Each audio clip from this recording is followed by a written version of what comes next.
Chapter 392. 10,000-word super chapter. Brothers, can you exchange for a few monthly votes? As a member of Parliament of Zhongzhou State, Bai Zhanfang, known as the governor of Yuzhou, was as simple as an old farmer, but he was very particular about his life. Bai Zhanfang did not choose Dragon Lake Park, which Zhongzhou State allocated to the members of Parliament, but set up the Bai family in Mount Qing. Mount Qing was one of the famous tourist attractions in Yuzhou. Bai Zhanfang chose the area with the best scenery in Mount Qing, and built a manor covering an area of about 200 acres among the green mountains and clear water. The manor did not cover a large area, but the 2-kilometer area around the manor was all turned into a restricted area. There were armed police patrolling on weekdays, and it looked like a wealthy family that no strangers were allowed to enter. There was a pavilion on the edge of the Bai family's manor. It was a historical site, built near the water and looked old. This place was unique. Sitting here, the most beautiful scenery of the whole Mount Qing came into view. Every inch of land in sight was a grand view. Li Tianlan sat in the pavilion and drank tea. Bai Zhanfang, with a blank expression, and Dongqing Wudi, whose face was still gloomy, also sat in the pavilion. The three of them sat opposite each other in silence. The sky in Yuzhou became gloomy in the afternoon. The wind blew in Mount Qing, and it drizzled. The rain fell on the natural lake outside the pavilion, and on the lush green mountains. The mountains and rivers were foggy, and everything was hazy. The wind shuttled through the soft drizzle and blew the weeping willows by the lake. Li Tianlan's gaze followed the fluttering weeping willows into the distance. The hazy green mountains behind him were majestic. The hazy lake in front of him was vast. Li Tianlan looked at the extremely beautiful landscape in silence, thinking about his own worries. Dongqing Wudi did not participate in Bai Qingzhao's conferring ceremony. He and Li Tianlan followed Bai Zhanfang to the Bai family's manor. After making a phone call, they did not talk much. Bai Zhanfang quietly made tea and drank it, looking indifferent, but his eyes occasionally observed Dongqing Wudi and Li Tianlan. He observed their silence. The silence was a little awkward. Bai Zhanfang smiled and winked at Dongqing Wudi. Tianlan. Dongqing Wudi spoke slowly. He looked at the misty lake. Do you blame me? His tone was steady, but it sounded a little stiff. Li Tianlan withdrew his gaze, smiled, and shook his head. No. He paused for a moment before continuing, Truth. I'm not that narrow-minded. I was definitely uncomfortable with what the marshal said at the meeting. But it's not your fault. Some things, whether you say it or not, are real. I can understand Marshall's good intentions, but it's a pity. His gaze was a little unfocused. He wanted to say that it was a pity that he still ended up as a marshal. But no matter how he thought about it, this sentence felt awkward. He simply shut his mouth. In the conference room, when Dongqing Wudi mentioned the treason case more than 20 years ago, Li Tianlan already understood Dongqing Wudi's concerns. He seemed to be exposing Madame Li's scars, but on that occasion, wasn't it another kind of reminder? Li Tianlan also expressed in the meeting that he was not experienced enough to be the marshal of the Special Warfare Battalion. However, it was obvious that even though his status had become important, he still did not have the qualifications to influence the decisions of the higher-ups. Zhongzhou State's appointment to him was irresistible. Although there were many dissenting votes at the high-level meeting, since the resolution had been passed, it could be regarded as the collective decision of the entire high level of Zhongzhou State. He had to take office, and no one could interfere. Don't think too much. Bai Zhanfang suddenly said, It's not necessarily a bad thing. Li Tianlan was speechless. Dongqing Wudi also smiled bitterly. Li Tianlan becoming the commander of the Snowdance Corps did have a little chance of turning into a good thing. But in essence, it was something that none of them wanted to happen. They had won the final maneuver of the two academies. The East Emperor Palace was developing in Zhongzhou State as a free force. Their achievements and potential were recognized. Not only the two academies, but also the Zhongzhou State government would give them support. This was the rule and righteousness. No matter how Gu Xingyun suppressed the East Emperor Palace, the resources that should be given could not be less. At that time, the East Emperor Palace would take root in Tiannan, the place where the special warfare system of Zhongzhou State could influence but not cover. It could be said to be really broad. In any case, It was much better than Li Tianlan serving as the commander of the Snowdance Corps.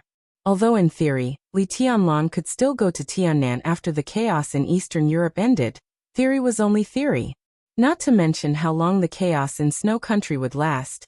Even if it was not long, the Wang family of Beihai would not let Li Tianlan come back from Eastern Europe easily. More than 20 years ago, the Li family failed to bear the groundless crime of treason at its peak. Today, more than 20 years later, if history repeated itself, not only would Li Tianlan die, but also the giant group would be doomed eternally. It was possible for Li Tianlan to turn a bad thing into a good thing. But at the very least, he had to play a decisive role in the chaos in Eastern Europe. At the same time, he had to smash the conspiracies of the Southeast Group, the Special Warfare Group, and the Prince Group. He even had to block Wang Tianzong's killing intent, completely control the Snowdance Corps, and lead the Snowdance Corps to Tiannan. This was the best result, as good as a dream, but how could it be possible?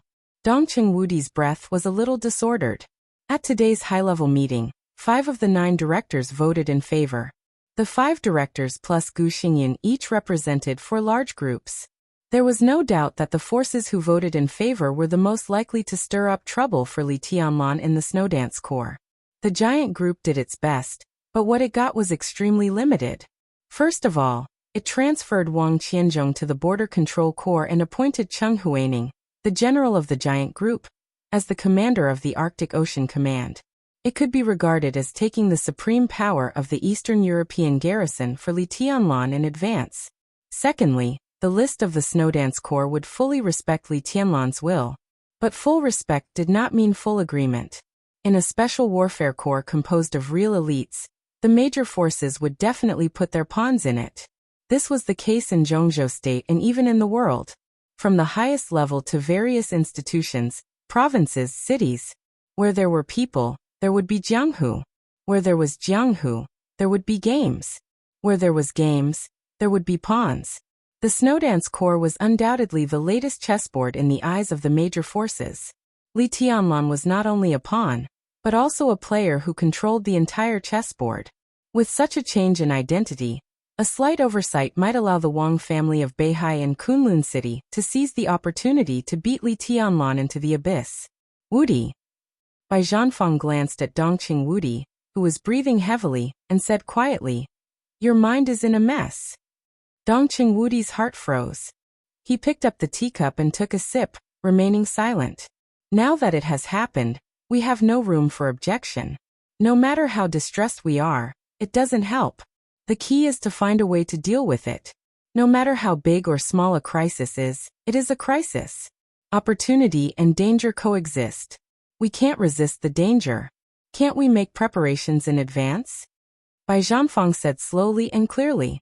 Dongqing Wudi took a deep breath, bowed to Bai Zhanfang and whispered, "I see, Dad." Bai Zhanfang said no more. In terms of position in Zhongzhou State, Dongqing Wudi's position was already above Bai Zhanfang's. But in the manner of the Bai family, no matter how powerful Dongqing Wudi was, he was still Bai Zhanfang's son-in-law. The key is the list. Bai Zhanfang said.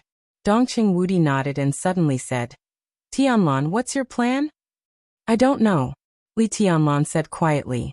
His tone was just as steady and just as stiff. He was now one of the highnesses of Zhongzhou State, and the youngest marshal in the special warfare system. It could be said that he was in a high position. But such a change was too abrupt. In one day, what should have happened and what shouldn't have happened had happened. Power, status, honor, and responsibility pressed on him before he could react. Under such a heavy burden, he didn't even have time to breathe before he had to lead the Snowdance Corps to Eastern Europe. Li Tianlan would not flinch. But now he didn't know how to move forward. He had yet to adapt to his current height, but he was already about to charge forward with large strides. The feeling of suddenly losing direction was not one of nervousness or fear, but of confusion. Only confusion. Dongqing Wudi and Bai Zhanfang looked at each other and didn't speak to each other. Some changes would happen sooner or later. Now no one doubted Li Tianlan's martial arts and potential, but his ability to deal with problems in a chaotic situation was still a question mark. Sometimes this was even more important than martial arts. Without this ability, No matter how strong he was in martial arts, he was just a martial artist, not a qualified leader. The two of them were not worried about Li Tianlan's ability. Li Honghe, the former god of war, had spent many years to cultivate his successor. In any case, he could not be a pure bore. In the final analysis, Li Tianlan's biggest problem was to adapt and integrate into the high-level circle. The list is based on my will, but I can't have the final say, can I? Li Tianlan asked softly after a long silence. Most of them will be based on your will. But in the army's high level, there are at least 2 positions that we can't take. This is the minimum rule. Dongqing Wudi said. One is the vice marshal of the army, your main assistant. If there is no accident, this position will be transferred from the Beihai Corps. The Wang family of Beihai is very powerful in Eastern Europe. It's reasonable to give them the position of vice marshal. The other is the army supervisor, which must be appointed by Kunlun City. He is responsible for monitoring the Snowdance Corps, and has the power to report the movements of the Corps to the decision-making committee at any time. His voice was a little low, with suppressed anger and helplessness. A vice marshal and a supervisor were the most sensitive positions. Around these 2 positions, 2 sets of teams belonging to Beihai and Kunlun were bound to emerge. These 2 sets of teams might not be able to control the overall situation, but they were enough to restrain some of Li Tianlan's actions, and even completely overthrow Li Tianlan's position as the commander-in-chief if they seized the opportunity. Eastern Europe has changed dramatically, and only the Snowdance Corps is going to Eastern Europe? What do Sword Emperor and Hidden God say? Li Tianlan continued to ask. Of course, outside the Snowdance Corps, Beihai province is relatively independent. Wang Tianzong went to Eastern Europe for the interests of Beihai province. Of course, if conditions permit, the Snowdance Corps can ask for his cooperation. Sai City stands aloof from the world, and has always been a free force. Situt Songyue is also independent of the Snowdance Corps, Dongqing Wudi said. What he said was very clear. The Snowdance Corps gathered the special warfare elites of Zhongzhou State, but it could not limit the Invincible Realm experts. In such a chaotic situation, the Invincible Realm experts had considerable freedom. Li Tianlan nodded. In this case, how about drawing 20,000 people from the 40,000 troops of the Sky Academy into the Snowdance Corps? As for Li Tianlan's tone suddenly paused. There was a flash of hesitation in his eyes, and he looked at Dongqing Wudi. It was not until this moment that he suddenly remembered that he had become the commander of the Snowdance Corps, which was equivalent to Wang Tianzong forcing the Dongqing clan to sit on the gambling table. But Dongqing Wudi still had his choice. He could choose to fully support himself and gamble with Wang Tianzong. But if it was safe in the unknown time in the future, the Dongqing clan could also try to disassociate themselves from him. Maybe they would not completely disassociate themselves, and maybe they would still pay a huge bargaining chip and the price of generations. But it was much better than the result after he failed. If the Dongqing clan had the intention to retreat, Li Tianlan could understand. If he wanted the elites of the Border Control Corps in the Sky Academy at this time, it would definitely embarrass Dongqing Wudi. Dongqing Wudi clearly saw the hesitation in Li Tianlan's eyes. No problem, he said without hesitation. I will screen the 40,000 people as soon as possible and form the strongest framework of 20,000 people. I can give Li Zhonghu and the other 3 to you. Tianlan, as for each of the hundreds of thousands of troops in the Border Control Corps, I dare not say that they are absolutely loyal, but you can rest assured about each of these 40,000 people. If you can trust me, you can trust them. In Li Tianlan's heart, the Dongqing clan might have a choice. But in Dongqing Wudi's heart, since he had come to this point, he would never turn back. He could not give up Li Tianlan, absolutely not.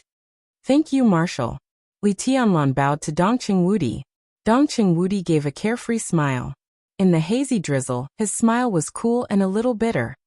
In addition, I will transfer some people from Sai City to the Snowdance Corps. Li Tianlan said softly. He had only been to Sai City once. But after all, he was the young governor of Sai City and had enough power to use the resources of Sai City. Power might not be equal to qualification. But now was not the time to talk about this. He could not give up the position of the commander of the Border Control Corps. so he could only increase the strength around him as much as possible. He was afraid of death, afraid of failure, afraid that he would be crushed like an ant by the general trend set off by the Wang family of Beihai and Kunlun City, and even more afraid of the consequences that the Li family, the giant group, and even Sai City would face after his death. Li Tianlan took out a cigarette and lit it. He took a deep breath and said, "Can Jade Pool give me some support? I'll talk to Junior Sister Head." Dong Chengwudi said in a calm tone, "I've already asked someone to sort out the information. It's all the power of our giant group in the special warfare system. The information will be sent to you in the evening. They can all be trusted. You can choose some and let them join your Snowdance Corps." Li Tianlan nodded. He didn't have much time.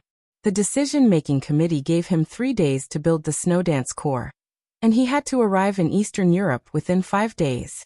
There was also time to contact the Wang family of Beihai and Kunlun City. It was quite urgent. Li Tianlan took a sip of tea in silence. Just as he was about to continue, his cell phone suddenly rang. The caller ID was an extremely strange number, and it belonged to Yuzhou. Li Tianlan frowned, picked up the phone and said hello. "Your Highness Li Tianlan?" On the phone, an old voice sounded. It was very strange, and there was no extra emotion in the unhurried tone. Li Tianlan narrowed his eyes and said faintly, "It's me. Your Highness, I asked to talk to you alone. There's a very important thing. Maybe it's about the boss's life and death." The old voice continued to ring, and it was calm. "Boss." Li Tianlan raised his eyebrows. "Qin Wei Bai." Li Tianlan suddenly fell silent. After a long time he said calmly, "Who are you?" "The 13th Super Master of Samsara Palace." The old man on the phone chuckled. "My code name is Tianji. Your Highness, we met more than 3 years ago at the garden party." More than 3 years ago. The garden party. Listening to the old voice, Li Tianlan suddenly opened his eyes wide. He suddenly felt ridiculous. The 13th Super Master of Samsara Palace. "Tianji. I'm on Mount Green," Li Tianlan said. "The manor of the Bai family?" "The manor of the Bai family." On the phone, Tianji was silent for a while and whispered, "I'll wait for you at the top of Mount Green, Your Highness." Li Tianlan calmly hung up the phone and looked at the scenery outside the pavilion. He was silent for a long time. "I'm going to the mountain." He pointed to Mount Green outside the pavilion and looked at Dongqing Wudi and Bai Zhanfang. The top of Mount Green was naturally the highest place on Mount Green. How powerful was Dongqing Wudi? Even if he didn't have to listen to the phone call, he could vaguely hear something. The word samsara made his eyes light up slightly. He nodded and said, "Go ahead. Be careful." Li Tianlan nodded, stood up, and left the pavilion. It was right to be careful. But with his current strength, he didn't have to be too cautious. And when the Snowdance Corps was about to set off, neither the Wang family of Beihai nor Kunlun City could plot against him at this time. Dongqing Wudi and Bai Zhanfang looked back at Li Tianlan's back at the same time. The back was thin, but it was extremely straight and sharp as a sword. There was undisguised appreciation in Bai Zhanfang's eyes. Dongqing Wudi was still silent. "Do you feel bad?" Bai Zhanfang suddenly asked. Dongqing Wudi said nothing and turned his head to drink tea in silence. The tea was getting cold, and the rain was still drizzling. The water in the teapot boiled again, and the tea leaves swirled in the boiling water. When Bai Zhanfang was about to give up the question, Dongqing Wudi raised his head again. He looked into the distance, at the hazy landscape and dense fog that Li Tianlan had just seen. "I don't feel bad." His tone was calm. "You're a great general." Bai Zhanfang stood up and picked up the extremely expensive teapot. He poured the boiling water into the pot under the pavilion. The boiling water blended with green lake, bringing a white splash and heat. "I'm old." Bai Zhanfang suddenly said, "I feel bad." Without waiting for Dongqing Wudi's answer, he walked out of the pavilion directly. "Go about your business. Come back for dinner in the evening." He walked out of the pavilion and went ashore along the antique bridge. Dongqing Wudi still sat where he was, motionless. Bai Zhanfang suddenly turned around, looked at his son-in-law's back and asked, "Who was on the phone with Tianlan just now?" "It seems to be the Super Master of Samsara." Dongcheng Wudi replied. So you should calm down. Bai Zhanfang said. Eastern Europe is a place where it's hard for us to get involved. But do you think it's also hard for Boss Qin to get involved? According to the intelligence, Samsara Palace was one of the first forces to enter Snow Country. The headquarters of Samsara Palace was destroyed and suffered heavy losses. But in Eastern Europe, they may have enough power.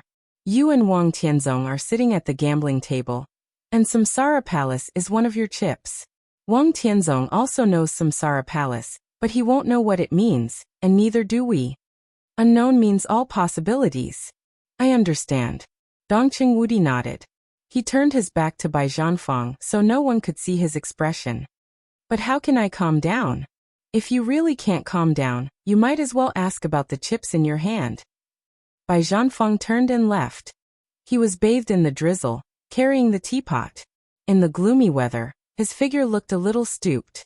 Dongcheng Wudi held the teacup in one hand and picked up his mobile phone with the other. The chips that needed to be asked were naturally chips that he didn't know what they meant. Dongcheng Wudi found Qin Weibai's phone number and seemed to be hesitating whether to dial. Bai Zhanfang ignored the psychological activities of his high-ranking son-in-law. His figure stepped over the small bridge by the lake and strolled on the flat path at the foot of the mountain. The guard who had been guarding here opened an umbrella. Bai Zhanfang waved his hand, bathed in the cool drizzle of midsummer, crossed the entire manor, and returned to the main villa in the manor. He didn't tell the guard anything. The guard stood in front of the door and saluted, then returned to his guard duty with the umbrella. Bai Zhanfang pushed the door open and walked into the villa alone. The lights were on in the villa. Under the soft light, two old men who shouldn't have been here were sitting in the living room playing chess. Zhongzhou State chess. The game of chess had entered an endgame. But the two pawns on the chessboard had crossed the river. For the pawns, such an endgame was actually the real beginning. Green Mountain was not high, but it was huge. However, the top of Green Mountain was not flat. The steep slope of the top reduced the area of the top, so it was not difficult to find people. The drizzle was like silk. The crowds of tourists who came to Green Mountain were much quieter. Li Tianlan climbed to the top of the mountain along the steep mountain road, and saw an old Taoist in a Taoist robe, and holding a horsetail whisk at a glance. The Taoist's beard and hair were all white. He didn't pretend to be profound and turned his back to him. Instead, he faced him with a soft smile. Even on weekdays, there were not many tourists at the top of Green Mountain. The mountain road was steep and exquisite. All tourists had better choices if they wanted to overlook it. At this time, it was drizzling, and the top of the mountain was even more deserted. Only the old Taoist and Li Tianlan were left. The metaphysics grandmaster of Zhongzhou State. Taoist Xian Xuanzi. Li Tianlan thought it was him, but he still felt a little ridiculous. Qin Weibai was Great Master Wu Wei's adopted daughter. Xian Xuanzi was Qin Weibai's subordinate. The two metaphysics grandmasters of Zhongzhou State were by Qin Weibai's side. Vaguely, there was a feeling of destiny. Li Tianlan's mind was a little confused, but his footsteps didn't stop. Taoist is looking for me. He walked up to Xian Xuanzi and asked, Your Highness, I'm Tianji. Xian Xuanzi bowed with a smile, respectful but not obsequious. Li Tianlan stared at Xian Xuanzi intently. Have you always been a member of Samsara Palace? His tone was a little curious. Xian Xuanzi, supermaster of Samsara Tianji. This identity change happened without warning. And Li Tianlan was still a little surprised until now. I used to belong to Kunlun City. After your highness returned to Huading, I joined Samsara Palace. As for now on the surface, I belong to the Wang family of Beihai. Xian Xuanzi said with a sincere smile. Li Tianlan's pupils contracted slightly. Xian Xuanzi used to belong to Kunlun City. But according to all the information he got, Xian Xuanzi belonged to the Wang family of Beihai. He had a high status on Mount Dibing, similar to a visiting minister. But such a person actually belonged to Kunlun City? If this sentence was true, how much conspiracy and viciousness did it represent? Kunlun City. Kunlun City. Li Tianlan's heart was full of ups and downs. Since he entered the secular world, he didn't think much of Kunlun City in his impression. It seemed that everyone in Zhongzhou State was the same. even if there was a state-protecting war god of Zhongzhou State in Kunlun City. But all the light in the dark world of Zhongzhou State seemed to gather on the Sword Emperor of Zhongzhou State. No one would ignore the power of Kunlun City and the Special Warfare Group, but there was an instinctive contempt in their bones. Li Tianlan didn't notice this problem before. Until he saw Xian Xuanzi, he realized that Kunlun City, the center of the special warfare system of Zhongzhou State, still hid too many conspiracies that he couldn't see. Can I believe you? Li Tianlan looked at Xian Xuanzi and asked. Now you can. Xian Xuanzi said with a smile. You can verify it with either saint or military counselor at any time. I can verify it with Little Bai directly. Li Tianlan took out his mobile phone and looked at Xian Xuanzi with no expression. Xian Xuanzi frowned slightly. His eyebrows were very white and long. When they were frowned, there was no power, but only a kind of unfathomable sorrow. Your Highness, you don't have to doubt my identity. But I don't want the boss to know that we met today. You can distrust me, but you should trust military counselor and saint. Why? Li Tianlan looked at Xian Xuanzi quietly. She's my woman and your boss. Why can't she know? This is about the boss's life and death. Xian Xuanzi's tone was calm. Li Tianlan squinted at Xian Xuanzi. Qin Weibai's life and death. Xian Xuanzi heard it once on the phone. But at this time, Lin Fengting was beside Qin Weibai. Who could kill her? Who dared to kill her? Who wants to kill her? Li Tianlan asked. Xian Xuanzi hesitated. Your Highness, do you believe in destiny? Everything seemed to be repeating again, to the garden party more than 3 years ago, when he and Xian Xuanzi met for the first time. Believe in destiny? Li Tianlan squinted. Go on. It's hard to defy destiny. Xian Xuanzi said softly. Your Highness, according to your original destiny, you will die before you are 30 years old. There is no possibility of survival. But when Wu Wei was alive, the boss begged Wu Wei to break your inherent destiny and force your destiny to return to chaos. Li Tianlan didn't understand. He believed in destiny and metaphysics, but he really didn't understand it. Break my destiny? Li Tianlan repeated the words. It's broken. It can also be said to be replaced. Everyone in the world has destiny and will have a trajectory. Almost no one's destiny can't be completely followed and speculated, but almost doesn't mean absolutely none. More than 3 years ago, in Mount Qingyan in Linan, the boss replaced your destiny with her own. Xian Xuanzi looked into Li Tianlan's eyes. Your destiny now can't be speculated, but the boss's destiny has been doomed. In this Eastern European chaos, she is facing the tribulation for you. If you don't take action, she will definitely die. Li Tianlan's body suddenly tightened. His eyes were completely focused, and he stared at Xian Xuanzi. Facing the tribulation for me? Yes. Xian Xuanzi nodded and said briefly. Instead of informing the boss, it's better for us to deal with things secretly. Li Tianlan was not flustered or confused. His mind became extremely calm in an instant. What should I do? I will link your life providences together, and say something I can understand.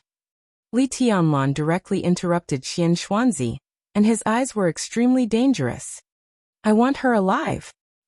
Xian Xuanzi thought for a while, then slowly said, Your Highness, you have the dragon vein, and the dragon vein is the strongest vitality. I need 1/3 of your dragon vein. I wonder if your Highness is willing to. Yes. Li Tianlan answered without hesitation. But you have to say something more realistic. The dragon vein and vitality are illusory.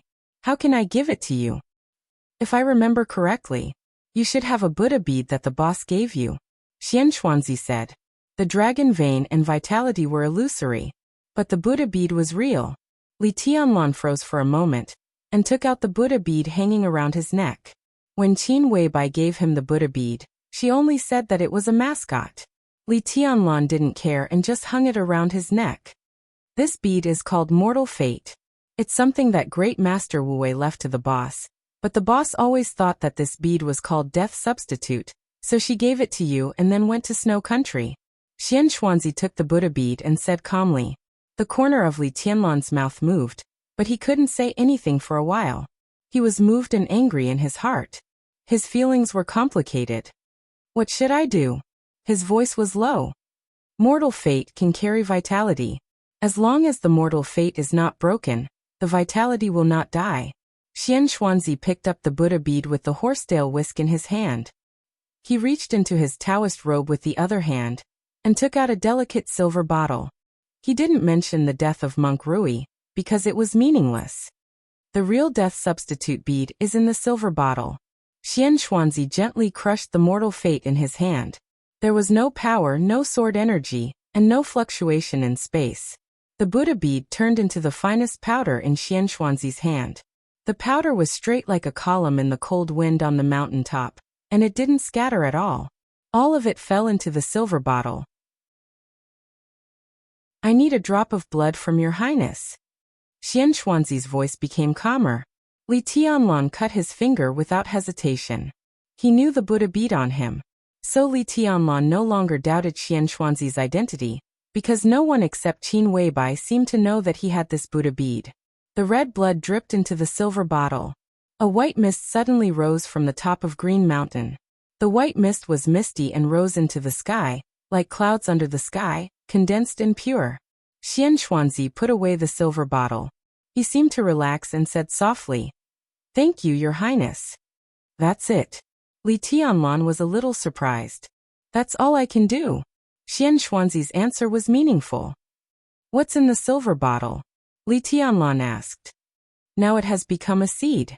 Xian Xuanzi replied, "I will sprinkle them in Snow Country. When the flower blooms, it will be the time when you and the boss merge into one."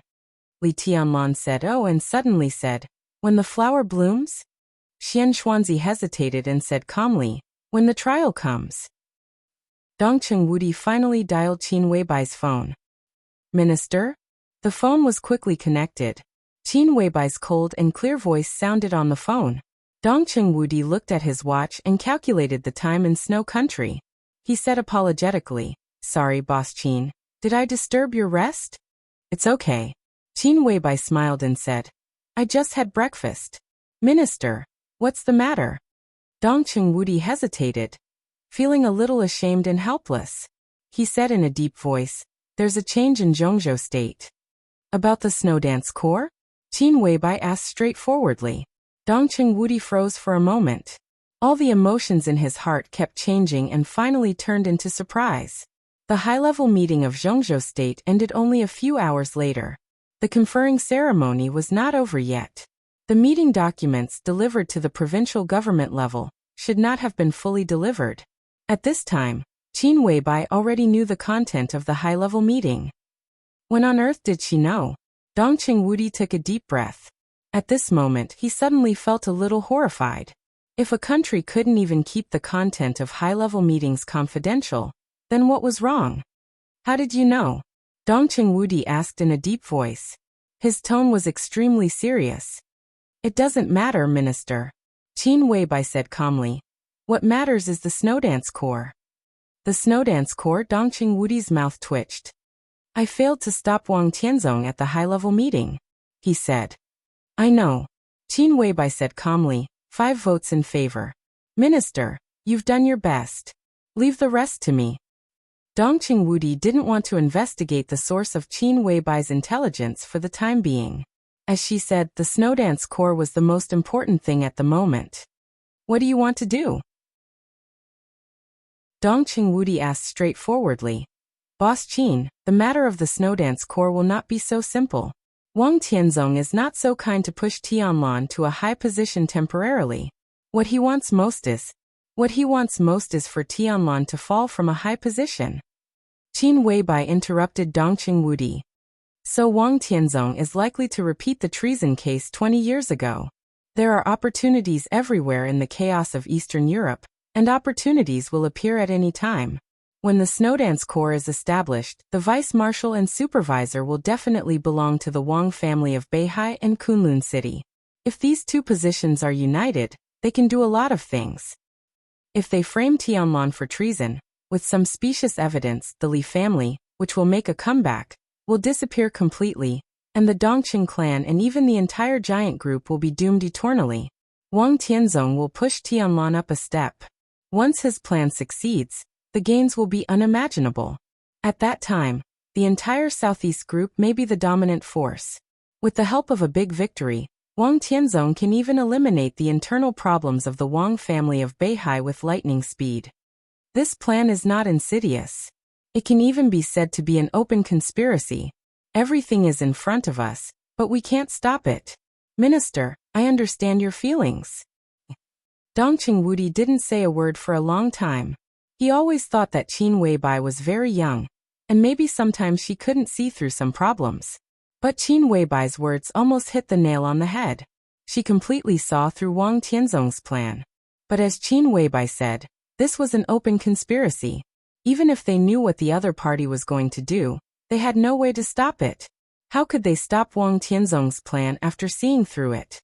The list of the Snowdance Corps is the key. Minister, you just need to help Tianlan build a suitable Snowdance Corps for him.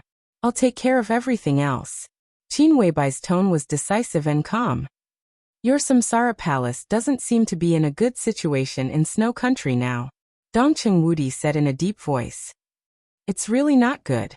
After all, not everyone can completely control the dark world. Accidents will always happen. It's good that it can be solved, Qin Weibai said. How will you solve it? Boss Qin, I hope I know your plan since our cooperation has come to this point. You know my position very well, Dongqing Wudi said calmly and persistently. I didn't solve it. Qin Weibai was silent for a while and said lightly. In fact, I'm not in Snow Country now. I just arrived in the Holy Land an hour ago. It must be extraordinary to be named after the word holy. There were also cities named after the word holy in Zhongzhou State. For example, Shenzhou City, the capital of Beihai Province at the foot of Mount Dibing. And Europe also had the Holy Land. It was recognized by the whole world as the Holy Land, the Holy City, the Holy State, and the state within a state. Are you going to take revenge? Dongqing Wudi's face changed dramatically. It's cooperation. Qin Weibai smiled and said, in the face of the general trend, there is nothing that can't be put down temporarily. Minister, I know your concern. You worry that the treason case will repeat. But there is a premise for all this. What premise? Dongqing Wudi's voice drifted. They can make a case of treason, but there must be no evidence. Unless they can kill Tianlan, the so-called case of treason is meaningless and will only cause harm to themselves. If Tianlan is killed, there will be a real case of treason. As long as he is alive, nothing will happen. Alive? Dongqing Wudi's smile was a little cold. The word was so easy and yet so heavy. It's not easy to live under the sword of the Sword Emperor of Zhongzhou State. He stressed the words Sword Emperor of Zhongzhou State, one word at a time. It's not necessarily difficult, Qin Weibai said in an understated tone. At least in Snow Country. Why do you say that a half-step chosen one who is infinitely close to the chosen one is as simple as an ordinary half-step invincible realm expert? Wang Tianzong is the Sword Emperor. Boss Qin, tell me, in today's dark world, is there anyone stronger than Wang Tianzong? He dragged me to the gambling table with his cultivation of swordsmanship. If he takes action in person, who can stop him? Dongqing Wudi was so angry that he laughed. His tone was full of undisguised excitement. Qin Weibai fell silent. After a long silence, Qin Weibai said indifferently, the one who can stop a half-step chosen one is naturally the real chosen one. The chosen one at his peak state. Chosen one. Dongqing Wudi suddenly stood up from his seat. You mean there is a real chosen one in Snow Country? No. Qin Weibai whispered, and her voice was a little disappointed. But there is a sword in Snow Country. The sword of the chosen one with the peak sword intent. Chapter 393. The endgame was also a deadlock. Any chess game would end in a deadlock. The turbulent situation on the chessboard seemed to be clear at the end, but there were endless variables hidden in the remaining chess pieces, subtle and obscure. Therefore, whether the chess game was fierce or peaceful, whether the chess style was fierce or patient, when it reached the endgame stage, it was the situation created by the chess players. No matter how such a situation looked to outsiders. Only the chess players would know what all this meant. There were not many chess pieces on the chessboard. Most of the chariots, horses, and cannons were killed. The fortune teller of the red chess pieces was disabled. The 2 soldiers of the black chess pieces were still guarding. The red chess pieces still had the horse cannon. At this point in the game, it could be said to be the most fierce trump card. But the pawns of the black chess pieces crossed the boundary between Chu and Han, and their every move carried a strong sense of oppression. Bai Zhanfang sat down on the sofa and watched the game without saying a word. At this point in the endgame, the chess pieces represented no longer played a big role.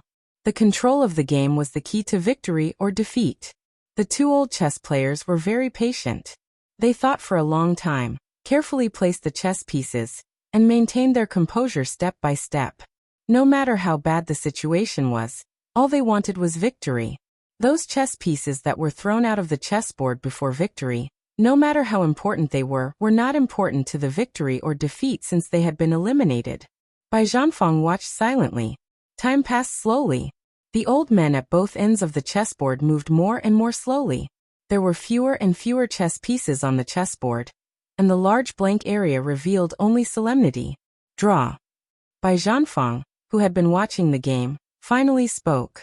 He didn't know the mind of the chess players, but he saw the result of the game clearly. For the disadvantaged side, a draw is victory.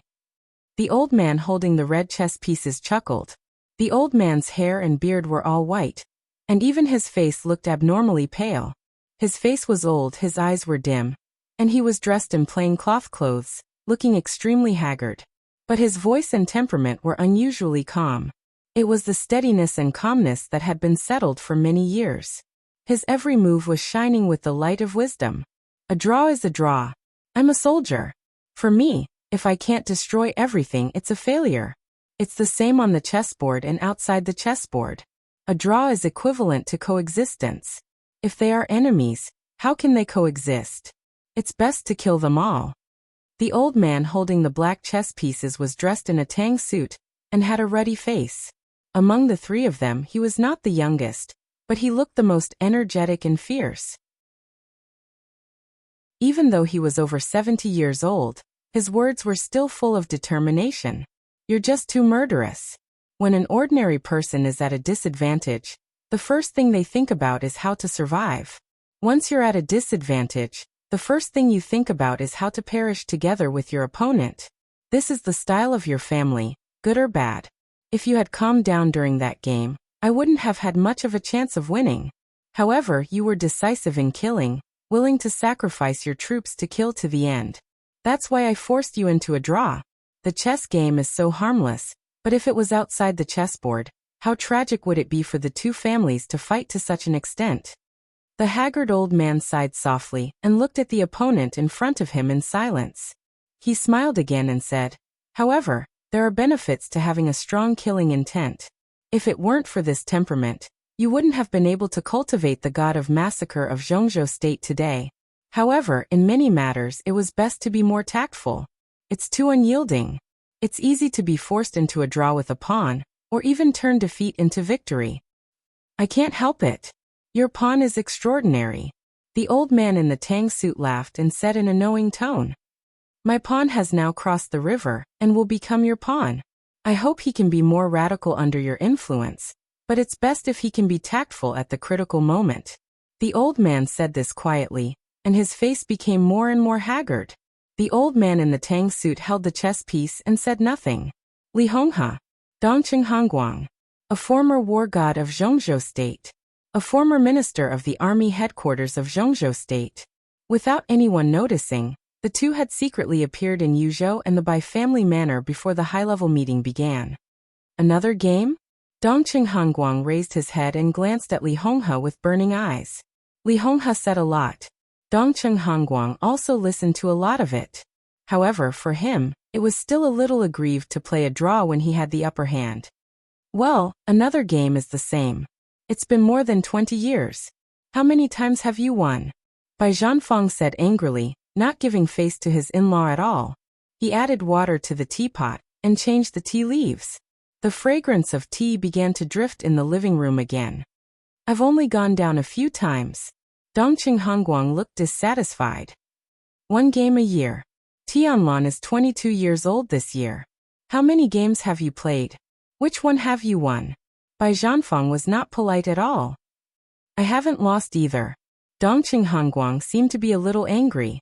Li Honghe smiled and waved his hand. Hongguang and I have our own strengths. I'm not as good as him in some aspects, and he is not as good as me in some aspects. That's why I chose to neutralize each other. He was telling the truth. His heart was sincere. From the year when the Li family collapsed to the present, for 22 years, Li Honghe would come here every year to play a game of chess with Dongqing Hongguang. 22 years. 22 games were draws. They were all draws. Li Honghe looked down at the chessboard, his eyes a little absent-minded. He used to be the god of war of Zhongzhou state. But even in his most glorious period, he had never been too aggressive. He had been mediocre all his life. In the face of anything, his first reaction was not to seek victory, but to seek peace. Such a god of war of Zhongzhou state had naturally been brilliant, but there were not many records that could be remembered. He was seeking peace, so there were few big victories. But Zhongzhou state had never been defeated in the years when he was the state-protecting god of war. At that time, Li Honghe was very stable. Zhongzhou state was also very stable, terrifyingly stable.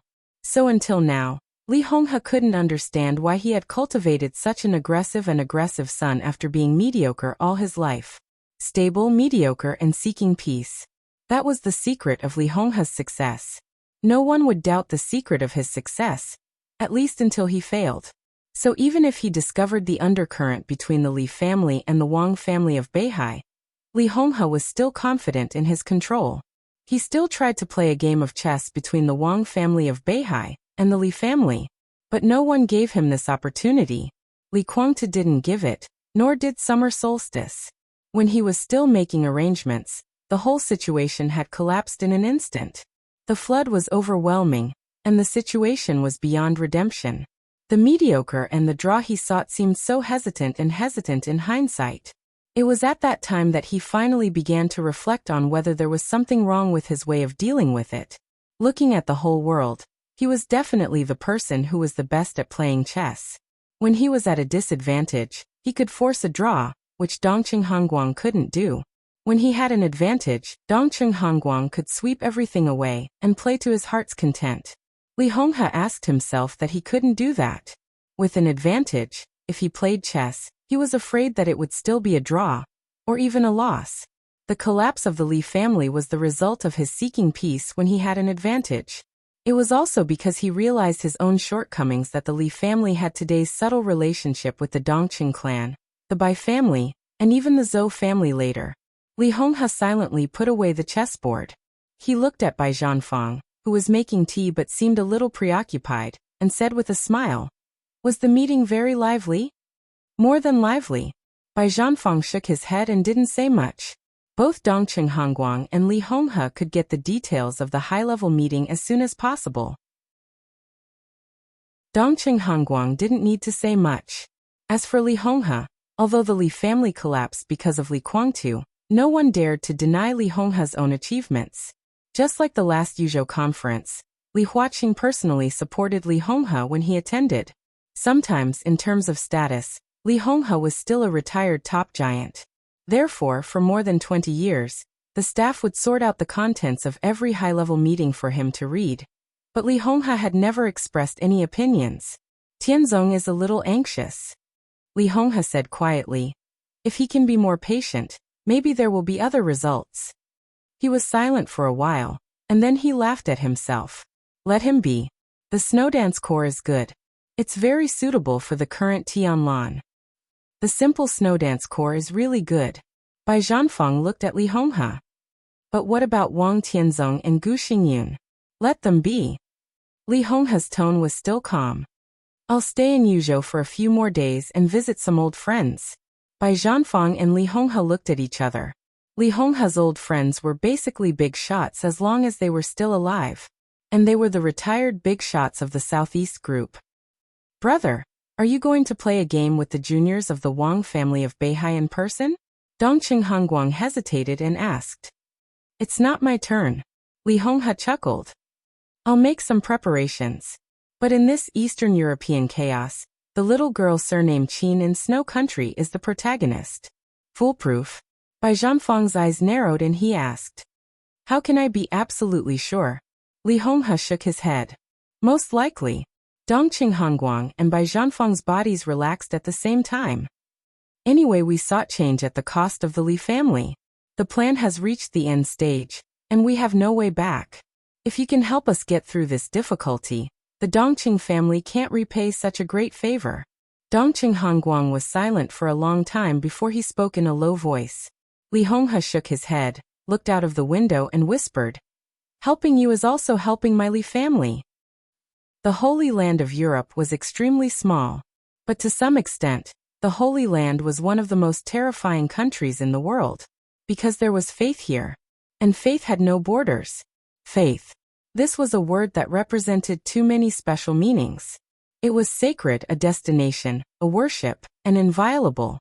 At the same time, it also meant absolute madness. This was a country built in Ciccio City, the capital of Italy. It was a country within a country, and a holy land in the eyes of nearly 2 billion believers in the world.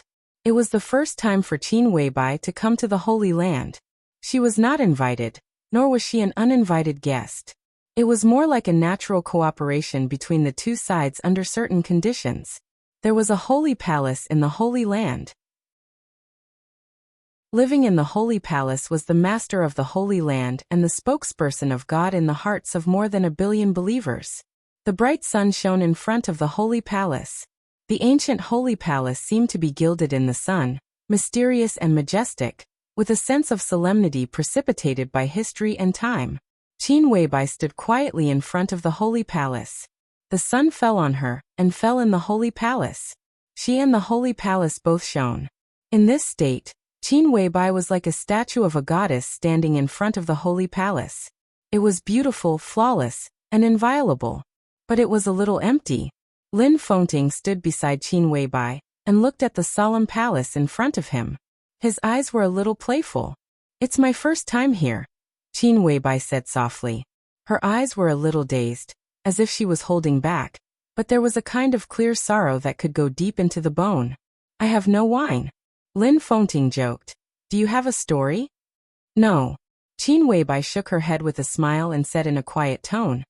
I just remember that a long time ago, there was a man who promised his woman that he would let the owner of this holy palace personally preside over their wedding in the church opposite.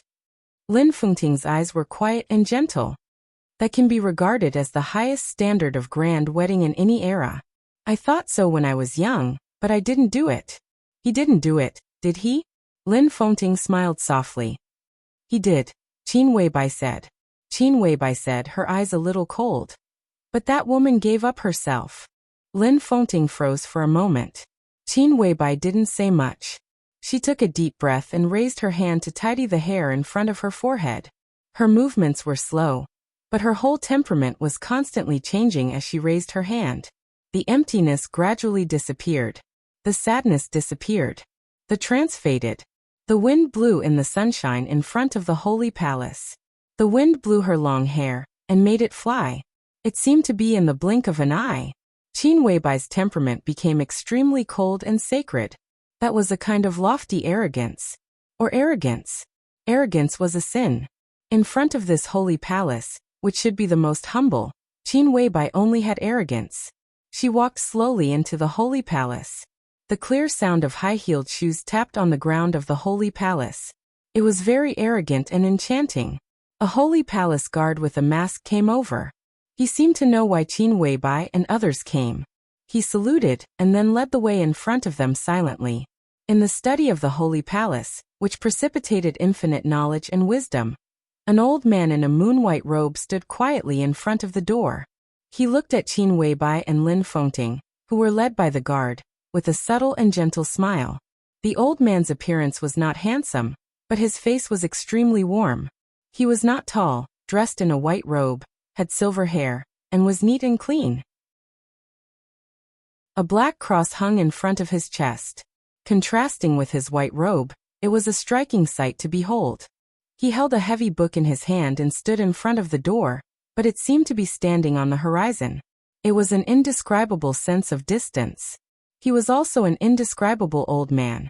Qin Weibai walked up to the old man and looked up into his eyes. Real arrogance was never exaggerated, but a kind of silence and indifference in the face of the sacred, the supreme, and the glory. The old man was still smiling. His eyes were as deep as the sea, wise and deep. Elegant, kind, gentle, and wise. Like a god. Please come in. The old man waved his hand to signal the guard to leave, and looked at Qin Weibai with a smile. Qin Weibai walked forward in silence and walked into the study, which was equal to glory and wisdom. The study was simple and plain, like the holy palace, only ancient and dignified. You amaze me. I'm amazed by your beauty, your intelligence, and your decisiveness. But you also make me angry because of your arrogance. The old man still held the book and stood in front of Qin Weibai, speaking softly. His voice was gentle and quiet, but it was extremely powerful. It was not force but a kind of indescribable heaviness and oppression, as if his words could determine everyone's fate. I don't like it here, Qin Weibai said. Her Latin was smooth and cold. She sat down in front of the old man with an indifferent expression. The old man in the white robe was not angry, but asked softly, "You have no faith?" "Yes." Qin Weibai nodded. "I only believe in my man." The old man looked at Qin Weibai quietly, and was silent for a long time. Qin Weibai looked at the old man, and her eyes were extremely aggressive. She sat. He stood. So Qin Weibai had to look up to him. But at this moment, she was like a queen who ruled the world. Awe-inspiring and noble. Still arrogant. The old man said calmly. Qin Weibai did not speak, but quietly reached out her hand. She came here to see what she wanted to see. If the old man gave it to her, this cooperation would be a pleasant one. The old man did not hesitate. He just handed the heavy book in his hand to Qin Weibai and whispered, "The Lord is merciful. You should thank the Lord." Qin Weibai did not speak and took the book from the old man's hand. The book was extremely thick, and the cover was strange black. This was a famous book in the dark world. For hundreds of years, the content had been changing, but the cover had never changed. This was the famous heretic list in the Holy Palace. It recorded everyone who was most likely to cause great chaos in each era. To put it bluntly, it was every master. Qin Weibai opened the book and calmly said, "I'm here because of the chaos in Eastern Europe." "The Lord gave you the list because of the chaos in Eastern Europe." The old man smiled and remained calm, but his eyes were shining with wisdom. Qin Weibai raised her head and glanced at him. She turned over the names on the first page of the list. His list was on the second page. There was a letter in the first place on the second page, and there were Chinese characters. Zhongzhou Sword Emperor, Wang Tianzong. Under this name, there was all the information about Wang Tianzong that could be collected by the outside world. Qin Weibai looked down at the information. The old man looked down at Qin Weibai. Qin Weibai reached out her hand. Her fingers were slender and delicate.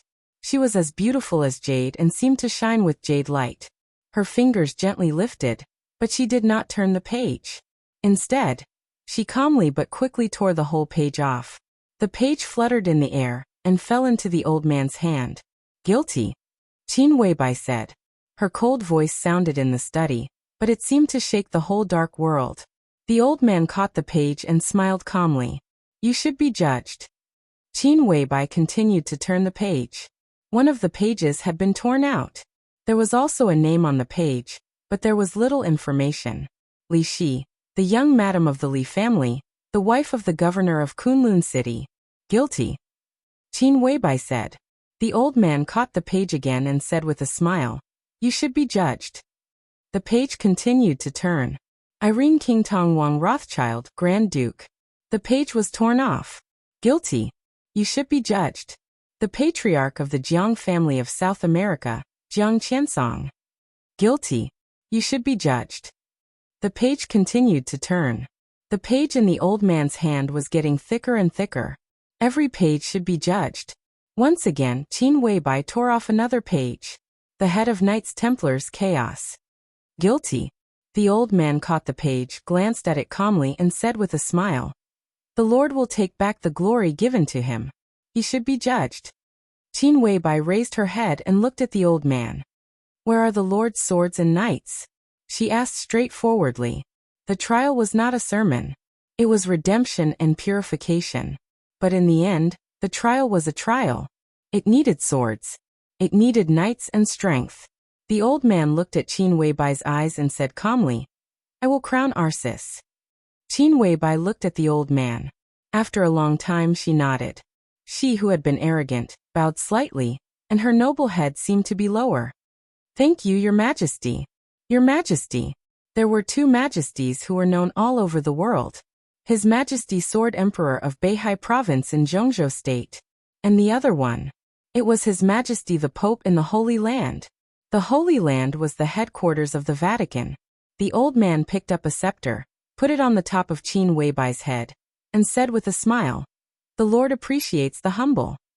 Qin Weibai lowered her head. Her eyes were cold as she looked at the ground. She was never humble. She would only temporarily lower her head when she needed to do so. She needed the power of the Vatican, just as he needed the Lin clan, the Dark Knights, and all the power. Her goal had never been simply to stare at Wang Tianzong. What she stared at was the whole dark world. In the chaos of Eastern Europe, she would also judge the whole dark world. The world was guilty. They should all be judged. The Pope put away the scepter. Qin Weibai stood up and left the study in silence. The old man stared down at the page in his hand, his eyes deep. A tall guard walked into the study. I can't accept her arrogance. The guard's eyes were angry. Blasphemy. She put herself in a higher position than you, which is blasphemy. I refused to cooperate with the heresy. I promised her that I would crown you. The Pope looked at the page in his hand and pointed to the door with the scepter. Get out. The guard's face changed. He suppressed his anger and walked out of the study.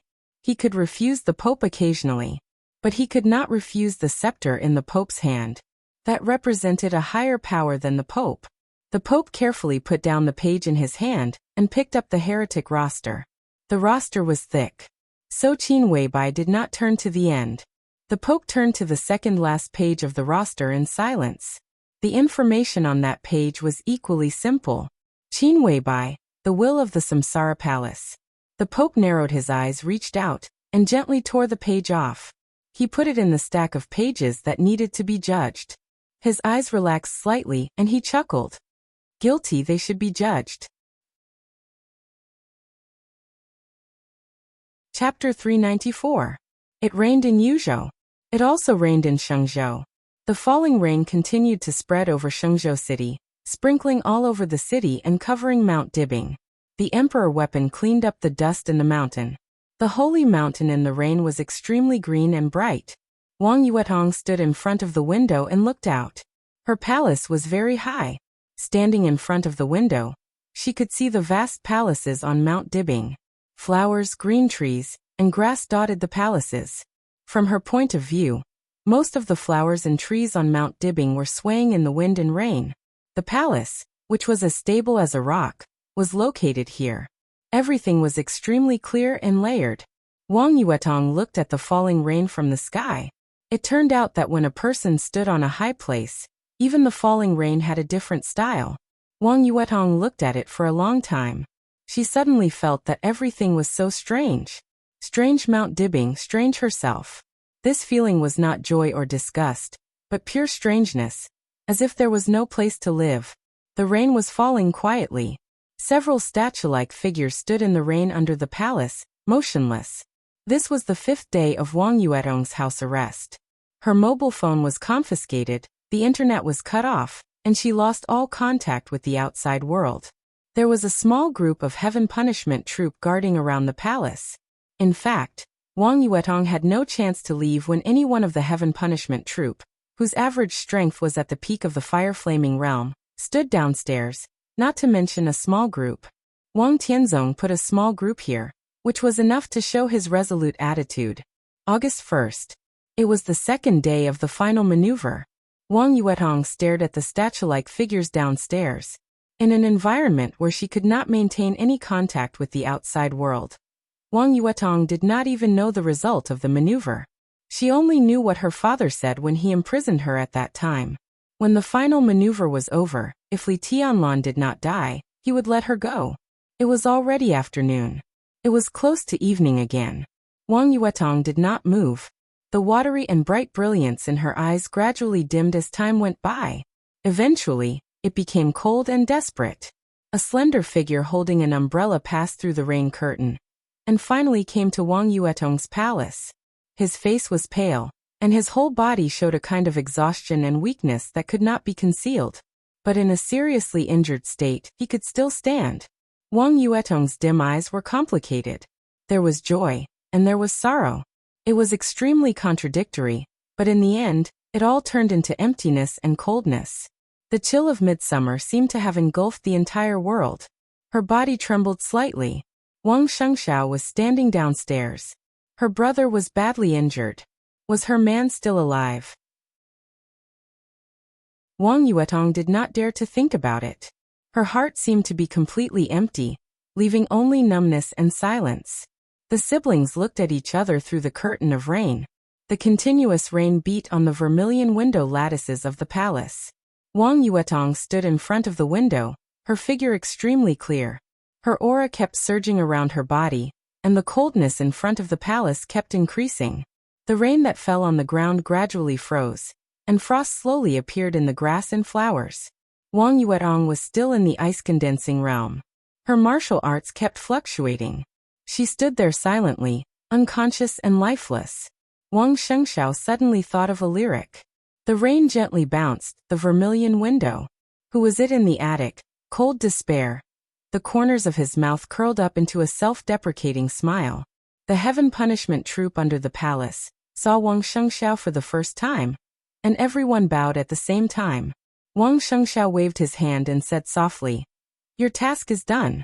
Go back, I'll talk to Yuetong." A small group of heaven punishment troop left with different expressions.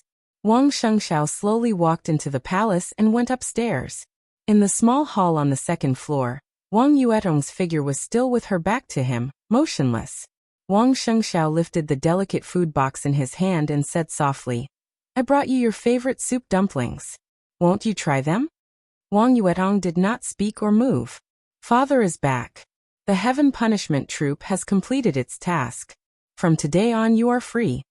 Wang Shengxiao continued. Wang Yuetong looked back, and there was only a blank look in her eyes. Wang Shengxiao put the food box on the table with a bitter smile. He was silent for a long time before he continued, "I lost. Guhanshan, Jiang Shangyu and Song Ci. Jiang Shangyu, plus Song Ci, the four of us, together with hundreds of elites, lost without any face. Li Tianlan broke our strongest blow with only one sword move." Wang Shengxiao quietly talked about his failure. His eyes were also dim, but there was a glimmer of extreme persistence in them. Wang Yuetong's eyes also lit up. "How are your injuries?" She was silent for a while, then looked at Wang Shengxiao and asked softly, "Not bad." Wang Shengxiao said calmly, "It's just that my realm regressed a little bit. It's just a matter of time. If I have time, I can always catch up again." Before the maneuver began, he was really at the peak of the thunder-shocking realm, but he was seriously injured because he forced himself to practice the half-samsara of the Wang family of Beihai. At the beginning of the maneuver, his realm was already unstable. Li Tianlan's strength made him completely determined. The strike of lowering his realm was not from the peak of the thunder-shocking realm to the stabilization phase of the thunder-shocking realm, but directly to the peak of the fire-flaming realm. He paid such a huge price, but he still lost to Li Tianlan. This maneuver was really tragic for Wang Shengxiao. "Where is Tianlan?" Wang Yuetong's voice was low. Wang Shengxiao looked over. Wang Yuetong turned her head. She also knew that it was not appropriate to ask Wang Shengxiao this question. But she, who had lost all contact with the outside world, really wanted to know how Li Tianlan was. "Li Tianlan is fine. At most he is slightly injured," Wang Shengxiao said calmly. After the maneuver, he rose to the top. At the high-level meeting that just ended, the high-level decided to restart the Snowdance Corps of Zhongzhou State. Li Tianlan is the second marshal of the Special Warfare System after Gu Qianchuan. Brother Jiang took over the part-time job of Minister Dongcheng and became the commander of the Border Control Corps. The light in Wang Yuetong's eyes gradually lit up. He is still alive, Wang Yuetong said. She didn't care about Li Tianlan's current status. The commander of the Snowdance Corps and the marshal of special warfare were just a very vague concept in her mind. It might not be low, but she didn't think it was high either. Since she was a child, the elders who appeared around her were all in high positions. It was just a position, so it was really hard to shock Wang Yuetong. What she cared about was that Li Tianlan won the maneuver, and that her father didn't attack him. He was still alive. Alive? Wang Shengxiao nodded. So can I leave now? Wang Yuetong asked. Yes. Wang Shengxiao sighed softly. He hesitated for a moment, and took out 2 bank cards from his pocket. My father asked me to give you the black card. The gold card is mine. If you insist on leaving, take the card with you. Li Tianlan is destined to be the enemy of the Wang family of Beihai in the future. You are born in the Wang family of Beihai, so your life may not be easy. If you can be independent financially, you won't have to suffer too much in the future. Wang Yuetong looked at the 2 cards on the table. The gold card was the brother's doting on his sister, and the black card was undoubtedly the father's explanation to his daughter. Wang Yuetong suddenly laughed softly. She took out another card from her pocket and put it on the table. Wang Shengxiao frowned. He is my man. He should support me.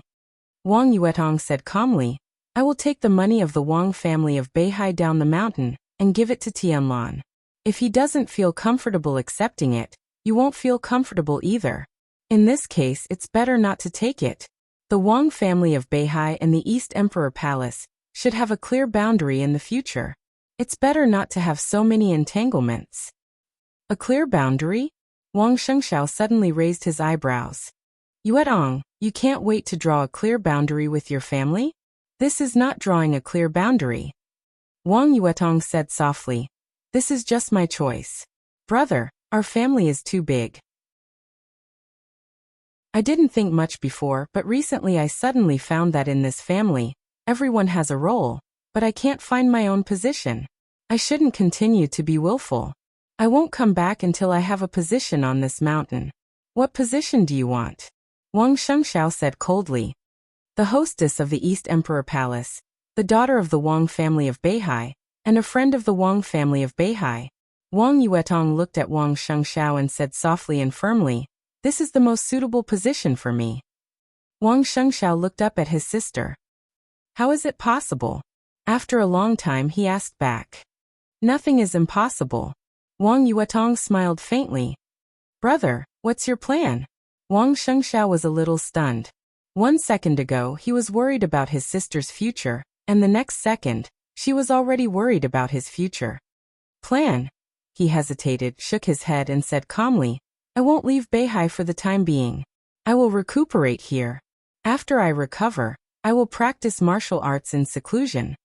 Wang Yuetong was silent. After a long time she said softly, Then I'm leaving. Walk around with me. Wang Shengxiao sighed softly. He walked to the window and looked out. His eyes were full of affection. Let's look at Mount Dibbing. For a long time in his life, he was destined to have only martial arts. For a long time in her life, she was destined to have only that man. He would be silent. She would travel far. She would leave. As a member of the Wang family of Beihai, how could she not take a look at the magnificent mountains and rivers between the sky and the sea before leaving? Wang Tianzong didn't see his daughter again. Since he couldn't keep her, it didn't make sense to see her. He walked quietly on the path of Mount Dibbing, aimlessly, as if he was meditating. After the conferring ceremony in Yuzhou, Dijiang was already in a military uniform. The martial rank was shining majestic. He followed Wang Tianzong quietly, wanting to say something but stopping on second thought.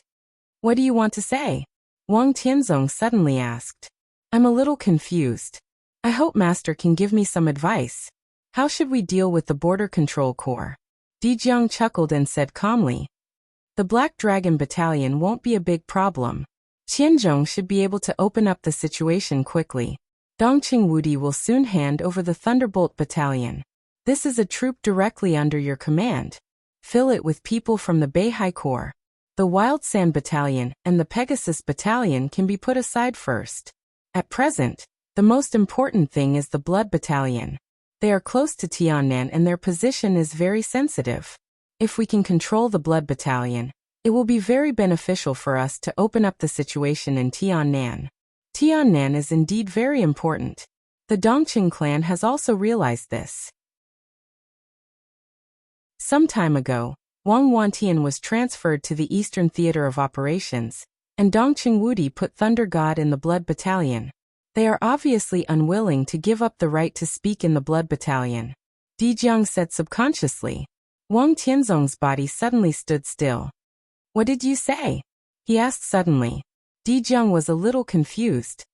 I said the Dongqing clan will not easily give up the Blood Battalion. That was not what Wang Tianzong wanted to hear. But all the veins in his mind suddenly became extremely clear. The Dongqing clan, Li Tianlan, the Li family, Ning Ziyuan, the Tiannan Freedom Corps, the Purgatory of Heaven capital. Everything that had been in front of him had now become a line in front of him without warning. Wang Tianzong narrowed his eyes tightly, and a flash of sharpness suddenly flashed in his eyes. He finally knew what he had ignored. After figuring out the situation in Tiannan, everything was clear. But the result of the joint operation of all the major forces had shrouded everything there in a layer of fog. The most important thing was that Wang Tianzong had underestimated how much the Dongqing clan cared about Li Tianlan. When the Dongqing clan was willing to stand in front of Li Tianlan to shelter him from the wind and rain, he should have realized what Tiannan meant to Li Tianlan. During this time, his eyes were all focused on the Border Control Corps, the chaos in Eastern Europe, and the Li family. Intentionally or unintentionally, he ignored the situation in Tiannan formed by the operation of multiple forces. The Blood Battalion, the Freedom Corps, the Purgatory of Heaven capital, even the Southwest Special Warfare Headquarters dominated by Mount Shu. Now it seemed to have no connection. But if Li Tianlan was added to all this, it vaguely formed a whole. The Blood Battalion was operated by the Giant Group. The Southwest Special Warfare Headquarters was the work of the Prince Group. And the Freedom Corps, Ning Ziyuan's transfer was an internal transfer of the Wang family of Beihai. Such an obvious situation was in front of them, but Wang Tianzong had never paid attention to it. How ridiculous was that? Li Tianlan now won the first place in the maneuver. If the East Emperor Palace entered Tiannan as a free force, the chain reaction would be earth-shaking. Tiannan seemed to have no connection, but it was an extremely delicate situation. Li Tianlan was one step away. What the Dongqing clan did not want to give up was not the Blood Battalion. They obviously did not want to give up Tiannan. Wang Tianzong was silent for a long time. Let Chen Qingwan enter the Snowdance Corps as the vice-marshal, Wang Tianzong suddenly said. Chen Qingwan? Di Jiang frowned. Chen Qingwan was one of the few female experts in the Wang family of Beihai, and one of the vice-marshals of the Beihai Corps. But the most important thing was that Chen Qingwan had always been Wang Qinglei's direct subordinate in the faction of the Wang family of Beihai. Why her? Di Jiang asked. Wang Tianzong remembered the situation when Wang Qinglei recommended Ning Ziyuan to be the commander of the Tiannan Freedom Corps. It was indeed the best choice to send Ning Ziyuan to Tiannan and kick him out of the core of the Southeast Group. Even now, it seemed that there was no problem. But the problem was obvious. Wang Tianzong was not sure whether Wang Qinglei had other purposes at the beginning. Send an assistant to Chen Qingwan. Wang Tianzong said. You appoint the assistant. Di Jiang nodded, but he was still a little confused. Why her? Why can't it be her? Wang Tianzong asked in a calm tone. Di Jiang hesitated and seemed to be thinking about something. Wang Tianzong reached out his hand. A glittering and translucent light gradually appeared on his palm. The light flowed and extended in his cuff silently. The soft light accurately covered his palm and finally turned into a glove. It was a glove with crystal clear and almost transparent color. Wang Tianzong took off the glove and handed it to Di Jiang. Just in case you go to the Blood Battalion to inspect during this time. Li Tianlan could not go to Tiannan now. Everything in Tiannan had not been completely finalized. If there was a chance, it might be possible to break the current situation. Di Jiang took the glove and was in a daze. He knew very well what this glove was. It was borrowed by Wang Tianzong from the Shadow Throne in Europe. He arrived at Mount Dibbing in the middle of the night last night, and Wang Tianzong's original intention was not to give it to him, but to borrow it for Tyrant. Tyrant, Dijiang hesitated. I can't find Tyrant now, Wang Tianzong said. Before that, you take it with you to suppress Tiannan. Dijiang held the glove and suddenly felt that the thin glove was as heavy as a mountain. Who could think that this small and exquisite glove was one of the 12 murderous weapons in the dark world, second only to the human emperor? The murderous weapon Tiannan. Among the 12 murderous weapons, everyone had a different ranking in their mind. But the top 3 of the 12 murderous weapons were recognized as the most powerful and deterrent. The human emperor ranked first. The third was Blue Sky Underworld. Between the two was the glove in Dijiang's hand. It belonged to the Shadow Throne, the murderous weapon with the fastest speed and the strongest single penetration among the 12 murderous weapons. Indefinite shocking rainbow. Chapter 395. Although the Holy Land was small, it was a world-famous sleepless city. Whether it was wind, frost, rain or snow, it was a pure land without darkness. When the sun faded, soft lights would replace the night immediately. The white light shone in every corner of the Holy Land. The churches and the Holy Palace in the Holy Land were more brilliant in the light. The Pope was still sitting in the study of the Holy Palace, quietly reading the heretic roster in his hand. The roster had been much thinner, but the content was still rich and colorful. The names and information recorded in the roster were not all martial arts masters of the dark world. There were also some wealthy patriarchs and core members in their respective fields, politicians, terrorists, important figures of other religions, and even ordinary people. In the eyes of the Vatican, the size of a heretic was never distinguished by force. From the standpoint of faith, as small as a public statement, as large as a certain practice that was promoted to a certain range, it could become a heretic. Heretics must be on the heretic roster. The heretics on the roster must be purified. The Pope quietly read the roster. The light in the room fell on him. His figure was mysterious and majestic. The heretic roster had been turned to the last page. On the cover of the last page was a row of ancient quotes written in Latin. It seemed to be stating the cruelest fact. Those who betray the glory of the Lord are all heretics. The Pope stared at this sentence deeply. His eyes were pure and pious. Someone passed through the road of the Holy Palace and approached the study in the deepest part of the Holy Palace. His footsteps were silent. The door of the study was open. The lights inside and outside the study crisscrossed in front of the door. A figure stood silently at the door, looking at the Pope in the study. The light in the study seemed to be eternal. The ancient statue of God carrying a cross stood silently. The old man sat in front of the stone statue, looking down at the book in his hand, motionless. The picture in his sight was extremely real, with almost frozen solemnity and silence. The figure at the door was a little hesitant, as if she didn't know whether to go in or not. This was a mysterious woman who could bring endless reverie to anyone. She was mysterious and sacred. She was undoubtedly extremely beautiful, but this kind of beauty was not breathtaking. Instead, it was a kind of infatuation that made people want to get close to her. Her figure was tall and slender, and a loose white robe covered her figure. Her face that was enough to topple cities was covered by a hazy veil. In the crisscrossing light and shadow, only a pair of deep blue eyes and long golden hair could be seen from her entire body.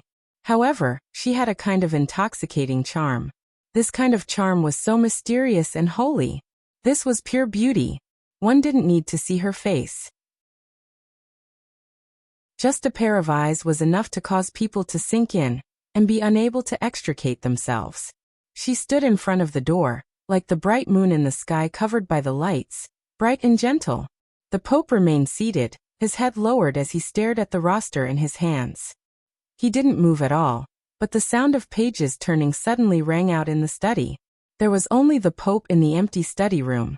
But at this moment, it was as if there were countless people flipping the pages of a book. Some were fast, some were slow, some were light, and some were heavy. The sound of paper flipping was soft and messy, making people dizzy. "You found me." The woman covered in a white robe and veil from head to toe said softly. Her voice was elegant and melodious, with a very intimate and friendly quality. You didn't find me. The light in the study room seemed to shake quietly. The study room was still the study room. The Pope was still sitting there. But another Pope suddenly appeared in front of the bookshelf in the study room. He lowered his head and gently flipped through a thick Bible in his hand. Angel, your heart is in a mess. Can you tell me why? The Pope lowered his head and flipped through the Bible, speaking softly. Angel. In the Holy Land of Europe, there was only one angel. She had no surname.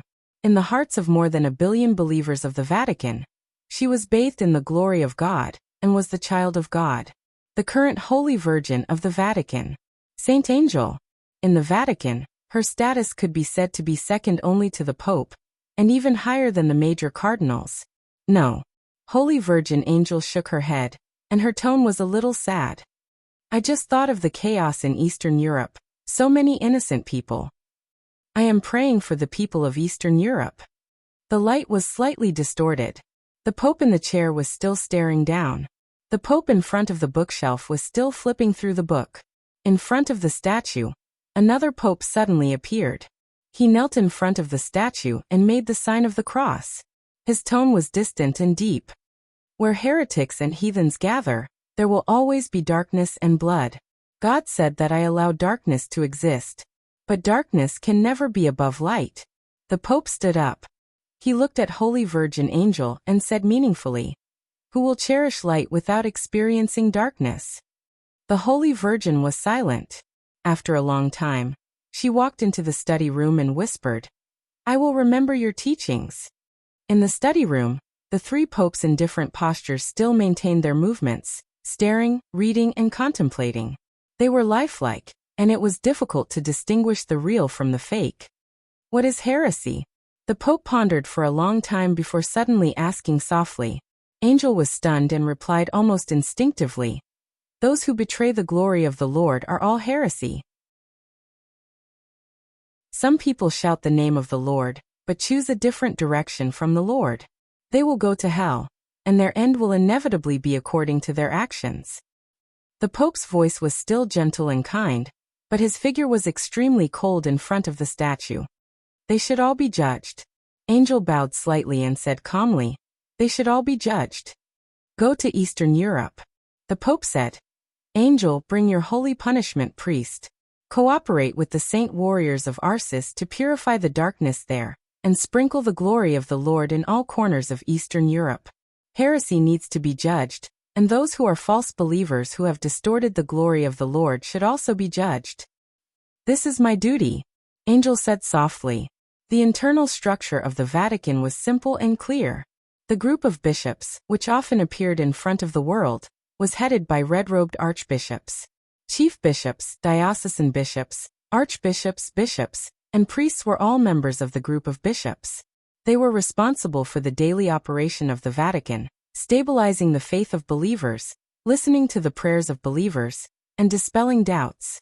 Next was the Holy Disarmament Corps, the armed forces of the Vatican. It was headed by Saint War Angel, Arcis, who ranked 3rd on the world's divine list. Its main responsibility was to maintain the dignity and glory of the Vatican, and to judge heresy. Its main responsibility was to fight. This was an elite force selected from more than 1 billion believers in the world. They were also fanatics in the Vatican. Most of them would not be stationed in the Holy Land, but scattered all over the world. Where there was a cross, there was the Holy Disarmament Corps. Then there was the most mysterious Holy Punishment Priest Group, and the Arbitration Council. The Holy Punishment Priest Group was directly led by the Holy Maiden. It was responsible for spreading the glory of the Vatican, guiding faith, punishment, and redemption. The Arbitration Council was an intelligence and assassination agency. In the decisive Battle of Heaven Capital more than 3 years ago, after the killing angel Aldac of the Vatican died in the hands of Li Tianlan, the Arbitration Council had been managed by the Holy Maiden. The Pope controlled everything in the Vatican. To put it simply, the Holy Disarmament Corps was responsible for fighting, and the Holy Punishment Priest Group was responsible for brainwashing. It was the duty of Holy Maiden Angel to spread the glory of the Lord in any corner of Eastern Europe. And it was the most important duty. Don't let me down, Angel. The Pope said softly, the Eastern European parishes are very important. I'm tired of the debate that has lasted for years. Those heathens don't understand the glory of the Lord at all. They have desecrated the cross. They should go to hell with the heathens of Eastern Europe. Yes, Your Majesty. Angel's voice was soft and pleasant, but she thought of Eastern Europe in her mind. The religion of Eastern Europe was not complicated. Even in the eyes of many people who were not religious, the religion of Eastern Europe was just a branch of the Vatican. Many people who had no faith called the Vatican in the Holy Land the Catholic Church, and the religion of Eastern Europe the Eastern Church. The ruler of the Catholic Church was the Pope, the only spokesman of God in the world, and the largest religion in the world today. The ruler of the Eastern Church was the Patriarch. From the perspective of religious belief, the most important or even the only difference between Eastern Europe and Western Europe was that Eastern Europeans believed in the Eastern Church, while Western Europeans believed in the Catholic Church. This statement might not be absolute, but most of it was extremely correct. Eastern Europe was now in turmoil. More than a dozen countries were in chaos, each with its own ulterior motives. The major forces in the dark world were ready to take action. Under the gathering of the wind and clouds, the Eastern Church was bound to be in it. In that chaos, if the Eastern Church was destroyed, the Catholic Church would sweep Eastern Europe in the fastest time. Once the Eastern European diocese was established, the power of the Vatican would expand again, and they could even try to re-establish the Great East Asia Diocese they had planned to establish in East Island more than 3 years ago. The establishment of each diocese represented the expansion of the glory of the Lord, as well as infinite interests and power. Eastern Europe was chaotic, but the Vatican liked the current Eastern Europe very much, so they would be more chaotic next. There were countless unstable factors, competition for interests, entanglement of grievances, conflict of beliefs, political differences. There would be wars there, the most complicated wars. Angel didn't know how long the Pope had been watching Eastern Europe, but she was sure that the Samsara Palace was not the only superpower that chose to cooperate with the Vatican this time. Therefore, the chaos in Eastern Europe might have an unexpected result in the end. Angel's heart was a little confused, but she was smiling like a flower. She walked up to the Pope, who was sitting in the chair and staring down, and took the heretic roster from his hand. She stared down at the roster that had been turned to the end, and looked at the summary. Those who betrayed the glory of God were all heretics. But the last page of the register was not blank. There was also a name there, in both Chinese and English. In the Pope's mind, it was also a heretic, but there was little information. Angel saw a strange name that was a little hard to pronounce. Dongqing Rushi. Angel blinked and glanced at the lifelike Pope sitting in the chair. The 3 popes were doing different things. She didn't know which one was real and which one was fake. She also didn't know what the Pope had just stared at. It was the summary at the end of the page or Dongqing Rushi. Angel thought quietly. She was good at thinking, so she looked very focused. The light in the study flickered. Angel's shadow was printed on the wall, very slender. I hate shadows. The Pope suddenly said. Because it's darkness. Darkness is sin. His voice was calm and sure. The look in Angel's eyes changed quietly. She raised her head and stared at the Pope. But shadows always exist, don't they? Of course not. The Pope smiled. He moved his body. The light fell on him, and there was no shadow under his feet. Angel's shadow reflected on the wall also began to disappear gradually. There was only light left in the whole study. That's much better, isn't it? The Pope said with a smile. This is deception. Angel looked at the Pope. Everyone knew that the Pope did not know martial arts, but few people knew that in the spiritual field, the Pope was an absolute guru. As the God in the hearts of more than 1 billion believers, the Pope could not find an opponent in the spiritual field. This meant that his will was absolutely strong, and it also meant that he was the most terrifying hypnotist in the world. He could not find an opponent at all. The Holy Palace, the Holy Church, and even the entire Holy Land could be regarded as the Pope's home field. The Pope did not want Angel to see her own shadow, so Holy Virgin Angel could not see it. Just like the 3 popes in front of her. As a master in the spiritual field, the Holy Virgin could not tell the truth from the falsehood. No. The Pope whispered, this is faith. Only light is the most sacred substance. Darkness is not, and neither is shadow. But the shadow actually exists. It was rare for Angel to be persistent. It does exist. The Pope looked at Angel thoughtfully. I allow the shadow to exist in the light of the Lord, although I don't want to see it. But the shadow that the light of the Lord can't shine on is fallen, and should be purified. Angel's face suddenly turned pale. The arbitration council still lacks the most suitable candidate. The Pope suddenly said. Angel's delicate body trembled slightly. She lowered her head and said with unprecedented respect, I know what to do. An ancient bell suddenly rang in the Holy Palace. The bell was mellow and deep, spreading throughout the Holy Land. The light in the Holy Land became more and more dazzling. A tall figure wearing a guard's armor walked into the study. It's time for the coronation. The Pope said. Angel, you should go back and prepare. Your Majesty, I accept your coronation, but I still oppose the cooperation with heresy. The guard walked in, took off his helmet, and revealed a face that was famous in the dark world. The third place on the world divine list, the Saint War Angel of the Vatican, Saint Arcis. I allow the darkness to come close. Because we are the servants of the Lord. When the heresy is redeemed, the darkness will completely dissipate. Arcis, you have to understand that all sins are polluted and distorted glory. In the study, the three lifelike figures of the Pope began to disappear. The Pope, holding a scepter, walked down from the study on the second floor. He was dressed in a white robe, but the scepter in his hand was scarlet like blood. Arcis looked at the scarlet scepter in the Pope's hand, and there was a flash of obsession in his eyes. That was the obsession with absolute power. Be humble in front of the statue of God. The Pope said. Arcis knelt down respectfully. When he saw the scarlet scepter in the Pope's hand, he understood the content of the coronation. Coronation, God's punishment spear. There was a rumor in the dark world.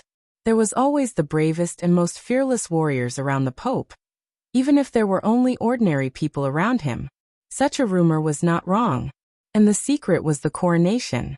In the field of willpower and spirit, the Pope was a well-deserved absolute grandmaster.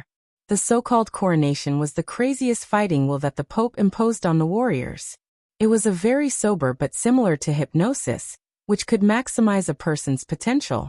Arcis used to be the second on the divine list, and now he was the third. And the God's punishment spear was the fiercest fighting will in all coronations. Arcis, who was crowned with the God's punishment spear, was the real Arcis, worthy of the title of the former second on the divine list. Angel watched all this quietly, but the study in her sight gradually became blurred. Angel raised her head in a daze. Only then did she realize that she was standing at the door of the study unconsciously. The sound of pages turning was still in her ears. In the study in her sight, the Pope sat in a chair, staring at the roster in his hand. A gentle and calm voice sounded. It was like a repeat of the previous one. Angel, your heart is in a mess. Can you tell me why? The light was still on. The Pope did not look up. There was no Arcis in front of the statue. Everything was so serene and calm. An indescribable coldness and fear emerged from Angel's heart, instantly occupying all her consciousness. She didn't know if she had just walked into the study. She also didn't know if what she had just seen was true. She also didn't know if what she saw now was true. She didn't know if Arcis was in the study now. But she couldn't see it. The Pope would always only let others see what he wanted others to see. Angel's heart was filled with extreme fear. She shook her head in a panic, bowed and quickly left the study. The Pope's figure was still sitting in the chair, staring at the roster in his hand. Under the light, a smile appeared at the corner of his mouth. There was no shadow in front of him. Angel walked out of the Holy Palace quickly. Her heart was beating wildly. After leaving the study in the depths of the Holy Palace, her heart did not relax, but became more and more afraid. Because the memory was dissipating. Everything in the study that she didn't know was real or fake just now began to disappear in her mind bit by bit. She didn't want to forget, but she couldn't control her thoughts. In the end, only a few words of the Pope remained in her mind. She remembered that the Pope asked her to lead the God's punishment priests to Eastern Europe to assist Arcis. As for the others, she didn't remember. She wasn't even sure if she had said something in the study that she wanted to say but had never dared to say. She wasn't sure if the Pope knew the secret of her heart. The gate of the Holy Palace was already behind her. When the guards on the street saw the Holy Virgin, they bowed respectfully. Angel walked across the street in the most elegant manner and entered the Holy Church opposite the Holy Palace. A thin figure in the armor of a guard stood in the darkness of the church, facing the statue of God. He did not kneel or pray, as if he was waiting. She heard footsteps. The guard turned his head and chuckled. "Beautiful Holy Virgin, you are finally here. I knew that you would definitely appear here after seeing that old fellow. This is your habit." The guard took off his helmet and revealed his face. His smile was eager, but it was extremely hypocritical. Angel was uneasy. The guard was right. Every time she saw the Pope, she would have a fear from the bottom of her heart. So she would appear here to pray as soon as possible to eliminate all the negative emotions in her heart. But at this time, she didn't expect that there would be someone waiting for her in the Holy Church. She didn't expect that the person waiting for her would be the person who shouldn't be here at this time. Mellad. A touch of coldness gradually appeared in Angel's blue pupils. Her tone was a little low. "You should be praying now and preparing to be crowned by His Majesty the Pope." Arcis was not the only one who had the honor of being crowned. As the second commander of the Holy Disarmament Corps, Mellad was also one. He broke through to the Invincible Realm a year ago, and the news had not been made public. This time, after being crowned by the Pope, his combat capability would soar to another level. Mellad looked at Angel. His smile was still full of hypocrisy. "Are you sure what you're seeing now is true?" Mellad said with a playful smile. "Do you remember how you left the Holy Palace and where you are now?" Angel's whole body trembled violently. But then she calmed down. She remembered how she left the Holy Palace. She also remembered that she was in the Holy Church now. There was no deviation in her memory, so everything in front of her was true. "How dare you?" Angel said coldly. "You're too easily excited," Mellad said softly. "As the noblest Holy Virgin, you should be quiet and patient under any circumstances." His eyes gradually became naked and fiery, as if he wanted to tear apart Angel's clothes and veil with his eyes. "Before being crowned by His Majesty the Pope, you should pray devoutly. You've violated the will of His Majesty the Pope.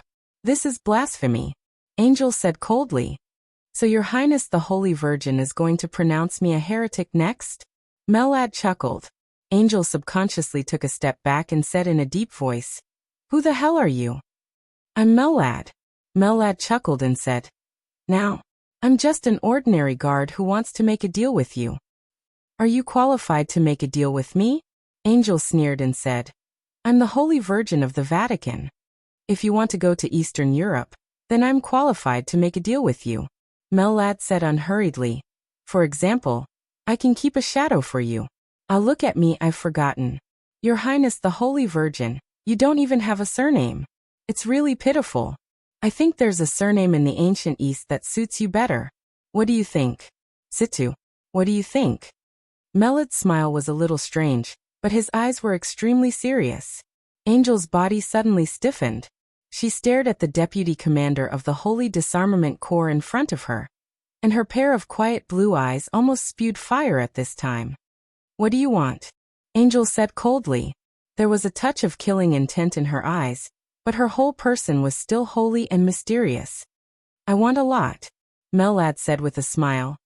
"First of all, I need you to accompany me to meet a distinguished guest from afar." "Why do you want me to go?" Angel forced herself to calm down. "Because your identity is noble enough," Mellad said seriously.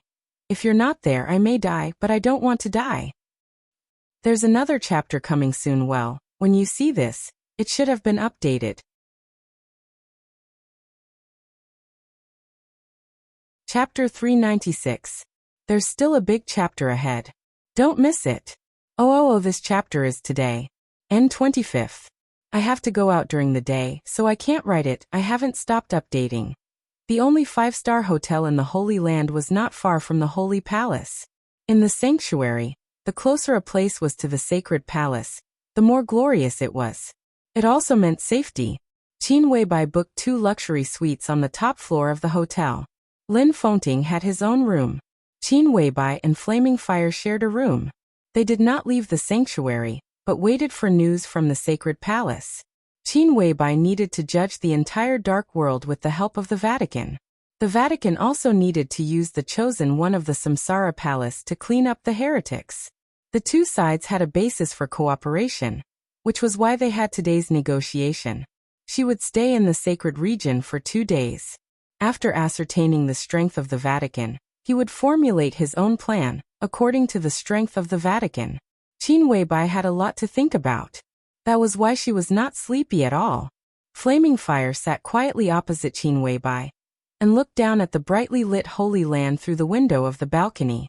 The sacred region was too small, and their position was extremely high, so her gaze easily passed through the almost unshadowed sanctum and landed on Seven Hill City, the capital of Italos.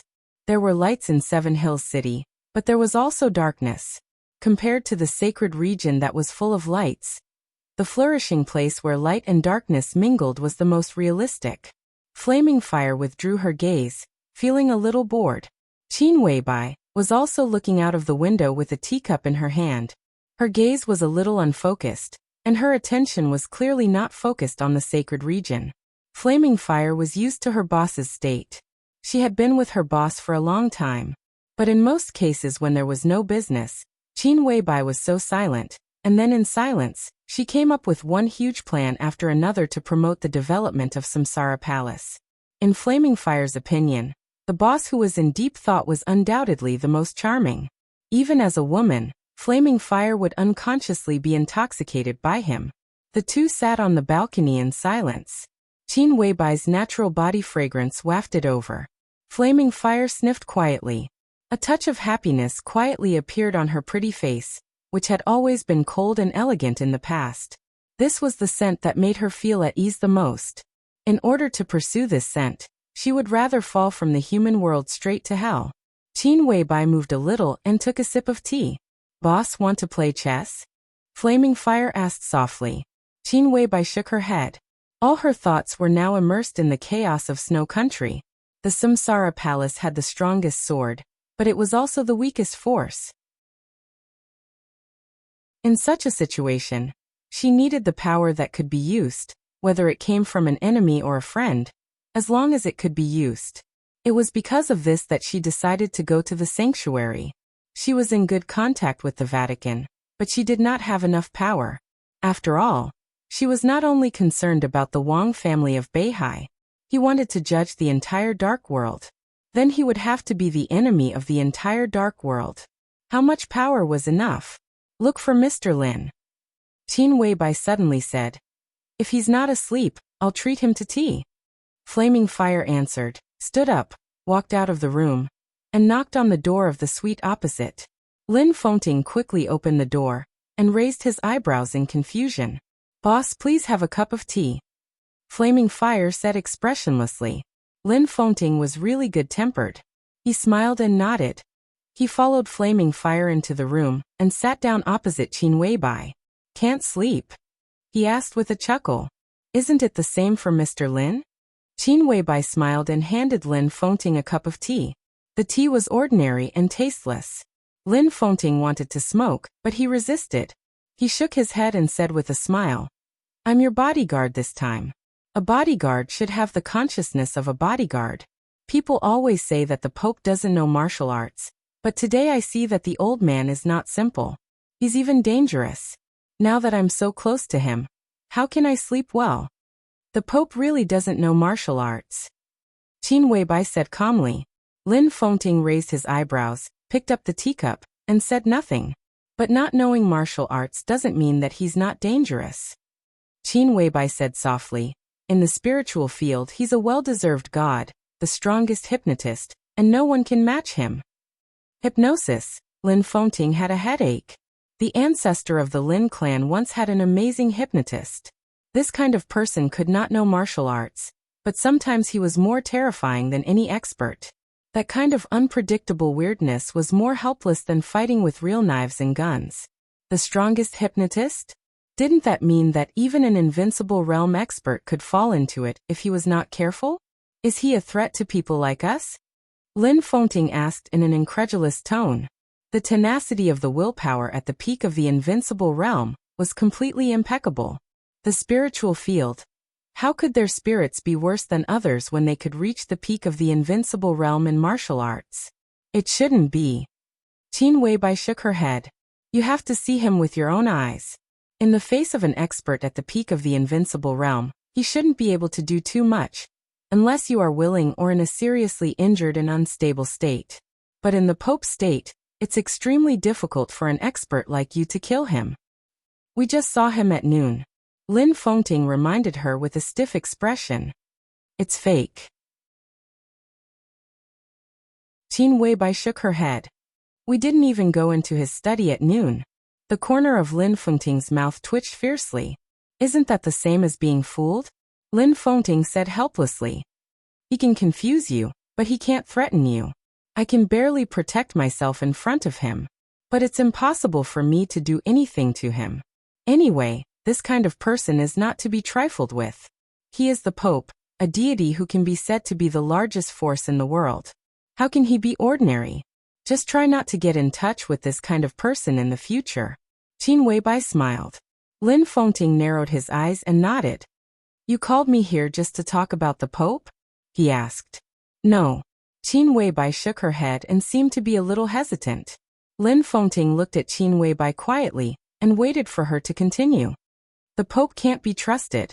Qin Weibai said, the power of the Vatican can be used, but at critical moments, we still need to rely on the most trustworthy power. I don't have enough power in my hands. Lin Fengting's eyes remained unchanged, and he looked at Qin Weibai quietly. I want to borrow troops from the Lin clan. Qin Weibai whispered. Lin Fengting was silent. Qin Weibai also fell silent. How many people? Lin Fengting suddenly asked. 300 people. Xianyuan sword. Qin Weibai didn't look at Lin Fengting. She just quietly looked at the teacup in front of her. Xianyuan sword was not a sword. It was the most elite super troop of the Lin clan. Its average strength was at the peak of the fire-flaming realm. It was a super elite enough to compete with the Heaven Punishment troop of the Wang family of Beihai and the Holy Disarmament Corps of the Vatican. 300 people were all the Xianyuan sword had. It was one of the trump cards of the headquarters of the Lin clan. In recent decades, it had been replaced by several generations, but it had never been used. If such a force was controlled by Qin Weibai, it could completely make up for the largest group of elites that the Samsara Palace lost in Snow Country, and the overall strength would be much higher than before. Lin Fengting was silent for a long time. The atmosphere was so oppressive that it almost froze. Do you remember what I said before? Lin Fengting suddenly asked. The Lin clan doesn't enter the secular world? Qin Weibai asked. No. Lin Fengting shook his head. I invited you before. Qin Weibai fell silent. After Snow Country, I hope you can control the Lin clan for me for 20 years. The master of Samsara Palace refused, and you didn't reply. Lin Fengting said. He emphasized the words, master of Samsara Palace. Qin Weibai was still silent. If I can live. After a long time, Qin Weibai said softly. It's my business whether you can live or not. Lin Fengting's eyes were resolute, and he said meaningfully, I will do my best.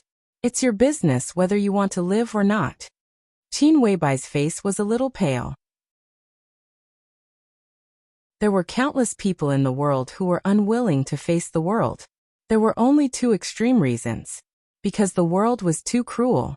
Because the world was too warm. If you tell Tianlong some things, he may not blame you, and you will not become enemies.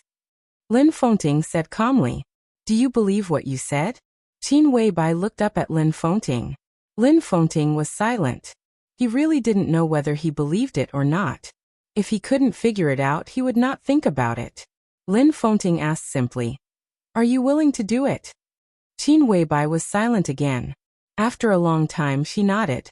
She took a deep breath and said, Yes. She didn't say whether she was willing or not. She just said yes. Lin Fengting laughed. He took a pendant from his neck. The pendant was scarlet and small, in the shape of a sword. Put it on. Lin Fengting said. Remember your promise. Qin Weibai took it and whispered, the Xianyuan sword. Don't ask me. Lin Fengting shook his head, lowered his head to drink tea, and said flatly, from now on, you are the patriarch of the Lin clan. There was one thing he didn't say, but Qin Weibai already understood. The patriarch of the Lin clan could mobilize more than the Xianyuan sword. Thank you. Qin Weibai held the pendant tightly in her hand. Lin Fengting shook his head. If you think you owe Tianlan, then the Lin clan owes you. You don't have to thank me. Qin Weibai's mouth moved. When she was about to speak, there was a sudden knock on the door. The three people on the balcony raised their heads at the same time and looked at the door. Who is it? Flaming Fire's tone was cold. There was no response from outside the door, but the knocking was still ringing, neither fast nor slow. Qin Weibai and Flaming Fire looked at each other. Lin Fengting remained calm. There were many experts in the Holy Land. Arceus was strong. The Pope was dangerous. But the Holy Land was too small.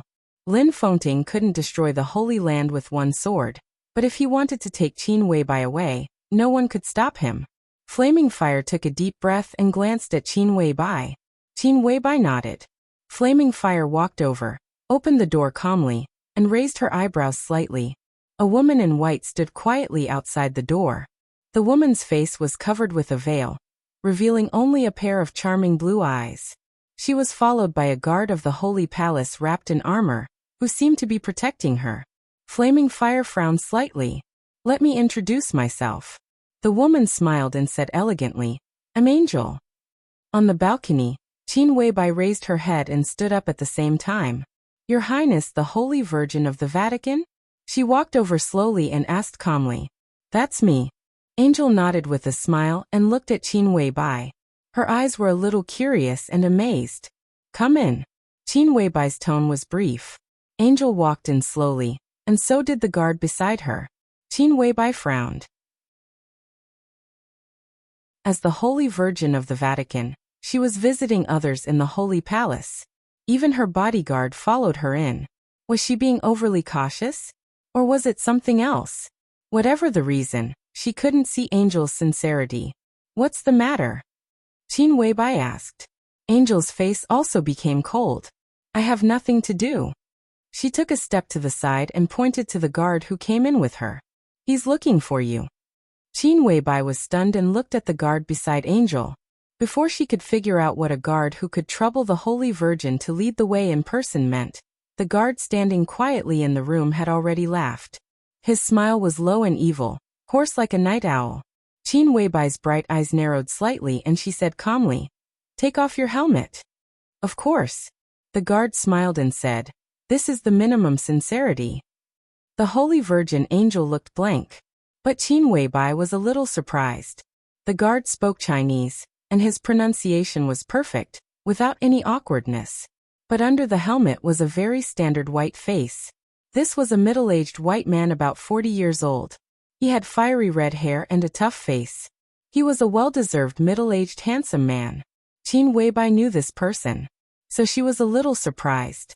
Because in the information she had, the person in front of her didn't know Chinese. Melad? She asked in a low voice.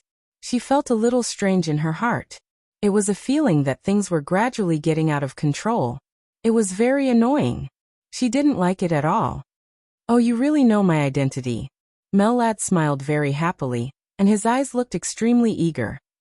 You are my goddess, one of the ladies I respect most. Qin Weibai said calmly. Your identity? Does the second chief Melad have another identity? This is a secret. But I don't mind sharing it with you. Melad chuckled. He glanced at Angel and said, The Holy Virgin's acting skills are very good. You must not know that the Holy Virgin's Chinese is very good, but I don't mind. Let me introduce myself. I'm Melad, the second chief of the Holy Disarmament Corps of the Vatican. But I still like my other name or code name. Melad laughed and looked proud. My name is Disciple. Disciple. Qin Weibai narrowed her eyes tightly. Whose disciple? Of course, it's His Highness Disciple. Melad laughed. Which Highness? Qin Weibai asked in a low voice. A Highness who wants to cooperate with you, Melad said seriously. Qin Weibai laughed. Qin Weibai laughed. Her face was sharp and delicate, and her eyebrows and eyes were cold. As the corners of her mouth rose, her whole person carried a kind of lofty arrogance. So your highness doesn't have a name. You know him. He's not your enemy, but it's not convenient for him to reveal his name, Melad said. You're playing tricks. Qin Weibai turned directly and said in a flat tone. Flaming fire, see the guest out. You shouldn't question my sincerity. Melad looked at Qin Weibai's back. You have tried many people in the Holy Palace. This makes me sure of your purpose. If you really want to trace a list from many years ago, my highness can provide it to you. He paused. It's at least 80% of the list. Qin Weibai did not turn around, but everyone present could feel that her body was slightly tense, and it had been tense to the limit. Melad grinned. My highness once talked about a friend. He said that she was a very strange person. She abandoned time in the most beautiful period of her life, but she didn't give up day and night. I don't, Mr. Lin. Qin Weibai turned around in an instant. Kill him. Her tone was unprecedentedly sharp, and there was a touch of madness in her eyes. Lin Fengting did not hesitate. He was the former patriarch of the Lin clan. The former patriarch was also a member of the Lin clan. And now it was the acting patriarch of the Lin clan who wanted to kill him. In an instant, sword light appeared in the living room with soft light. The sword light was dazzling. Melad's expression changed dramatically, and his whole body shook violently. The domain of the invincible realm appeared in an instant. The whole living room was completely frozen. The living room was extremely quiet. But the sword moved extremely fast. The surging sword light condensed into one point, and a bolt of lightning suddenly appeared in the frozen space. The extremely sharp sword light tore the domain apart in an instant. The sword intent surged in the broken domain, but it did not overflow at all. Instead, it circulated repeatedly around the sword edge, as if it was superimposed. In the blink of an eye, the sword in Lin Fengting's hand was several times more terrifying than when he had drawn it out. The sword edge pierced straight into Melad's chest. Melad suddenly let out a low roar. He put his palms together in an instant. The sharp peak in Lin Fengting's hand paused slightly. Melad's entire body flew out and smashed hard against the wall. The whole floor shook with a loud bang. Lin Fengting's eyes narrowed tightly. He didn't use all his strength in this sword strike, so it didn't cause much serious damage. But this didn't mean that this sword strike wasn't strong. He was at the peak of the invincible realm. In terms of strength, he was enough to enter the top 3 on the divine list. A casual sword strike was also a sword strike on the divine list. He also knew Melad. The second commander of the Holy Disarmament Corps of the Vatican was definitely a famous figure in the Dark World. But in the intelligence system of the Lin clan, he only had the combat capability of the invincible realm. But in that instant, the strength that the other party had shown was absolutely incredible. With such strength, he was not far from Arsis, who had not been crowned. This was clearly a super expert who was close to the peak of the invincible realm. Follower? Whose follower? Lin Fengting took a step forward, and his eyes were completely focused. Does it make sense? Melad shouted angrily. I came with the Holy Virgin. If you kill me, can you walk out of the Holy Land alive? Well, even if you can, does it make sense? Not only will you become enemies with the Vatican, but you will also lose a powerful ally. Qin Weibai stood there. Her body trembled slightly, and her delicate red lips were also gently opening and closing. For a moment, her mood fluctuated, and she seemed to be unable to speak. Flaming Fire had never seen the boss in this state. His emotions fluctuated violently.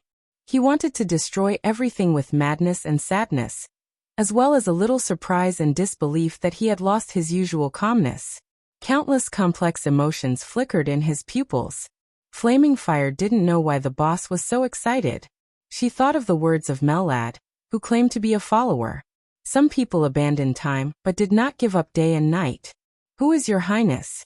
After a long time, Qin Weibai said coldly. Her voice was obviously trembling. At this stage, he is your friend. At least he will provide you with the list you want. The follower stood up straight and wiped the blood from the corners of his mouth. All his spirits were locked on Lin Fengting, and he was fully prepared for the attack that the other party would hit him at any time. Friend, Qin Weibai sneered and said, if he can provide that list, he is one of the people I want to find the most. He just received the invitation, but he did not participate. The follower said, otherwise he would not dare to come to you. Qin Weibai stared at the follower coldly. The follower looked at Qin Weibai calmly. Where is the list? Qin Weibai suddenly said. In a safe place. When we arrive in Eastern Europe, I will give it to you. The follower smiled. Believe me, goddess. At this stage, we deserve your trust more than anyone else. So not only will you get the list, but you will also get my help. I am not only the deputy commander of the Holy Disarmament Corps of the Vatican, but I am also willing to be the sword in your hand in this Eastern European chaos. Because at present, most of the people you want to try are also the people we want to deal with. The words were straightforward and naked. Qin Weibai suddenly glanced at Angel, and her eyes were obscure. You should know the secret of Her Highness the Holy Virgin without me telling you. The follower was not flustered. She may not be trustworthy, but she will not reveal our deal. Angel snorted softly, but there was some panic in her eyes. She was the Holy Virgin of the Vatican. But Saint still had secrets. But at this time, she suddenly felt as if she were completely transparent in front of these people in front of her. The follower knew everything about her. Qin Weibai also knew. Qin Weibai was silent for a long time. She seemed to have completely calmed down, and all the emotions disappeared from her little by little. After a long time, she slowly turned around and said coldly, I see. The follower narrowed his eyes and chuckled. This will be the most pleasant cooperation. I can guarantee it with my character. He put on his helmet. The conversation was over. Holy Virgin Angel walked out of the room with the follower again. Lin Fengting sent the two of them out quietly, but he was not in a hurry to go back. The footsteps of the two of them were getting farther and farther away. Vaguely, Angel's suppressed angry voice sounded. What else do you want? I want a bottle of fusion. This should be within the authority of Her Highness the Holy Virgin. You see, I am a gentleman and never make any excessive requests. Lin Fengting narrowed his eyes, returned to the room, and whispered. He wants a bottle of fusion that belongs to the Vatican. Fusion.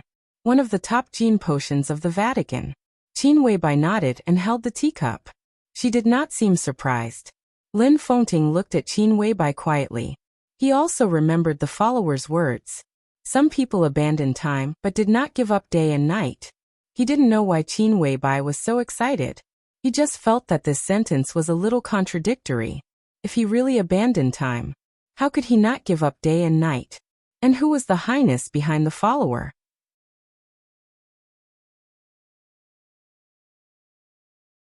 Chapter 397. Tongming Temple on West Mountain had been abandoned for 3 years. In the eyes of many locals of Yuzhou, this was a reckless waste of natural resources. West Mountain of Yuzhou was very quiet and had a pleasant environment. Tongming Temple was one of the buildings with the longest history in West Mountain. The beauty of West Mountain was no less than that of Green Mountain. But this area had been the most mysterious place in Zhongzhou State since the founding of the People's Republic. It was conservatively estimated that there were at least 20 military bases with different functions in the entire West Mountain. The famous Eastern Excalibur Special Brigade of the Central Theater of Operations of Zhongzhou State was stationed here. This was the mysterious and iron-blooded West Mountain. A few years ago, Tongming Temple was one of the few tourist attractions in West Mountain. But 3 years ago, Tongming Temple was taken over by Kunlun City and became the headquarters of the Snowdance Corps in Zhongzhou State. With the decisive Battle of Heaven Capital, the Snowdance Corps was disbanded, and Tongming Temple became abandoned. In the past 3 years, the local government had applied to the army headquarters and Kunlun City in an attempt to reopen Tongming Temple. Although there were no Buddha statues in Tongming Temple, the environment in the Green Mountains and clear waters was enough to set up a top club in Zhongzhou State. Not only would it increase taxes for the government, but businessmen would also get a lot of benefits. However, Kunlun City had never relented.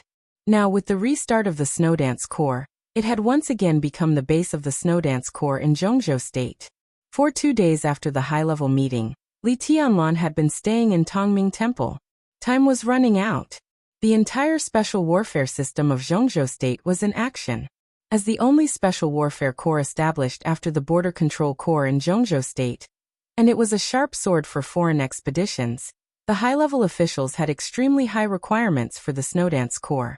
In an elite corps of 20,000 people, the minimum threshold for soldiers was the chi-controlling realm. The basic officers were required to have the strength of the ice-condensing realm. The minimum requirement for middle-level officers was the fire-flaming realm. And the high-level officials were all at the peak of the thunder-shocking realm. The framework of the Special Warfare Corps of 20,000 people was not large, but it was extremely complete. Completeness also meant finesse. So Lee Tianlan was very busy. He was pushed to a high position without preparation. He had not adapted to the change of identity at all. He had to form a special warfare corps with the most combat effectiveness in a limited time. Tongming Temple was also very busy. In 2 days, countless materials entered Tongming Temple and fell into Lee Tianlan's hands. Kunlun City, the 4 special warfare headquarters, and the elites of the special operations bureaus of each province all appeared in Lee Tianlan's sight. The elites of various theaters of operations, legions, and special forces were also within Lee Tianlan's choice. Information about the major martial arts forces was also piled up on his desk. The leaders of the General Staff Department, General Political Department, General Armament Department, and General Logistics Department would come over almost every day. The General Staff Department provided some tactical suggestions. The General Political Department assisted Lee Tianlan in taking charge of the personnel transfer of the Snowdance Corps. The General Assembly provided equipment and weapons, and the General Logistics Department finalized logistics. Massive, rigorous, yet chaotic. Everything looked extremely hasty. In the encampment of the Snowdance Corps in Tongming Temple, there would be changes almost every hour. For the time being, Lee Tianlan still hadn't adapted to the change of identity, but he had to bite the bullet and carry on. In terms of the formation of the corps, Jeongjo State did fully respect Lee Tianlan's will. Nearly 15,000 soldiers of the 20,000-strong Special Warfare Battalion were from the Border Control Corps. To be exact, they were from the 40,000 troops transferred to the Sky Academy by Dongqing Wudi. The 4 generals headed by Li Zhonghu were also transferred from the Border Control Corps to the Snowdance Corps. In terms of level, the Snowdance Corps could be said to be an organization at the same level as the 5 theaters of operations. But it had a small number of people and a relatively single type of troops, so the organization was simplified as much as possible. The Snowdance Corps was headed by the marshal, with a vice-marshal, 2 deputy marshals, a supervisor, and a chief of staff. They formed the highest decision-making level of the Snowdance Corps. Under the Corps were 2 divisional organizations, which were very orthodox. Different organizations shared different responsibilities from company, barracks, regimental headquarters to division headquarters, and finally formed a whole. Lee Tianlan now had a rough list in his hand. He had contacted a lot of people in the past 2 days. There were many people who were kind to the Lee family and hostile to the Lee family. Most of the people Lee Tianlan came into contact with, whether good or bad, basically gave him a clear attitude. So he knew very well that he had a good hand now. Marshal Yi Dongsheng, the deputy minister of the army headquarters of Jeongjo State, the chief of staff, and known as the god of army, also felt that Lee Tianlan had a good hand when he looked at the list drafted by Lee Tianlan. From Lee Tianlan's point of view, this list was simply gorgeous beyond words. The list was not long, but Yi Dongsheng looked very carefully and cautiously. In the office of the army commander of Tongming Temple, everyone looked carefully and cautiously. Lee Tianlan, dressed in a decent military uniform, and with the rank of marshal, sat behind the wide conference table. He quietly observed the big shots in the conference room, and patiently waited for their reaction. Yi Dongsheng, the minister of the general staff, represented the Southeast Group. Feng Wenxi, the minister of general political affairs, represented the Prince Group. Sun Jiyu, the minister of defense, represented the Special Warfare Group. Hua Qingfeng, the Minister of Security of Zhongzhou State, represented the academics. The northern faction still stayed out of it. Li Tianlan represented the giant group.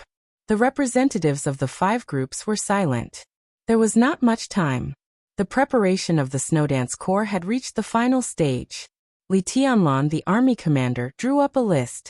The 4 big shots who assisted Li Tianlan in establishing the Snowdance Corps were responsible for approving it. If the opinions of the 5 people reached a consensus, they would report it to the army headquarters in Kunlun City at the same time. The Army headquarters and the Special Warfare System would hold an internal meeting to confirm the list and report it to the cabinet and the Hidden Dragon Sea for final confirmation. Yi Dongsheng read the list in his hand bit by bit. There were too many names on the list that he was familiar with. Cool Breeze, Drifting Cloud, and Deep Dream of Sai City. Han Chongyang, the Yin and Yang Sword Master of Mount Shu. Yin Qinshi, the Phantom Sword Master. Su Chang'e, the Sword Justice of Jade Pool. Ling Shuangxue, the First Elder. Hua Qingfeng, the Sect Master of the Shadow Sect.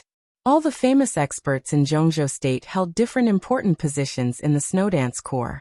It was foreseeable that once these people joined the Snowdance Corps, they would definitely stand on Li Tianlan's side.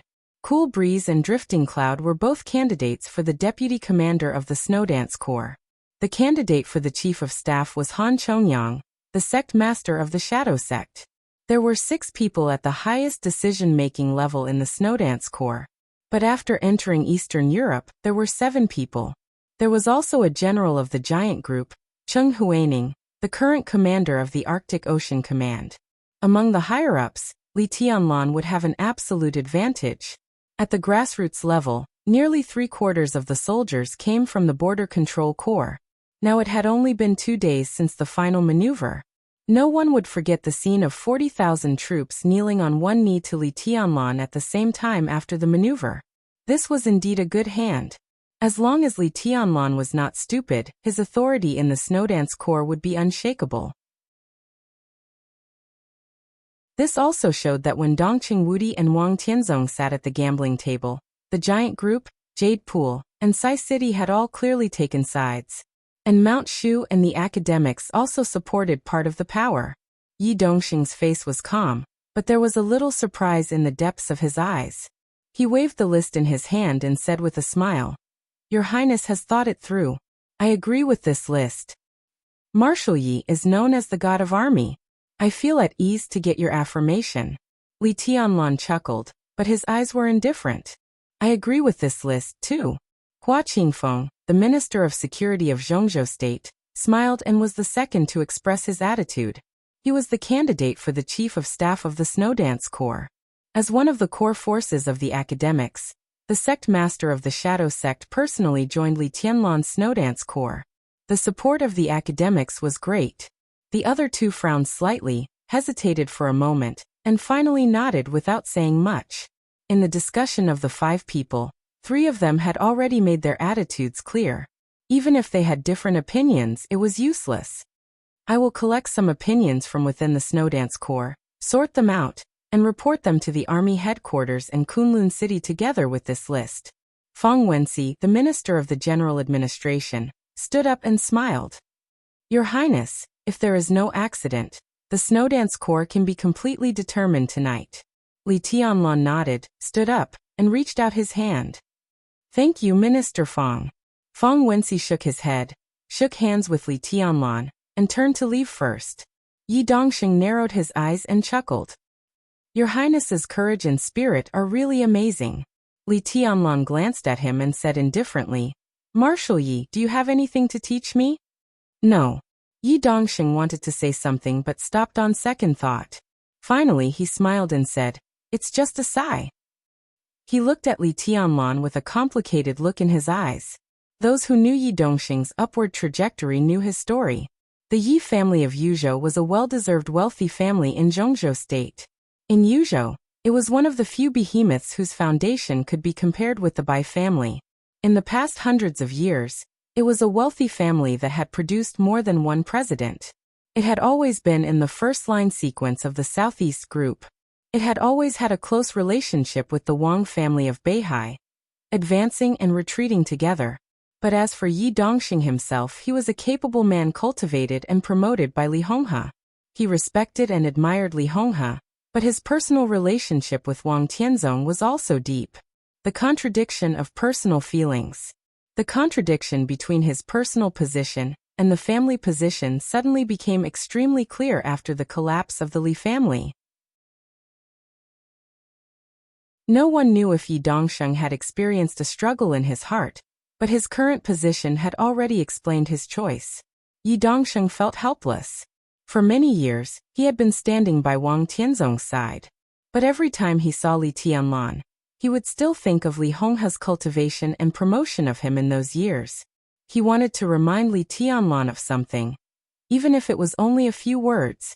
But when the words came to his mouth, he didn't know how to say them. It seemed that he couldn't say them either. Yi Dongxing raised his hand.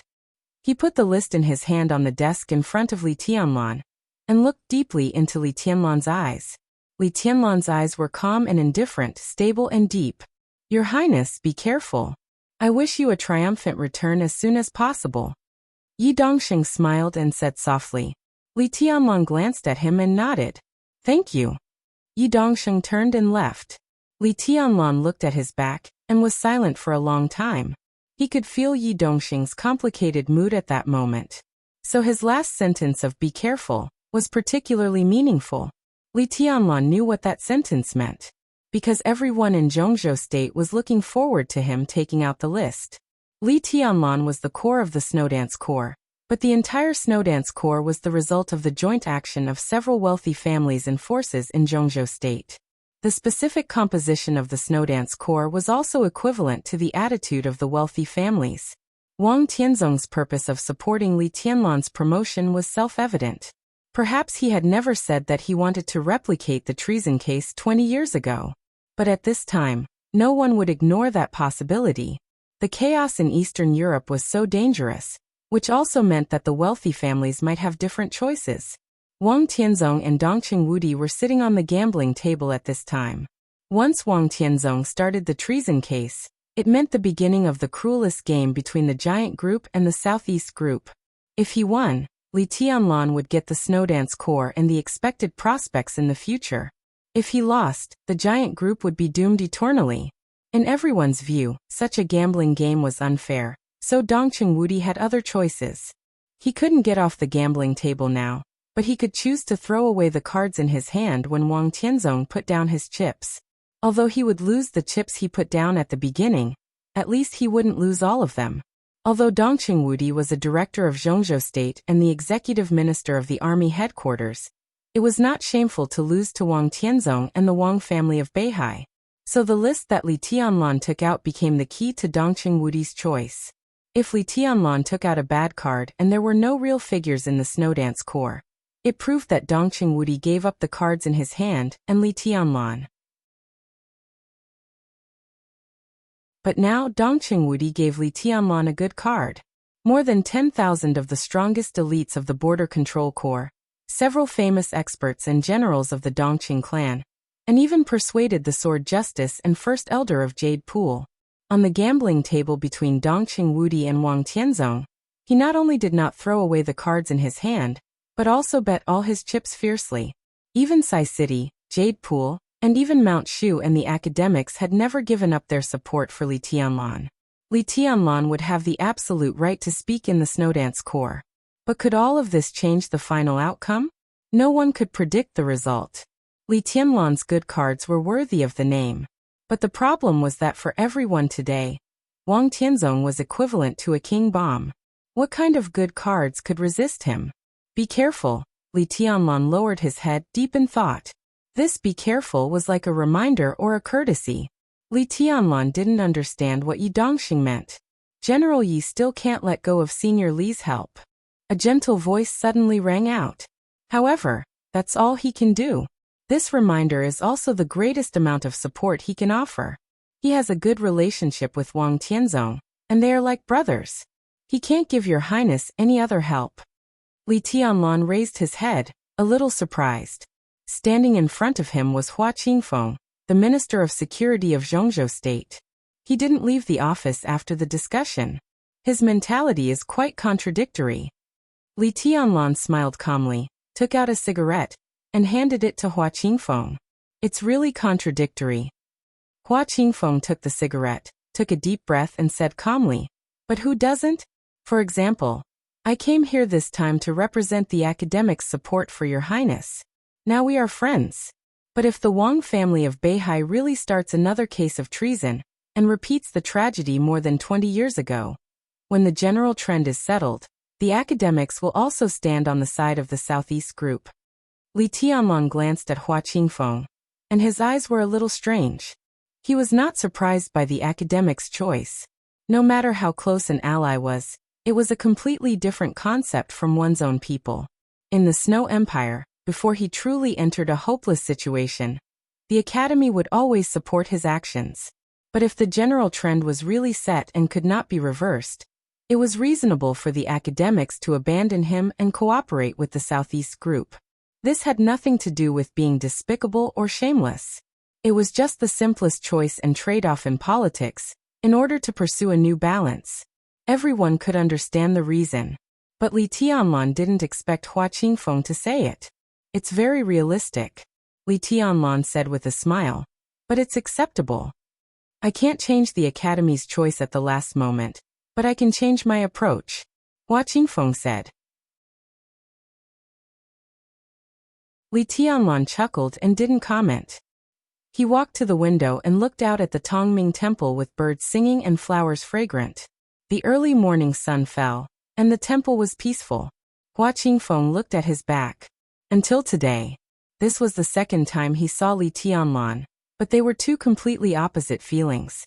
When they first met in front of the building of the army headquarters, Li Tianlan was pure and calm. But now Li Tianlan, he was wearing a military uniform with the highest military rank in Zhongzhou state. He was so young that his military rank, military uniform, and his figure looked a little weird.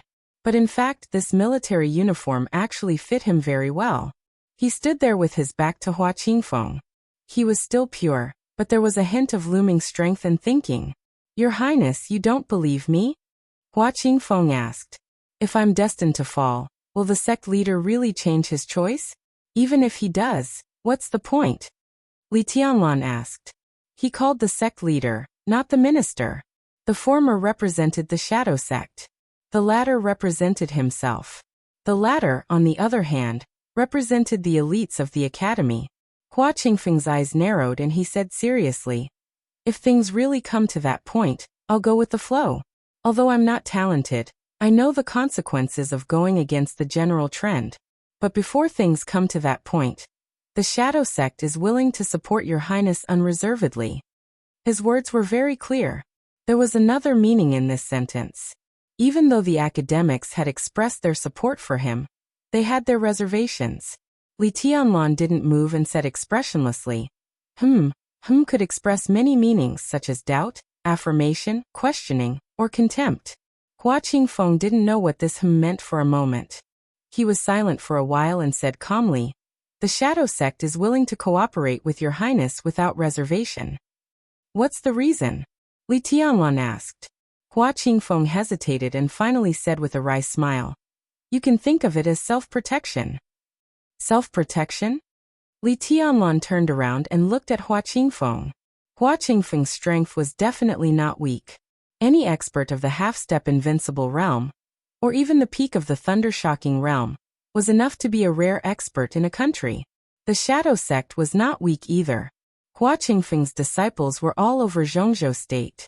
With his current status and the special nature of the shadow sect, as long as the academics protected him, he and the shadow sect would be safe. The president wants to hurt you? Li Tianlan's eyes were a little playful. Of course the president won't hurt me. Hua Qingfeng said with a wry smile. But it's hard for him to put his mind on the special warfare system. The rise of the academics is too short, and it doesn't have a very prominent background. It can even be said to be a civilian cadre. Our strength in the special warfare system is extremely weak. Over the years, although Principal Zhuang Huayang has cultivated many talents in the special warfare system for the academics, compared with the Southeast Group and the Prince Group, we are still far behind. The academics chose you at the beginning. The president also consulted me about the 10-year plan.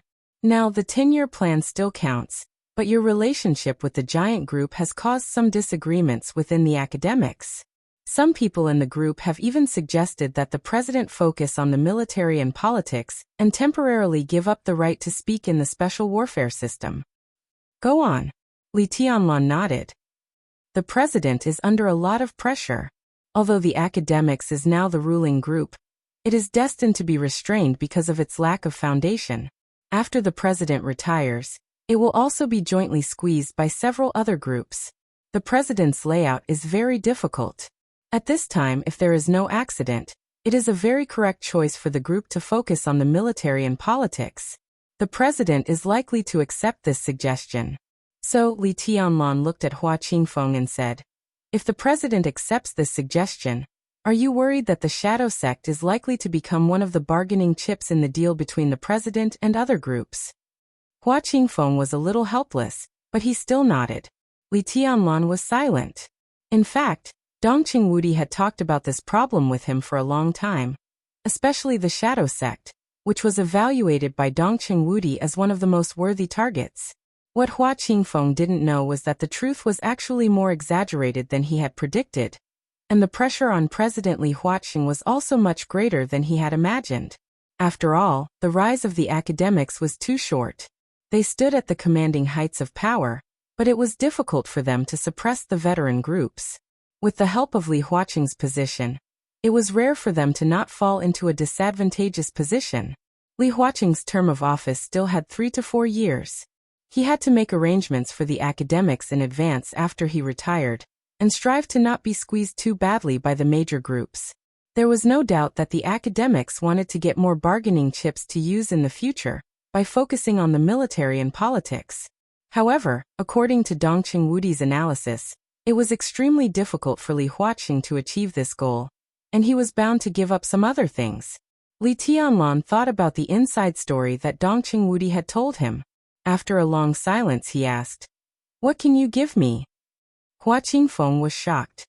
At present, the power I can mobilize in the shadow sect without being noticed is limited, but they are all elites.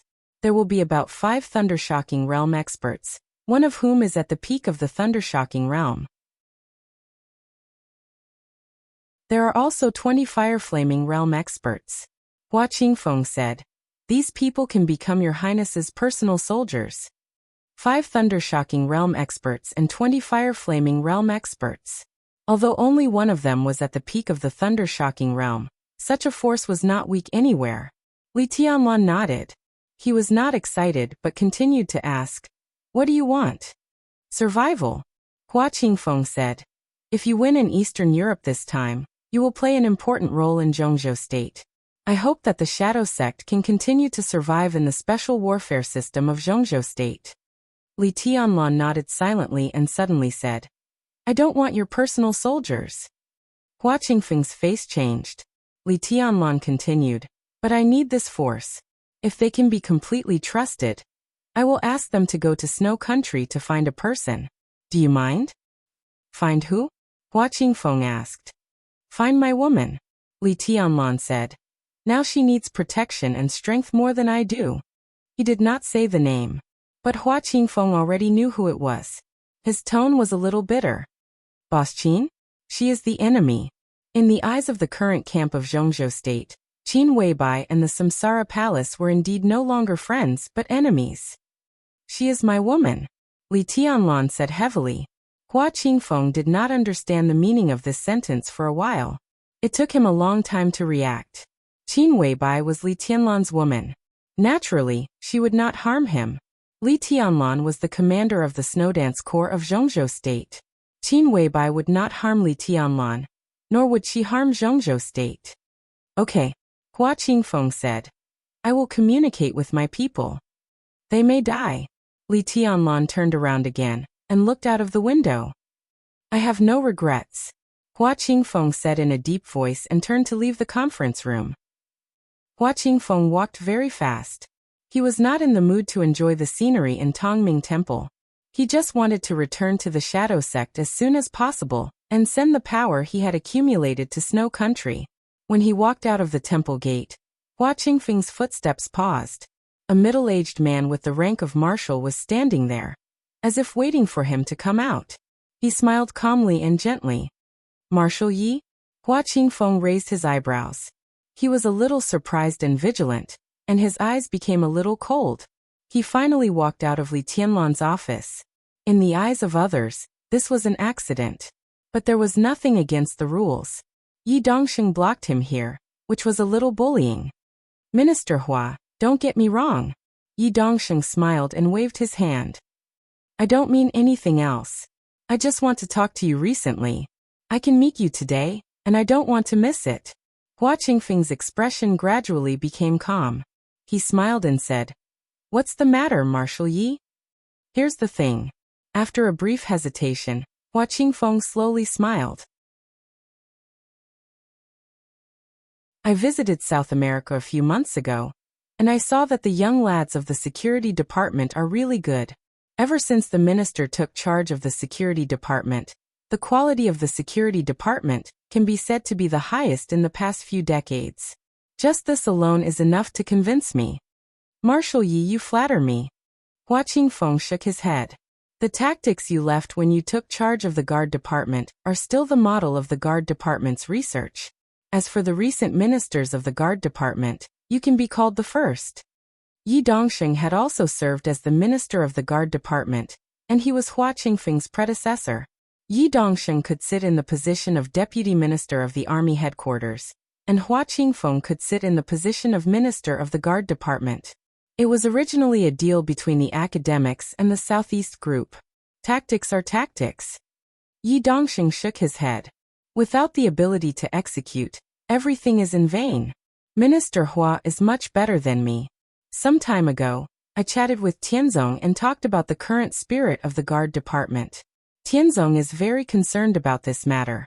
Minister Hua, you may not know that the internal defense force of Beihai province had some problems some time ago. I personally think that with Minister Hua's ability, it is easy to change these situations.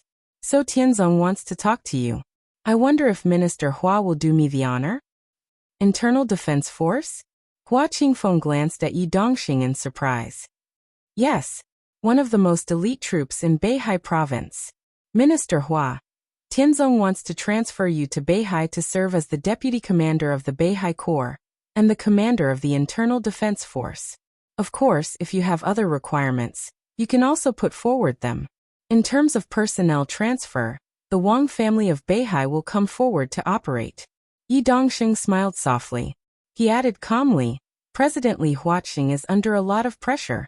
At present, it seems that it is difficult for him to take care of the problem of the special warfare system. Minister, it is time to make a decision in advance. Hua Qingfeng narrowed his eyes. The Beihai Corps was a super-large corps second only to the Border Control Corps, but it was equally elite. In terms of the system of Beihai province, the Beihai Corps was mainly responsible to the Wang family of Beihai, followed by Zhongzhou State. All the equipment, weapons, logistical supplies, and officer appointments of the Beihai Corps were completely dominated by the Wang family of Beihai. There was no need for high-level meetings. As long as it was reported afterward, the deputy commander of the Beihai Corps, the commander of the Internal Defense Force. This position was no lower than that of the Minister of Security, and even a little higher. Those who sat in this position were all corps members of the Wang family of Beihai. There was no doubt that if Hua Qingfeng agreed, he could also get this treatment. And the shadow sect might have more freedom to develop in Beihai province. Hua Qingfeng's eyes sparkled with the light of thinking. After a long time, he smiled and said softly, General Yi, thank His Majesty for my kindness, but I still prefer the Department of Security. The smile on Yi Dongsheng's face faded imperceptibly. He didn't seem to expect Hua Qingfeng to refuse. Hua Qingfeng looked at Yi Dongsheng's face. His eyes were calm but firm. Goodbye. The academics gave up the right to speak in the special warfare system. The shadow sect would be in an awkward situation. So Hua Qingfeng had to make a new choice. The Wang family of Beihai seemed to be the best choice. But it just seemed so. For a super wealthy family like the Wang family of Beihai, The most valuable people in the entire shadow sect were probably Hua Qingfeng himself and several thundershocking realm experts. Even the experts below the peak of the thundershocking realm were not very valuable. As for those fire-flaming realm experts of the shadow sect, most of them were not even qualified to enter the heaven punishment troop. Such a shadow sect was not qualified to be valued by the Wang family of Beihai. A deputy commander of the Beihai Corps and the commander of the Internal Defense Force might be all they had. In contrast, Hua Qingfeng preferred to choose Li Tianlan, because the shadow sect was not strong enough. Li Tianlan was not strong enough. His cooperation with Li Tianlan was a timely help. Both sides were trying to survive. Such cooperation was the most solid and worth looking forward to.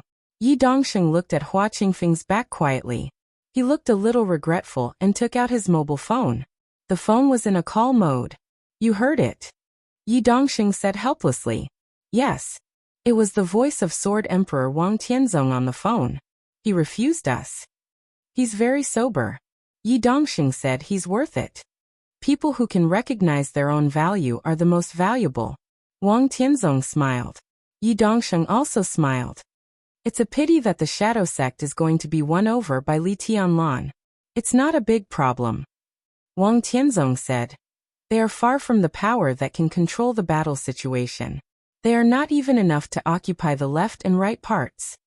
Yi Dongsheng agreed and suddenly said, I've read that list. There's nothing new. Nothing. It can only be said that we haven't looked carefully enough. Wang Tianzong said softly, Senior Li is good at forbearance and planning. It has been more than 20 years since the Li family collapsed, but unless I'm crazy, I won't believe that he was willing to accept failure. The upheaval in Eastern Europe this time is the key. Before dealing with Li Tianlan and the giant group, it's good if we can dig out some of Senior Li's chess pieces in Zhongzhou State. Are you sure Senior Li will take action? Yi Dongsheng asked. He has to take action. If he doesn't take action at this time, what's the point of planning? Just like Li Tianlan asked me in the Sky Academy, it's hard for me to cultivate a son like Sheng Xiao. At Senior Li's age, he can't cultivate a good enough grandson. He can't cultivate one even if he wants to. Well, Yi Dongsheng hesitated. What's wrong? Wang Tianzong asked. East Island. Yi Dongsheng's tone was a little dry. Wang Tianzong was silent for a while and said softly, Someone is watching. It's okay. Yi Dongsheng nodded. Hang up. On the mountainside of Mount Dibing, Wang Tianzong hung up the phone silently and looked at the lake in front of him. The fishing rod extended into the lake in front of him, and there was a wooden barrel in front of him. There was no water in the barrel. There was nothing in it. Summer Solstice, who was in a long dress, weaved a wreath around Wang Tianzong. She put the wreath on Wang Tianzong's head and said with a smile, Stupid. There's no fish. I'm afraid I can't eat the grilled fish you promised me. What's the hurry? Wang Tianzong coughed and said solemnly, It's too early for lunch. Summer Solstice snorted, sat down beside Wang Tianzong, and leaned on him. Wang Tianzong looked at the lake in front of him with calm eyes. What are you thinking about? Summer Solstice touched his chin and asked. I'm thinking. Wang Tianzong narrowed his eyes. Did Senior Li really not make a move this time? Summer Solstice didn't speak. It could be said that she single-handedly set off the treason case of Zhongzhou State. At the same time, she smashed the murderous weapon of the Li family, Infinite Sky, and broke Li Guangtu's invincible state with the murderous weapon. But Summer Solstice didn't dislike Li Honghe at all. Wang Tianzong wore a bright and somewhat funny wreath on his head. He held Summer Solstice with one hand and remained silent. Did Li Honghe really not make a move? This was a question he never talked about with Yi Dongsheng. But Yi Dongsheng would definitely think of this. In fact, even if Li Tianlan took control of the Snowdance Corps, there would be no problem, because he was the unparalleled Sword Emperor of Zhongzhou State. At the most critical moment, the strongest sword was enough to destroy everything. If Li Honghe really did not make a move, it could only mean that in today's snow country, even if Li Honghe did not make a move, Li Tianlan had the power to check and balance Wang Tianzong. But how was this possible?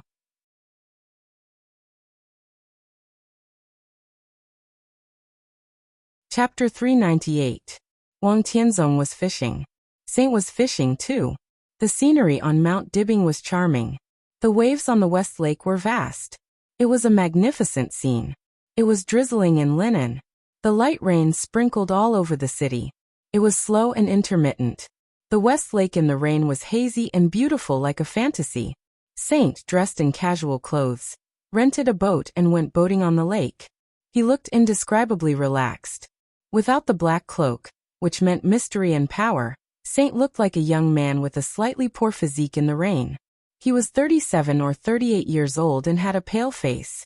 He was not handsome, but he was very clean, so he looked younger than his actual age. The rain in Lin and seemed to weaken his sword intent. Saint, who was shrouded by the sword intent at any time, looked extremely soft at this time, without any fierceness before. The boat drifted aimlessly with the turbulent waves. Saint's eyes were focused on the waves in front of him. His eyes were not as sharp as before, leaving only the most focused seriousness and expectation. He was fishing. It seemed that he was fishing with all his heart. Such a Saint was focused and soft. But he was extremely focused and terrifying. A phone rang abruptly. Saint frowned, took out the phone, looked at the number, and said helplessly, "You scared away my fish." A quiet voice sounded on the phone. "So I have no fish to eat, right?" "It depends on luck." Saint shook his head. "I'm in the center of the lake. I'll be there soon." The person on the other side of the phone said simply, and then hung up the phone. Saint put down the phone and continued to stare at the lake, lost in thought. He had an appointment with someone today, but it was not the person on the phone. It was an accident. The unexpected phone call and the unexpected person not only scared away his fish, but also disturbed his state of mind. Saint sighed softly. He had been recuperating in Lin, and for nearly half a month. He did not receive any news from any side, so his mind was extremely calm. He really hoped that his heart could continue to be calm. A black shadow suddenly appeared on the misty and hazy surface of the lake. The black shadow walked on the water under the gloomy sky, bringing up a gust of wind. The surface of the lake was shaking with the wind. The boat was tossed about in the turbulent water. Saint put down the fishing rod. In this situation, the fish would not take the bait no matter how stupid they were. The black shadow in the strong wind landed on the ship. The black figure was wearing a black cloak, and his body was hunched. As soon as his feet touched the ground, he started coughing violently. Saint frowned slightly and looked at his old buddy who had the best rapport with him. "Your injuries are very serious. Why aren't you staying at home? Why are you running around? What a tiring life." Military counselor resisted coughing and smiled.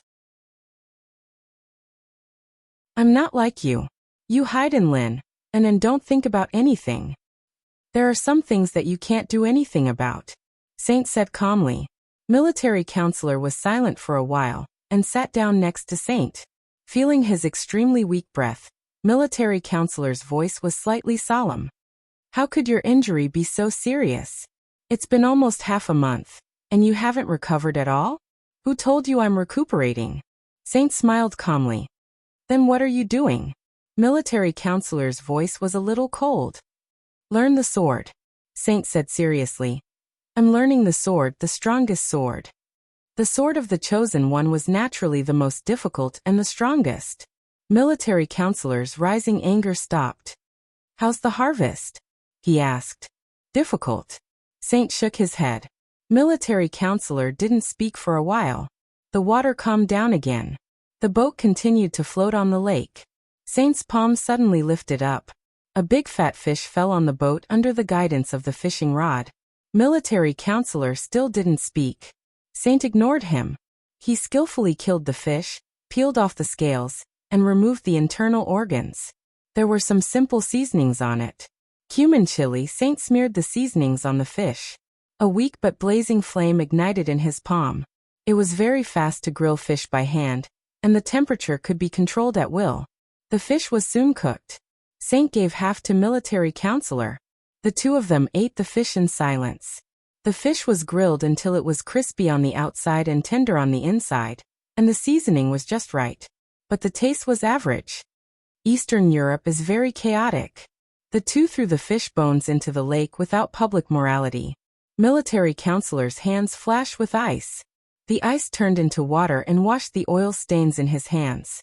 Military counselor said, "Oh, are you really not going to do anything?" Military counselor looked at Saint, who was calm and focused, and asked, "What can we do in our current state?" Saint asked back. He was telling the truth. In the Battle of Mount Dibbing, the 10 thundershocking realm experts of the Purgatory of Heaven capital and the Earth Supermaster of Samsara faced an expert at the peak of the Invincible Realm. Although the state of that expert at the peak of the Invincible Realm was a little special, but the sword intent that reached the peak of the Invincible Realm did not weaken at all. Under that sword strike, not to mention the 10 thundershocking realm experts of the Purgatory of Heaven capital, even the general and duke who had vaguely surpassed the peak of the thundershocking realm almost died on the spot. If military counselor and Saint hadn't reacted quickly, they would also have died there. Or if summer solstice could continue to make another sword strike, the result would still be the same. Military counselor and Saint worked together to avoid the strongest sword intent at that time, but they were seriously injured and couldn't do anything in a short time. In their current state, going to snow country was completely courting death. Their role was even less than that of an elite of the fire-flaming realm. Military counselor was silent. His aura was chaotic, and he seemed a little agitated. In her plan, we wouldn't have appeared on the battlefield in Eastern Europe. Saint said, "It's just that she's too confident and always thinks that she can control everything. But in the real chaos, everyone adapts to the situation. Who can really control everything? I'm here to discuss with you. Do you want me to do something?" Military counselor said. He was different from Saint. Different paths, different positions, and different responsibilities. Now he was also seriously injured. But even if military counselor was seriously injured, he could also do a lot of things. "If you're not afraid of being exposed, you can do whatever you want," Saint said lightly. "As long as you can bear the consequences, if you expose your plan for so many years, how do you think the boss will thank you?" Military counselor smiled bitterly. He also understood what Qin Weibai meant. Although Samsara's foundation was insufficient, it was not really weak to the point that no one could use it. In fact, in detail, when they went to Mount Dibbing to besiege summer solstice, it was not necessary for him and Saint to go. Even Duke and Azura did not need to go. It was nothing more than sending some more people. The Purgatory of Heaven capital could squander 10 experts of the thunder-shocking realm. The Samsara Palace could also do the same if they gritted their teeth.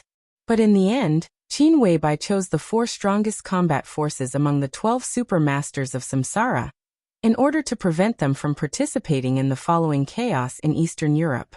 However, now the largest group of elites of the Samsara Palace hidden in Eastern Europe had almost been wiped out, and the Samsara Palace had suffered heavy losses. Qin Weibai's plan would definitely be affected.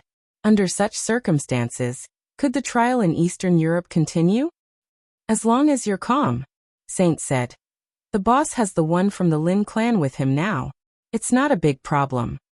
"But she's asking for death," military counselor said in a deep voice.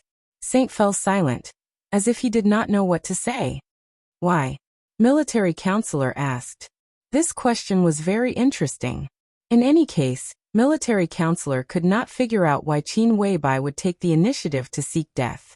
He knew that Qin Weibai was facing the tribulation for Li Tianlan, but seeking death and certain death were 2 completely different concepts. One was active, and the other was passive. Military counselor did not know why, but he believed that Saint knew. Saint also called Qin Weibai boss. But the two had no real relationship of subordination. This was different from any other heavenly kings in Samsara. Most of the time, the two seemed to be cooperating. "She can't get over it." "Why?" Saint sighed softly.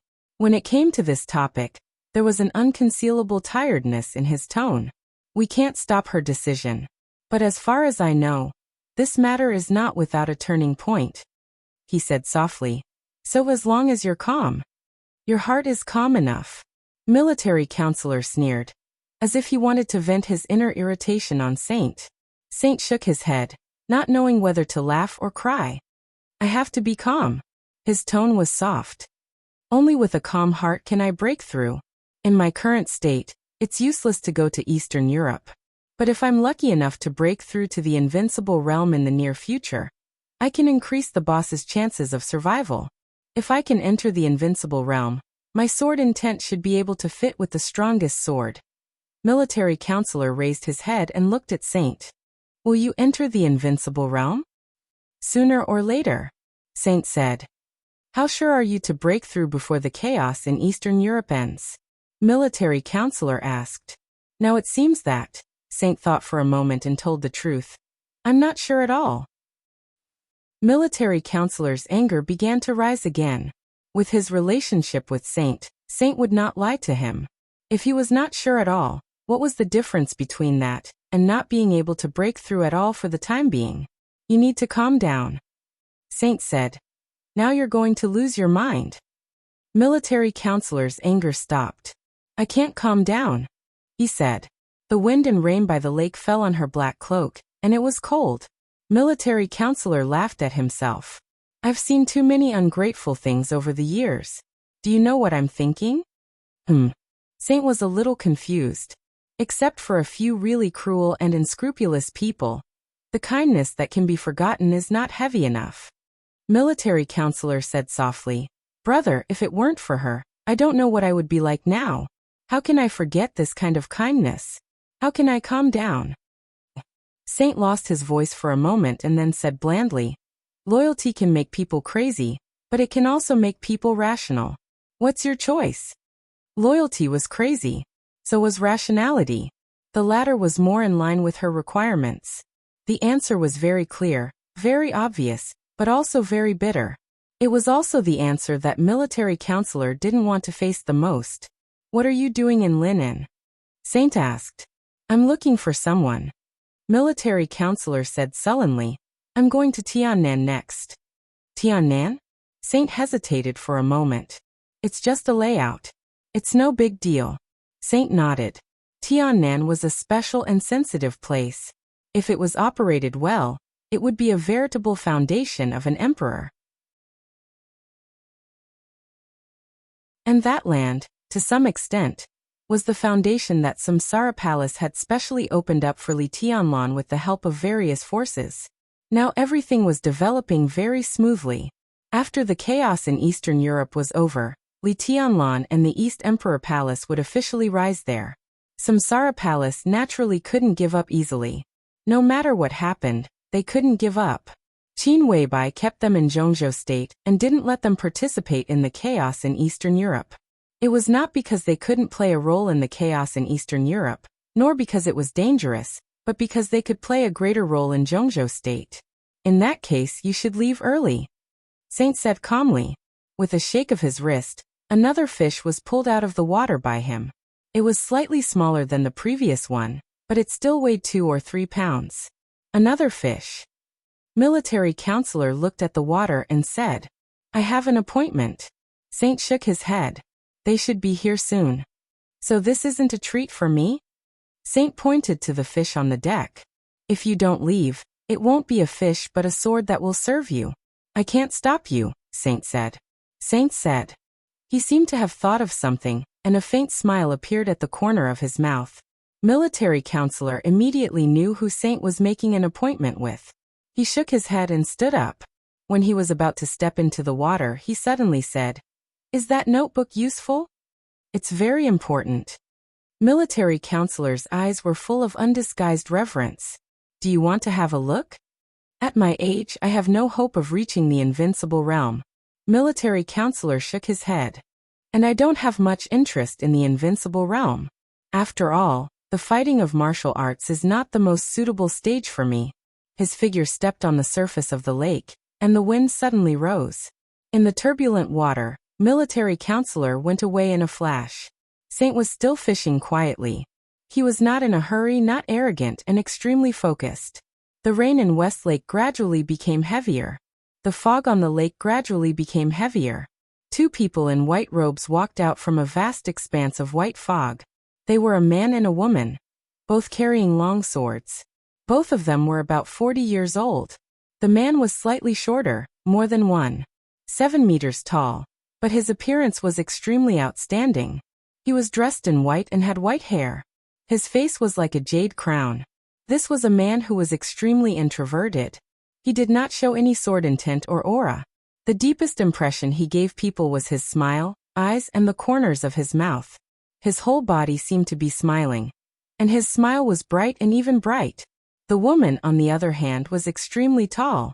A conservative estimate would put her at 1.75 meters tall. Her black, soft, long hair almost reached her waist. Her face was undoubtedly extremely beautiful. She had a standard oval face, delicate and soft facial features, but this kind of beauty was extremely strange.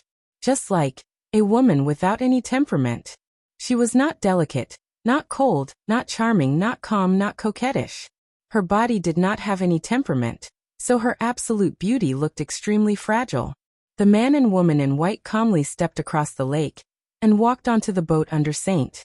There was only one fish on the boat, and it was lonely.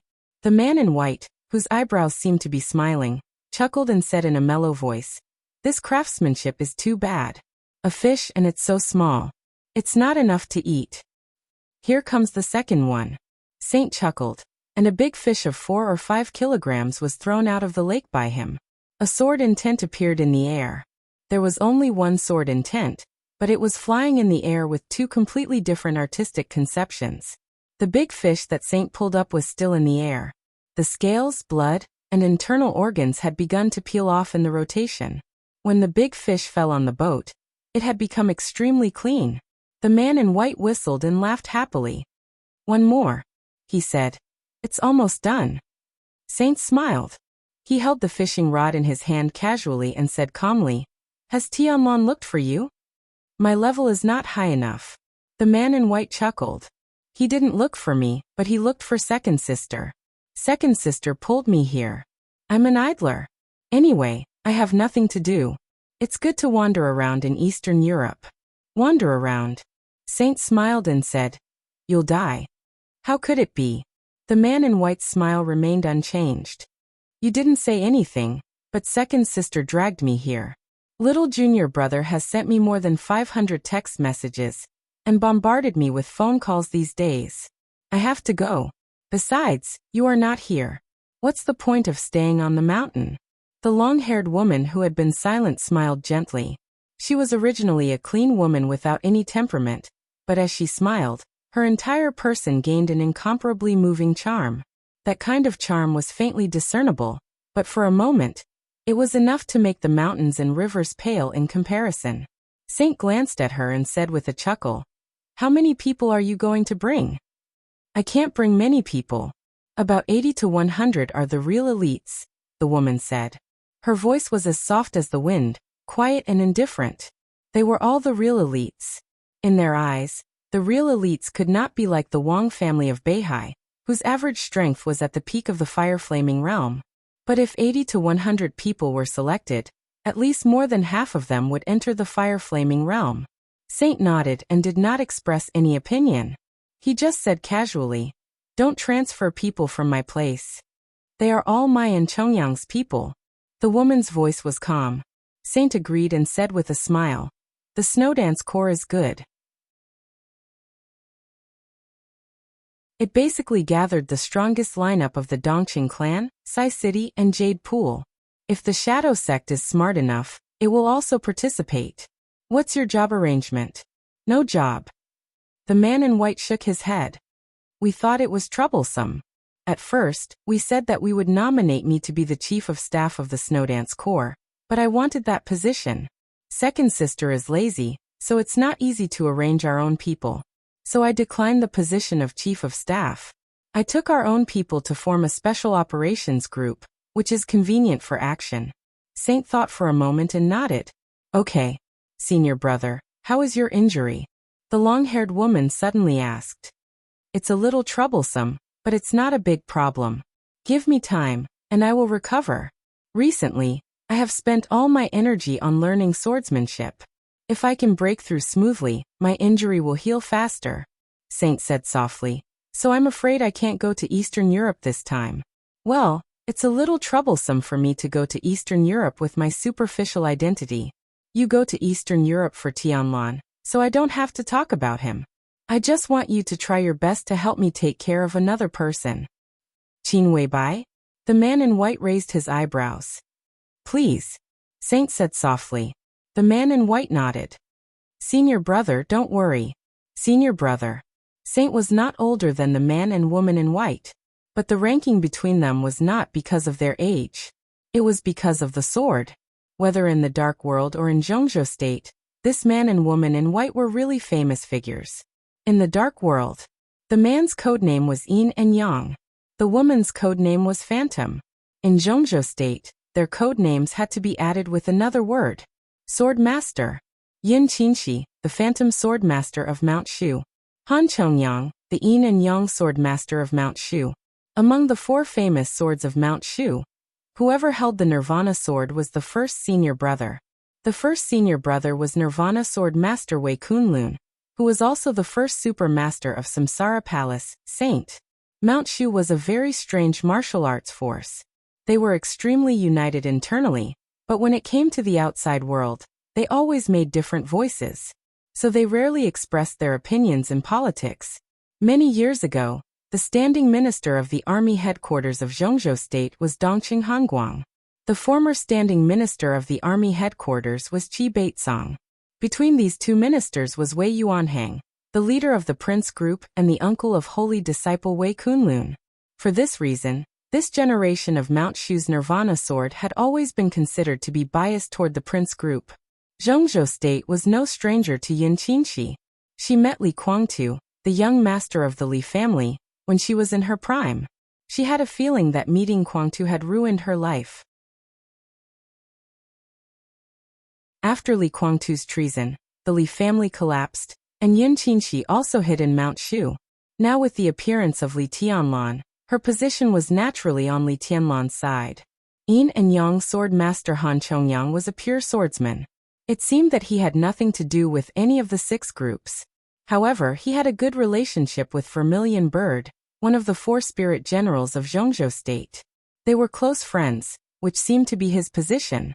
As for Great Void Sword Master Li Beitian, the absolute main force of East Emperor Palace, he naturally stood on Li Tianlan's side.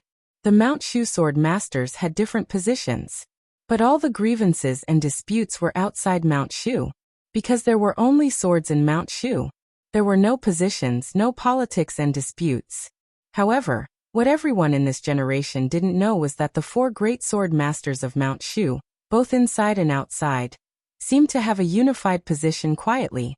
The identity of Nirvana Sword Master Wei Kunlun might still be in the Prince Group. But Saint Wei Kunlun was the super master of Samsara. The 3rd fish took the bait. Han Chongyang flicked his fingers and ignited the fire. The aroma of grilled fish filled the air. The 3 quietly finished the fish. Han Chongyang said, "Second sister is going to visit Senior Li. Senior brother, do you want to go together?" Saint shook his head. "I won't go." The eaten fish bones were thrown into the lake again. Han Chongyang and Yin Qinshi left West Lake at the same time. The rain in Linnan stopped. There was still fog on the lake. Saint, who had not eaten enough, continued to fish. He looked up at the sky without rain, lowered his head, and carefully took out a blue notebook from his arms. For any expert in the Dark World, this notebook could be called an absolutely priceless treasure. The blue notebook was not valuable. It was the most common weekly diary in the Sky Academy. What was precious was the handwriting inside, which recorded the most glorious years of a real chosen one. His forbearance, his plan, his rise, his breakthrough, his love, and his martial arts. The handwriting in the blue weekly diary was not beautiful, but every stroke was fierce and arrogant. Even after many years, it still seemed to have sword intent. Saint's eyes were focused and almost devout. The original reason why he joined Samsara Palace and became the first supermaster of Samsara was because of this notebook. But it was not until recently that he really held this notebook in his hand. This was his road to the invincible realm. Saint. The disciple of the Chosen One could be called Saint. Saint quietly flipped through the notebook in his hand. His movements were soft, and he was quiet and focused. From weak to invincible in the world, to supreme. A magnificent and sorrowful song was written on the paper. Saint never put a word in the notebook, not even a punctuation mark. He tried his best to grasp every change of mind, every realization and thought in the words. The martial arts of the chosen one was recorded at the end of the notebook. It was the most detailed and systematic record, but it was also the messiest at the same time. It seemed that the chosen one had inadvertently recorded it when he was sorting out his thoughts. Martial arts, realm, kendo. The content was profound but not mysterious. Saint looked at it quietly. There were not many records about martial arts. On the front and back, the fierce handwriting covered 7 pages, like 7 chapters. Saint had read the last chapter. He didn't know how many times he had read the last chapter. In the 7 chapters about martial arts, there was a sentence at the top of each chapter. A sentence from the Analects of Confucius. The dead are like men, unwilling to part with day and night. Between day and night, there seems to be soared intent soaring into the sky. There should be light to reflect the vastness of heaven and earth. There should be darkness to show the truth of the world. There should be day and night in heaven and earth, and so should the sword. The sword of day and night can cut the sky and break the sea.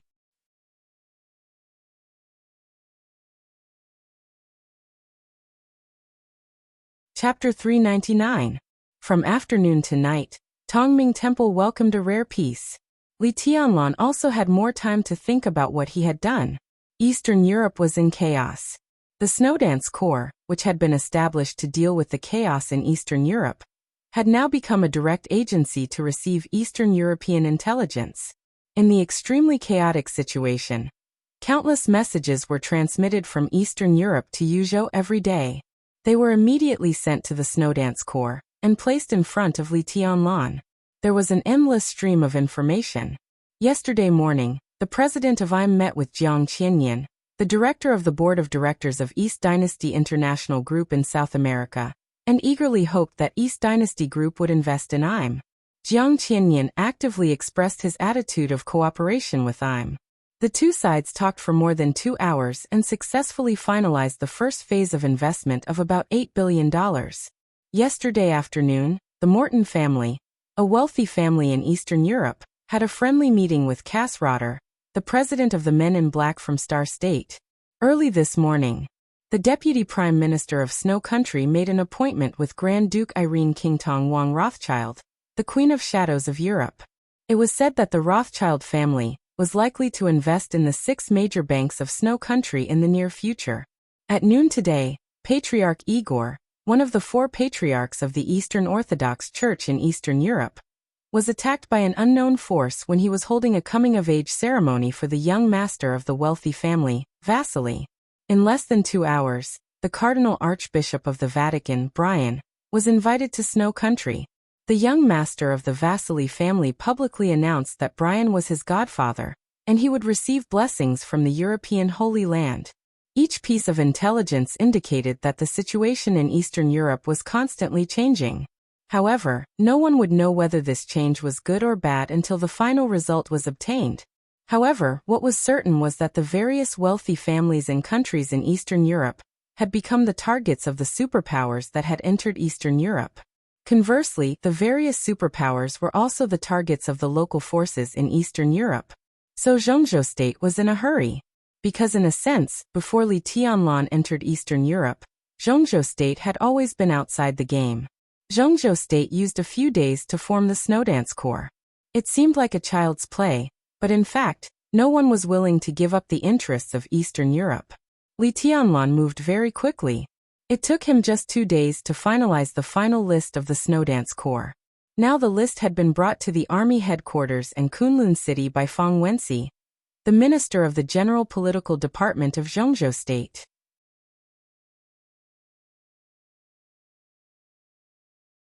While waiting for the result in silence, Li Tianlan could think about whether there were any omissions on the list. The list had already been taken away by Fang Wenxi, but Li Tianlan still had a copy. Li Tianlan spent the whole afternoon studying the list in his hand. He could feel that Zhongzhou State did not want to give up the interests of Eastern Europe in a hurry, So when determining the list, he inevitably thought about some things that were not thorough enough. Now, after looking at it in detail and carefully adjusting the positions behind several names, he suddenly felt that the list was much more pleasing to the eye. There was a knock on the door. Li Zhonghu, dressed in military uniform but without a military rank, stood at the door and scratched his head. "Your Highness, it's time to eat." More than half of the 40,000 troops of the Border Control Corps had returned to their respective stations, but more than 10,000 of the strongest people were still stationed in the Sky Academy. Some excellent officers at the middle, senior, and even at the grassroots level had been transferred to Tongming Temple for a short training. The officers of the army headquarters and those of the special warfare system were all officers. They did not seem to be much different, but in many cases, they had two completely different ideas of doing things. Now it was the two principals of the Sky Academy and the Deep Sea Academy who were training the officers in Tongming Temple. Li Zhonghu was also on the training list, but he was too lazy to receive any training. In the case that Li Tianlan had not confirmed his bodyguards and secretaries, the Major General of the Border Control Corps consciously worked as a doorman for Li Tianlan. "There's no hurry to eat." Li Tianlan shook his head, handed the list in his hand to Li Zhonghu, and said softly, "Take a look." Li Zhonghu froze and walked in to take the list in his hand. Familiar names appeared in his sight one by one. He grinned from ear to ear. "Good," Li Zhonghu said with a smile. "Your Highness, if Zhongzhou State draws up the Snowdance Corps according to this lineup, then our words in the Snowdance Corps will carry weight." Li Tianlan smiled and said calmly, "It shouldn't be a big problem. The establishment of the Snowdance Corps would fully respect his will." This was a good thing, but also not a good thing. Wang Tianzong was an ambitious man who really knew what the rules were. He forced Dongqing Wudi to sit at the gambling table, but at the same time, he also gave Dongqing Wudi hope to gamble with him. This so-called hope was the right to speak of the Snowdance Corps. Li Tianlan controlled the right to speak of the Snowdance Corps. Even if Wang Tianzong wanted to reenact the treason case more than 20 years ago, it would not be easy, and he would not do it secretly. At the very least, Li Tianlan had time to react. But similarly, if Li Tianlan fully controlled the Snowdance Corps, the treason case more than 20 years ago would be staged. Once Li Tianlan was defined as a traitor, then the Snowdance Corps, which gathered the strongest lineup of the giant group, Sai City, the Li family, Mount Shu and Jade Pool, would also be wiped out. At that time, all the forces involved with Li Tianlan would end up extremely tragically. Therefore, the Southeast Group would certainly not object to the list of the Snowdance Corps. This was the bargaining chip that Wang Tianzong had to give to Li Tianlan. Absolutely centralized power also meant absolutely centralized main responsibility. In the chaos of Eastern Europe, Li Tianlan would either soar to the sky with the Snowdance Corps and laugh to the end, or he would fall into hell with all the forces related to him. What Li Tianlan thought most now was what Wang Tianzong would do. Or how would he replicate the treason case more than 20 years ago within the Snowdance Corps? If one wanted to speculate on Wang Tianzong's method, one must have some understanding of the treason case more than 20 years ago. Li Tianlan was now the Marshal of Zhongzhou State, and had the authority to know about the treason case. In the past 2 days he had also flipped through some of the materials left behind, but to no avail. It was a normal transfer of personnel, a border conflict that seemed like a coincidence, and the orders given by the higher-ups at the right time. Everything looked normal, and there was not the slightest problem. But in this kind of calm without any abnormalities, Li Guangtu's treason, the collapse of the Li family, everything became out of control in an instant. Li Tianlan knew that he couldn't find anything definite with these materials, but he didn't expect that he couldn't find any clues in these materials. Perhaps only the core figures of Kunlun City, the Prince Group, and even the Wang family of Beihai knew the real inside story.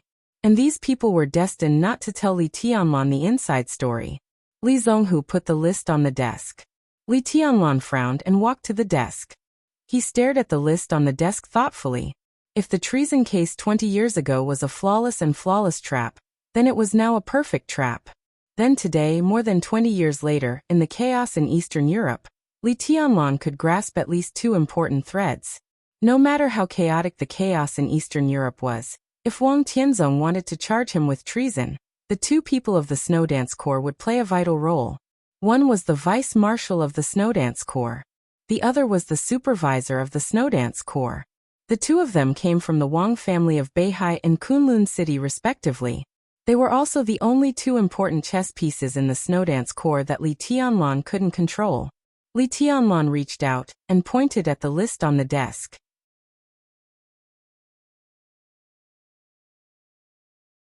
Li Zhonghu walked to the water dispenser, poured a glass of water for Li Tianlan, and put it in front of him.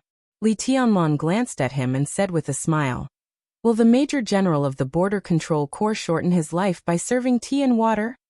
"That's not possible." Li Zhonghu chuckled and said, "I was a bodyguard for Marshal Dongcheng. Now I'm a bodyguard for Your Highness. There's no difference." "Your Highness, why don't you mention it to your superiors? I don't want to be a damn division commander. How about I be the commander of your bodyguard company? Old Li doesn't look ugly, and his strength is passable. It's not shameful to take him with me." "It's not shameful," Li Tianlan laughed and said, "but I'm not qualified to take a general with real power as a bodyguard." "You're the most qualified," Li Zhonghu said disapprovingly. At the peak of the Li family, there were sacred bodyguards around every highness of the Li family. Which bodyguard wasn't a general with real power? Wasn't he an expert famous in the dark world? If you stand at the peak of Zhongzhou State one day, it's possible for you to be promoted 2 levels in a row, let alone a major general. Li Tianlan suddenly fell silent. He seemed to think of something, and his eyes suddenly shone with an amazing light. "I don't want to eat," Li Tianlan said. "Prepare the car and go to the Hidden Dragon Sea." Li Zhonghu froze, stood up straight, saluted, and turned to go out. Li Tianlan picked up the red confidential phone on the table and dialed a number. The phone was quickly connected. "Director Han? I'm Li Tianlan." Li Tianlan held the phone and said calmly, "Hello, Your Highness." A low and soft laughter sounded on the phone, very kind and polite. On the other end of the phone was the phone of Han Yi, the deputy director of the General Office of Zhongzhou State Center. Of course, his position in the General Office was only nominal. The real place of work was in the office of President Li Huaqing. It could be said that he was the big secretary beside Li Huaqing, and the real first secretary of Zhongzhou State. Li Tianlan smiled, gently tapped the list in front of him and said, "I have something to report to the president. I wonder if it's convenient?" The person on the other end of the phone said, "Wait a minute." Hani seemed to ask Li Huaqing for instructions. Soon he picked up the phone again and said with a smile, "Your Highness, Mr. President asked you to come over." He paused and calmly reminded, "At 9 o'clock, the President also has an appointment with Secretary Wang of Wuyue to talk." Li Tianlan looked at his watch. It was 7:10 in the evening. Based on the current road conditions in Yuzhou, he would have more than an hour to report his work before Li Huaqing met Wang Qinglei of Wuyue when he arrived at the Hidden Dragon Sea. Li Tianlan said thank you, hung up the phone, and turned to walk out of the office. Li Zhonghu had prepared the car and personally acted as the driver. The car drove at a constant speed to the Hidden Dragon Sea. Li Tianlan sat in the back seat and opened the window. The hot summer night wind poured in and mixed with the cold air in the car. It was a little cool. Li Tianlan lit a cigarette, but his mind was clearer than ever. "I thought wrong about one thing," Li Tianlan said. Li Zhonghu responded, waved his hand, and refused the cigarette that Li Tianlan handed over. His hands were on the steering wheel, meticulous. The car drove very steadily. "I've been thinking about how the Wang family of Beihai and Kunlun City will deal with me." Li Tianlan smiled and said self-deprecatingly, "In fact, I'm afraid, but I don't want to admit it." He always felt that he would not be afraid of anything. But since he entered Tongming Temple and put on the marshal's military uniform, he had been afraid and panicking. The discomfort of suddenly being in a high position was fear. The confusion of not knowing how the Wang family of Beihai and Kunlun City would make a move was fear. The worry of forming the Snowdance Corps, but not knowing what the road ahead would be was fear.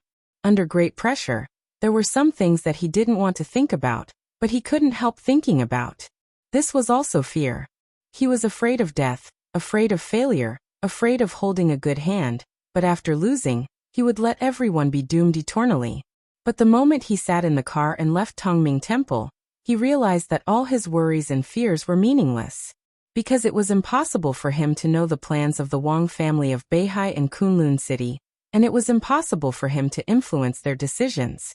The only thing he could do was to control his own power and do his own thing. The chaos in Eastern Europe was an unprecedented opportunity and danger for him. Instead of worrying about gains and losses and guarding against the enemy's sharp knife that he didn't know when it would stab him, it was better to integrate the resources in his hands to create a favorable situation for himself as much as possible.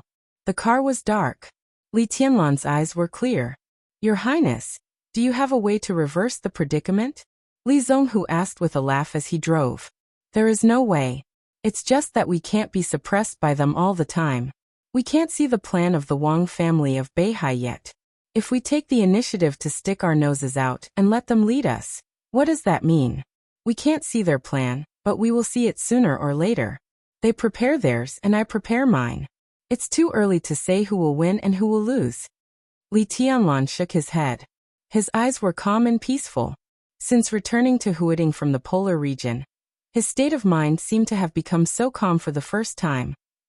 The car went on Chang and Street under the night light and finally entered the hidden Dragon Sea. The hidden Dragon Sea shone with a hazy shimmer in the night. The hazy light was reflected in the lake, which was called the sea. The waves were sparkling, and the whole hidden Dragon Sea looked mysterious and solemn. "Have you been here?" Li Tianlan asked curiously. This was the first time he came to the power center of Zhongzhou State. Through the curtain of night and lights, the antique pavilions and terraces were hazy in the water ripples. This kind of scene was beautiful, but it was not charming. Instead, it was indescribably solemn. "I had the honor to come here once with the marshal, and we went to Jinqiu Pavilion," Li Zonghu said with a smile. Jinqiu Pavilion was the office of President Li Huaqing, and it was also the rumored office of the president. Li Tianlan nodded and looked at the scenery outside the window in silence. "Where is Zhuan Yuantai?" Li Tianlan suddenly asked. Li Zonghu was stunned. He was silent for a few seconds, and then whispered. "In the middle of Jinqiu Pavilion and Westflower Hall, slightly behind," but he wanted to say something but stopped on second thought. "There is no Zhuan Yuantai in the hidden Dragon Sea," Li Tianlan calmly said, a fact that was absolutely not friendly to him. Now there was only Kunlun Pavilion in the hidden Dragon Sea, but no Zhuan Yuantai. More than 20 years ago, before the Li family collapsed, when Li Honghe was still the state-protecting god of war of Zhongzhou State, Zhuan Yuantai in the hidden Dragon Sea was the power center of the special warfare system of Zhongzhou State. With the collapse of the Li family, Kunlun City rose, and the Gu family built a city in Kunlun Mountain. Zhuan Yuantai in the hidden Dragon Sea also became Kunlun Pavilion. In fact, the building did not change, nor did its location. It was just that the plaque of Zhuan Yuantai was taken down and replaced with Kunlun Pavilion. It was a very simple move, but it represented the rise and fall of the Li family and the Gu family. Behind the scenes, it also represented the life and death, honor and disgrace, and ups and downs of countless people. Zhuan Yuantai could not be seen in the hidden Dragon Sea, but Zhuan Yuantai had always been in Li Tianlan's heart, where he could always see it. "There will be in the future." Li Tianlan stared at the night outside the window and said calmly. Jinqiu Pavilion was in sight. Li Zonghu slowed down the car, looked at Li Tianlan and whispered, "Your Highness, when you come back from Eastern Europe, it will be very close to rebuilding Zhuan Yuantai. So I can't lose." Li Tianlan laughed. "No matter who I face, I can't lose." When the car stopped in front of Jinqiu Pavilion, Li Tianlan saw two figures standing in front of Jinqiu Pavilion at the first time. One was Han Yi, the head of the president's office. The other turned out to be President Li Huaqing. The president greeted him in person. Even if Li Tianlan's state of mind was calm, he couldn't help feeling flattered when he saw this scene. He quickly got out of the car, took a few steps forward, stood at attention, saluted and said calmly, "Mr. President." "Comrade Tianlan." Li Huaqing smiled and reached out to shake hands with Li Tianlan. His expression was elegant and gentle. Let's go in and talk. The two entered the office of Jinqiu Pavilion one after the other. Hani served freshly brewed tea.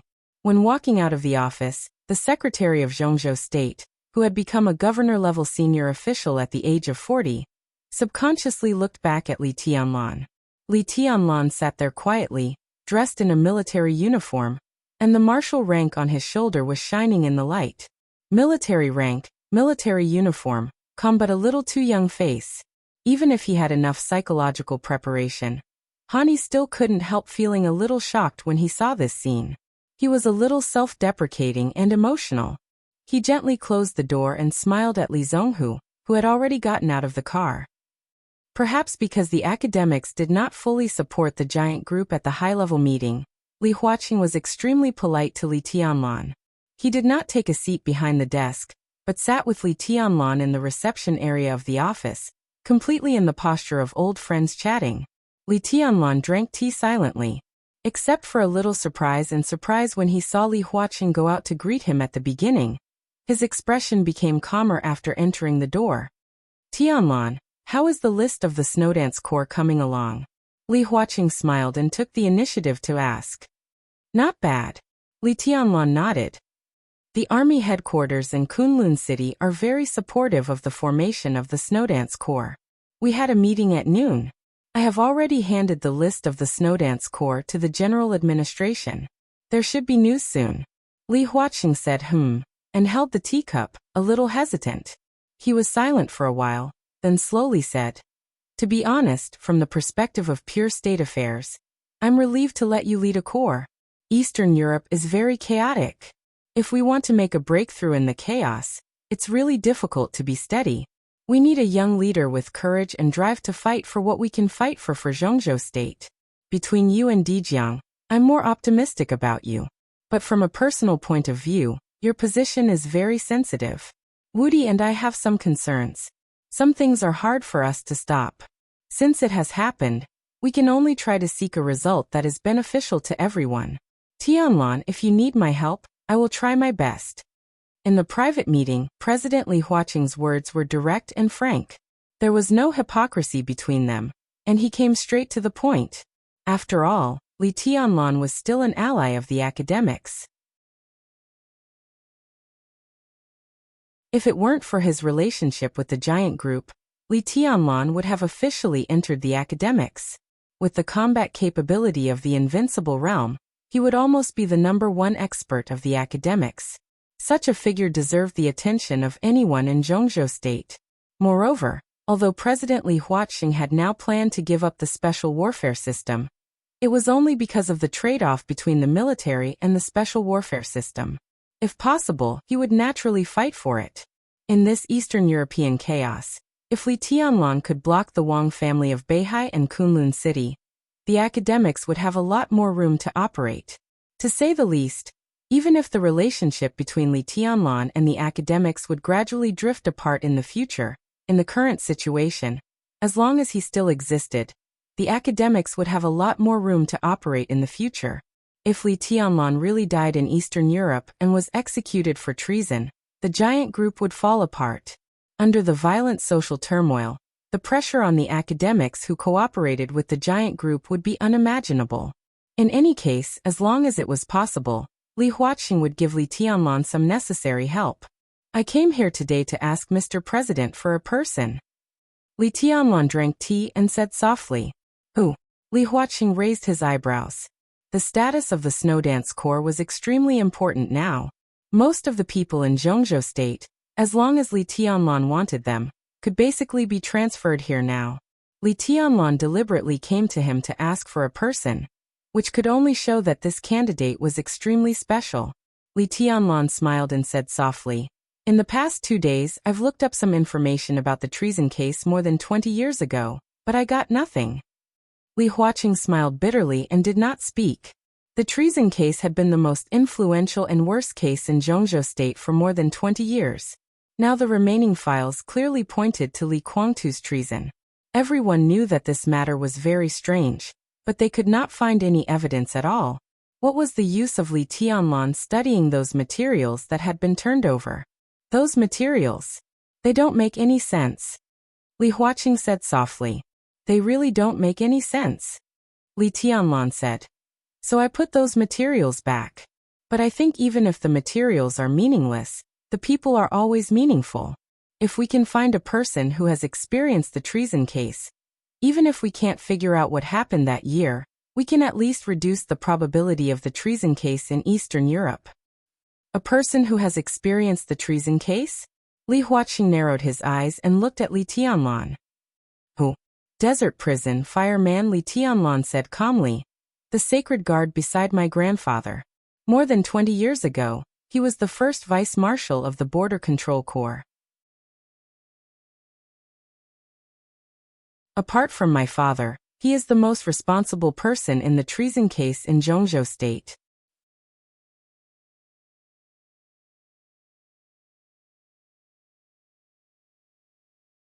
Chapter 400. Fireman Li Huaqing had heard the name more than once. At the peak of the Li family, every sacred guard around the god of war was a strong man. For example, Yu Donglai now. At the age of more than 70, his state had already deteriorated severely, and now he could barely stay in the thunder-shocking realm. But no one dared to underestimate Yu Donglai, because he was poison doctor. Among the 5 sacred guards around Li Honghe, Yu Donglai, who was at the peak of the thunder-shocking realm, was the weakest in terms of realm and combat capability, but his means of using poison were weird and impossible to guard against. Li Honghe had never been defeated in hundreds of battles in his life, and Yu Donglai's ability to poison was indispensable. Among the 5 sacred guards, Fireman had the lowest realm, but his combat capability was the strongest. Not to mention how powerful he was at his peak. At the end of the treason case, Fireman, who was seriously injured, killed more than one superior of the half-step invincible realm in a heavy siege. If it weren't for more than 20 years of prison life that destroyed his potential, Zhongzhou State today would have at least one more invincible realm expert who could be listed on the divine list. Tribulation of Sai City directly entered the invincible realm from the Qi-controlling realm. Fireman was looking for a way to enter the invincible realm from the fire-flaming realm. Once this extraordinary road went far enough, the combat capability he exerted was completely incredible. The academics needed experts with enough influence in the special warfare system. So the academics had the idea of Fireman before. 3 years ago, during the final battle of Heaven Capital, Samsara Palace and Zhongzhou State were still in a cooperative relationship, but the codename Fireman appeared more than once in the list of elites sent by Zhongzhou State to East Island. But in the end, because of the opposition of the Southeast Group and the Special Warfare Group, Fireman still stayed in the desert prison. Now that Li Tianlan had a high enough status, enough power, and a suitable opportunity, he would naturally try his best to let the sacred guard imprisoned in the desert see the light of day again. Li Huaqing hesitated, looked at Li Tianlan's calm face, and didn't speak for a while. Li Tianlan waited quietly. Things are a little troublesome. Li Huaqing was silent for a while before he slowly said, Fireman was the vice-marshal of the Border Control Corps more than 20 years ago. In the case of treason more than 20 years ago, if Li Guangtu was the main person responsible, then Fireman was equivalent to the secondary culprit. The most important thing was that even now, Fireman was not a dispensable character in Zhongzhou State.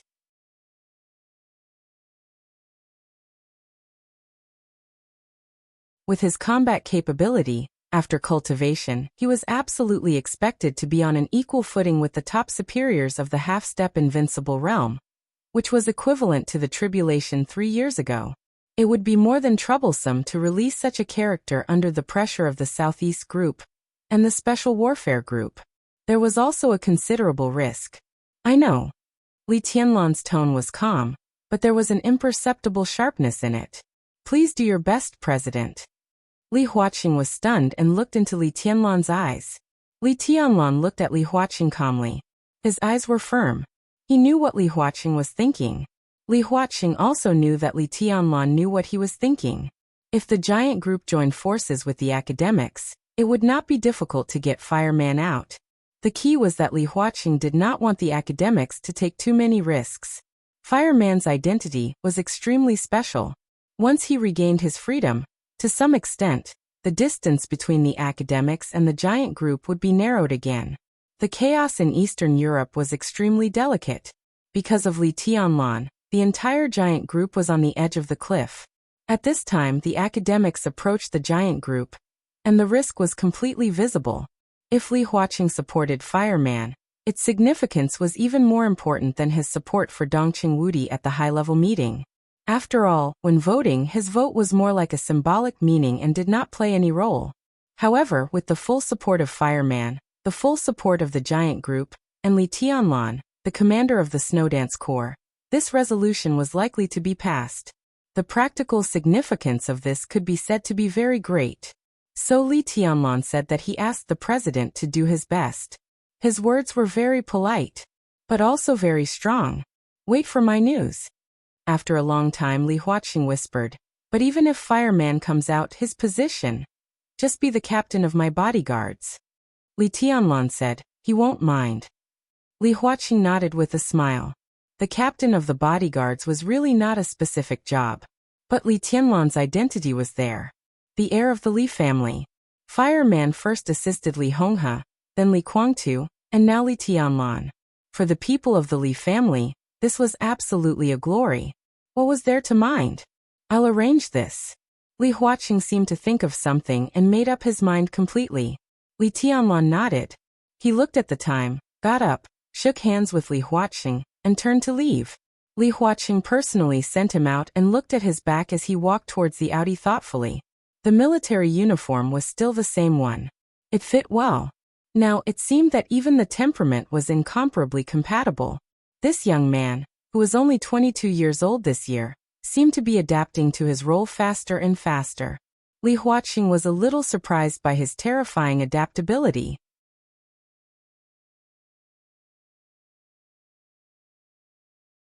Li Zonghu opened the door of the Audi for him. Li Tianlan sat in, rolled down the window, and waved to Li Huaqing. Li Huaqing also smiled and waved. The Audi left Jinqiu Pavilion and went farther and farther away. Li Tianlan quietly looked at the night of the Hidden Dragon Sea. Kunlun Pavilion, which represented Kunlun City, stood in the night, brightly lit. Li Tianlan looked at it calmly, his eyes firm. This was the first time he had asked President Li Huaqing for something as himself, and also as the heir of the Li family. It was a demand, not a request. He didn't tell Dongqing Wudi in advance, nor did he discuss it with others. Now he was the youngest marshal in the special warfare system of Zhongzhou State. Standing in this position, he instinctively wanted to do what he felt was right. He was not being pushed to do something. He wasn't going to do anything as a chess piece. Now he had a good hand in his hand, and he just wanted to try his best to play all the cards in this hand. Fireman was a crucial step, but it was only the first step. He was going to face the Wang family of Beihai. It was Kunlun City. It was the Prince Group. There were also many people with ulterior motives. So next, Sai City, Samsara Palace, and even the Purgatory of Heaven capital were all in his plan. In such a huge game of chess, it was far easier to be a chess piece than a chess player. But this was the position that should belong to Li Tianlan. There was nervousness, excitement, and apprehension in his heart. But most of all, it was the excitement and lofty sentiments aroused by the thick atmosphere of power in the Hidden Dragon Sea at night.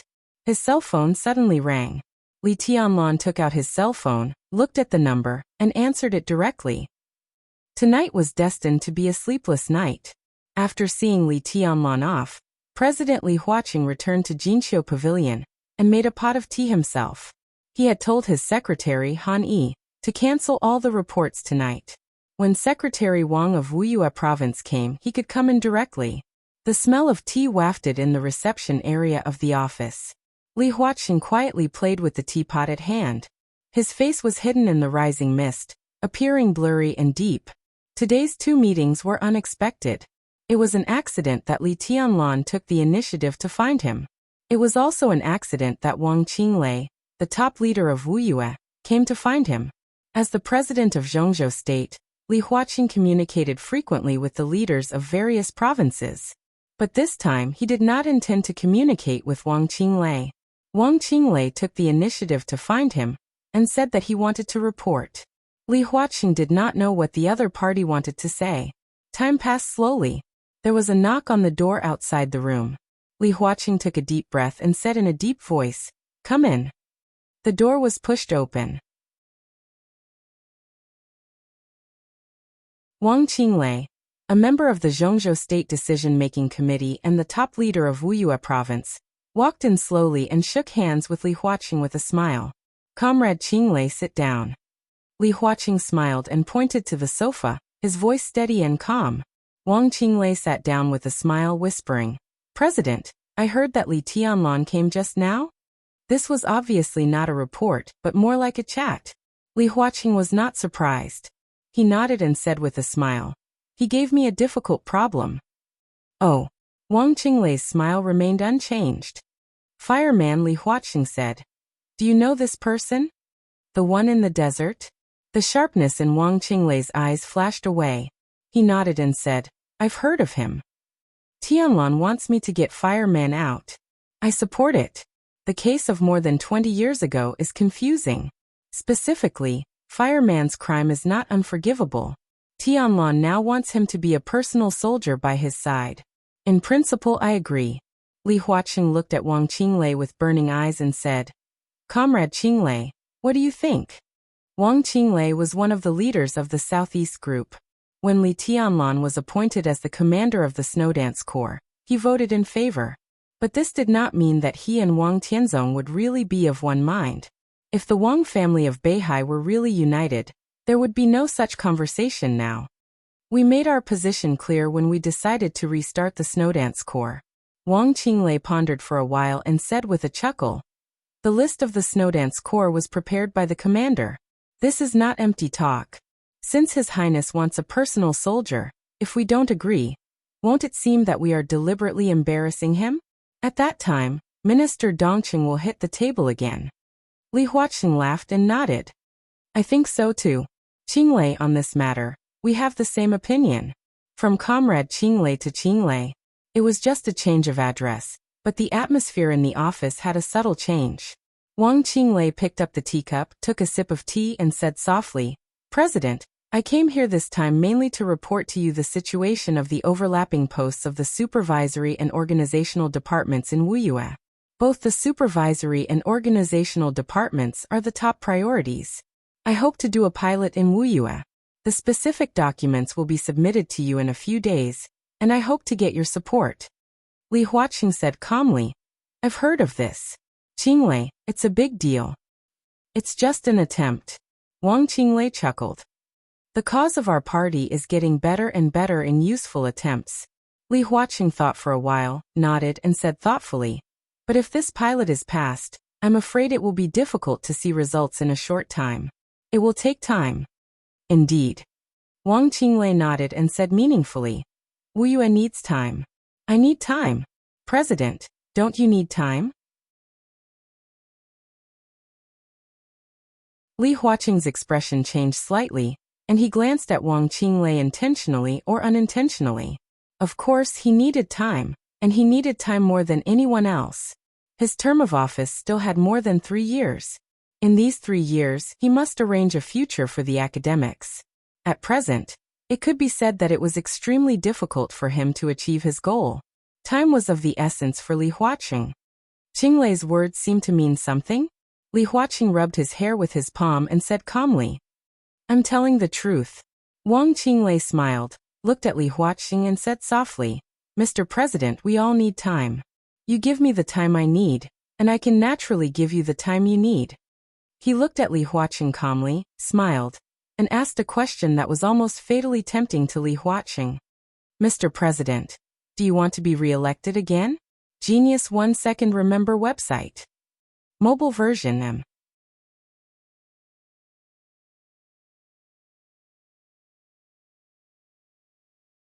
Chapter 401. Li Tianlan came to Green Mountain as fast as he could. It was Dongcheng Wudi who called him. Minister Fang Wenxi had submitted the list of the Snowdance Corps to the Army headquarters in Kunlun City. Dongcheng Wudi held another meeting in the Army headquarters building. The Army of Zhongzhou State and Kunlun City passed the list, reported it to the office of the president and the cabinet, and then conveyed it to the decision-making committee, and then immediately issued a transfer order. In addition to informing Li Tianlan of the results of the meeting on the phone, Dong Qingwudi also told Li Tianlan a piece of unexpected news. Li Honghe arrived in Yuzhou, and was now living in the Bai family's manor. The Hidden Dragon Sea was not far from Green Mountain. In less than 40 minutes, Li Tianlan's Audi had reached Green Mountain, and slowly drove into the Bai family's manor. Dongqing Rushi had arrived in Yuzhou from Huading, and was waiting in front of the main villa. Seeing Li Tianlan get out of the car, she gently jumped down the steps, and almost jumped into Li Tianlan's arms. Li Tianlan reached out to hold her and said, "Why are you so happy? I heard that you're a marshal." "Of course I'm happy," Dongqing Rushi said softly. Dongqing Rushi said softly. She was wearing a long red dress, and her black hair was dancing in the wind. The red dress set off her skin, which was extremely white and delicate. She looked pure and charming. "I'm going to Eastern Europe with you," Dongqing Rushi said, and reached out to gently touch the military rank on Li Tianlan's shoulder. Her eyes were clear and serious. "It looks better than Dad's." Li Tianlan smiled. The military ranks of Zhongzhou State were the same as those of the Special Warfare System. Only the title of Marshal was slightly different. It was also an olive branch with 3 gold stars, but there was a delicate golden shield behind the gold star on the epaulette of the military marshal. The title of Marshal in the Special Warfare System was a golden sword in front of the gold star. "How's Huating?" Li Tianlan walked up the steps and asked casually. "It's fine." Dongqing Rushi thought for a moment. The maneuver these 2 days is also very interesting, but there are fewer people going to see it. Li Tianlan said. The final maneuver had a result on the first day. The result had already appeared, so the process was naturally not worth looking forward to. Although the final maneuver was still going on, it had now lost its original meaning. So the headmasters of the Sky Academy and the Deep Sea Academy were not in Huading at this time. Instead, they came to Tongming Temple in the West Mountain of Yuzhou to train the officers of the Snowdance Corps. Dongqing Rushi naturally put her small hand in Li Tianlan's. The two entered the villa. In the living room, Li Honghe and Bai Zhanfang were playing chess. Neither of them had any desire to win or lose. Their moves were casual, and many times in the eyes of an outsider, their moves were meaningless. Dongqing Wudi sat aside and looked at the chessboard in boredom. When he saw Li Tianlan and Dongqing Rushi coming in, he smiled and waved at them. Li Tianlan came over and called him Grandpa. He glanced at Bai Zhanfang. Before he could speak, Li Honghe said without looking up, "Zhanfang is my old friend for many years, just like cold light. You should call him Grandpa too." Li Tianlan paused for a moment, then calmly called him Grandpa with a smile. Bai Zhanfang looked up at him with a smile, patted the sofa beside him and said, "Sit down." Li Tianlan nodded and took Dongqing Rushi to sit next to Dongqing Wudi. "Xishan is quite far from here. How did we get here so quickly?" Dongqing Wudi looked at the chessboard and laughed casually. "I had a talk with the president before I came out of the Hidden Dragon Sea. It's not far from here." Li Tianlan said quietly. In his sight, Bai Zhanfang seemed to be dim-sighted because of old age. A cannon shot hit one of Li Honghe's pawns through Li Honghe's chess pieces. Li Honghe didn't say it out loud, but the other pawn moved forward 2 squares at a time without batting an eyelid. The corner of Li Tianlan's mouth twitched. "Hidden Dragon Sea?" Dongqing Wudi raised his eyebrows. Li Honghe and Bai Zhanfang also turned their eyes to Li Tianlan. "Well, the Snowdance Corps was established, and I also found a powerful bodyguard. But the identity of the best candidate in my mind is a little special, so I specially talked to the president," Li Tianlan said. Li Honghe calmly messed up the chessboard, which was already at a disadvantage. He narrowed his eyes and said with a smile, "Who is the best candidate in your mind?" "Of course it's Master Hua." Li Tianlan laughed and said, "No one is more suitable than him." Li Honghe's eyes relaxed. He nodded and sighed. "I came here to talk to you about this. Zhihua was implicated by the Li family back then. Otherwise, with his talent, he should have entered the invincible realm long ago. After so many years, there has been no chance before. Now that there is a chance, I have to get him out of the desert." Jihua was the name of fireman. His surname was Wu. It was obviously a very familiar name not only for the Li family, but also for the Dongqing clan. Dongqing Wudi was stunned and whispered, "He is really a good candidate, but his age. Age is not a problem." Li Tianlan whispered, "With fire. In my current state, no one in the Snowdance Corps is his opponent except me."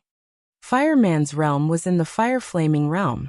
But like Tribulation 3 years ago, he broke one limit after another in the fire-flaming realm, and finally stepped into a different path. In fact, it was impossible to tell whether such a person was still in the fire-flaming realm or not. But one thing Li Tianlan could be sure of was that when he fought with Fireman in the desert prison to verify his strength, Fireman did not really use his full strength. What he exerted was the real strength of the fulfillment of the fire-flaming realm, not the strength after he broke through the limit of the fire-flaming realm. In that state, Fireman still forced Li Tianlan to break through into the thunder-shocking realm, so that he had the first time to recultivate martial arts. How strong was a fireman who could exert his full strength? In Li Tianlan's view, in this state, even if Fireman had no hope of entering the invincible realm in this life, and his state would decline with age, the strength he could exert would hardly be worse than that of Tribulation 3 years ago. Such a person was not only an absolute expert in the 4 realms of martial arts, but also could play a very important role in the battlefield of the invincible realm. What did the president say? Li Honghe asked aloud. He agreed. Li Tianlan's tone was calm. The atmosphere in the living room froze for a moment. Li Honghe, Bai Zhanfang, and Dongqing Wudi looked at each other. Li Honghe's eyes relaxed slightly. Bai Zhanfang's eyes were full of smiles. Dongqing Wudi's eyes were full of relief. Without any of them knowing, Li Tianlan went to the Hidden Dragon Sea. This matter could be said to be very small, but it could also be said to be very important. Such a Li Tianlan was what they wanted to see. The Li family, the Dongqing clan, the Bai family, and even the entire giant group put their future on Li Tianlan. Under the great responsibility, each of them was eager to see Li Tianlan's future, not only his martial arts, but also his ability to deal with things. It was hard to say how Li Tianlan's ability was now, but at least today, he let everyone see his autonomy. It had only been a few days since he became the marshal of the special warfare system of Zhongzhou State. But he had been actively adapting to the change of his identity. Today he went to the Hidden Dragon Sea not as a young man, but as a marshal of Zhongzhou State. The fact that he could adapt to his identity in a short time sounded simple, but how could it be so easy? Li Tianlan was also not used to it now, but he was trying very hard to adapt to his new identity and status, and was doing the behavior that was in line with his identity and status. He was the future core of the giant group, the future of the giant group. And the future leader that the giant group wanted should have his own ideas, his own plans, his own thoughts, his own actions, and his own schemes. Tonight was just the first step for Li Tianlan. And it was a perfect first step. Li Huaqing agreed to Li Tianlan's request, which also showed that Li Huaqing recognized Li Tianlan's current identity and behavior. Very good, the president is still very supportive of the Snowdance Corps. Tianlan, if you need anything in the future, you should communicate with the president in time. As an ally, he always has to bear some of his own obligations. Dongqing Wudi chuckled, took out a cigarette, and handed it to Li Tianlan. Li Tianlan nodded, took the cigarette, and lit it. What are you talking about? A soft voice suddenly sounded. In the sound of soft footsteps, Bai Qingqian came over with a plate of fruit, and put it on the tea table. Mom. Dongqing Rushi stood up and called her in a crisp voice. Bai Qingqian smiled and touched Dongqing Rushi's head, but she looked at Li Tianlan. Although she was at home, this extraordinary woman, who was very famous in the political circle of Zhongzhou State, was also dressed in formal clothes. She was charming, and her whole body was full of an indescribable grace and elegance. Li Tianlan stood up subconsciously. He who was calm just now, instinctively reached out and scratched his head, looking a little silly.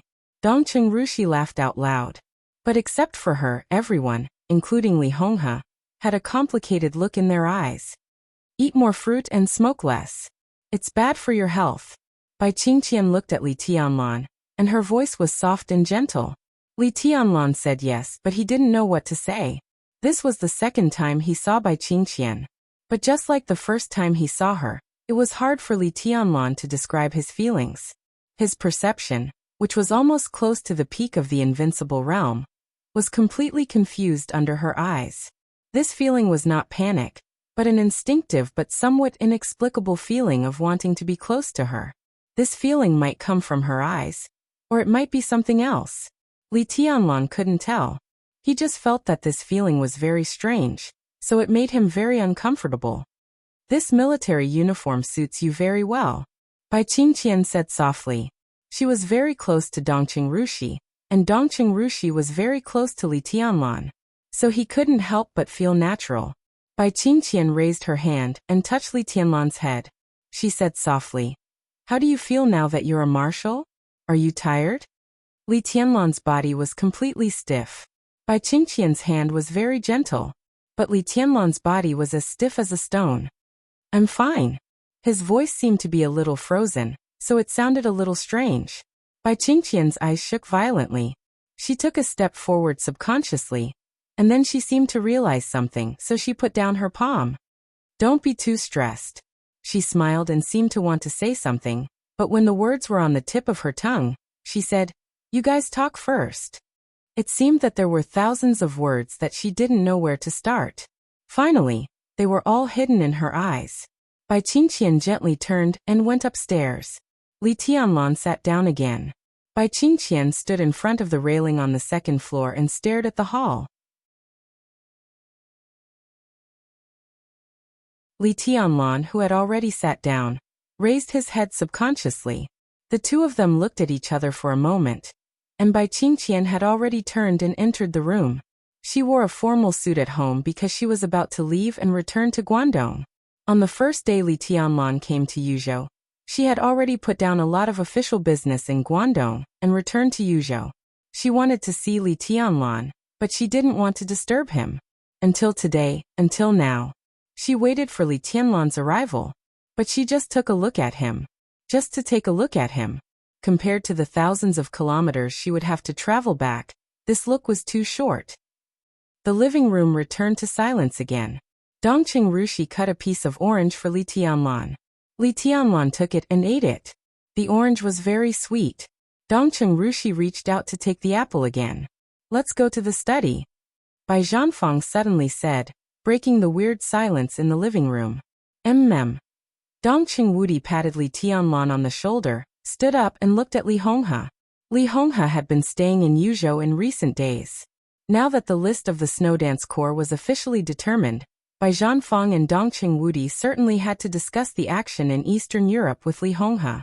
The Li family had collapsed for many years, but Li Honghe still had a backup plan.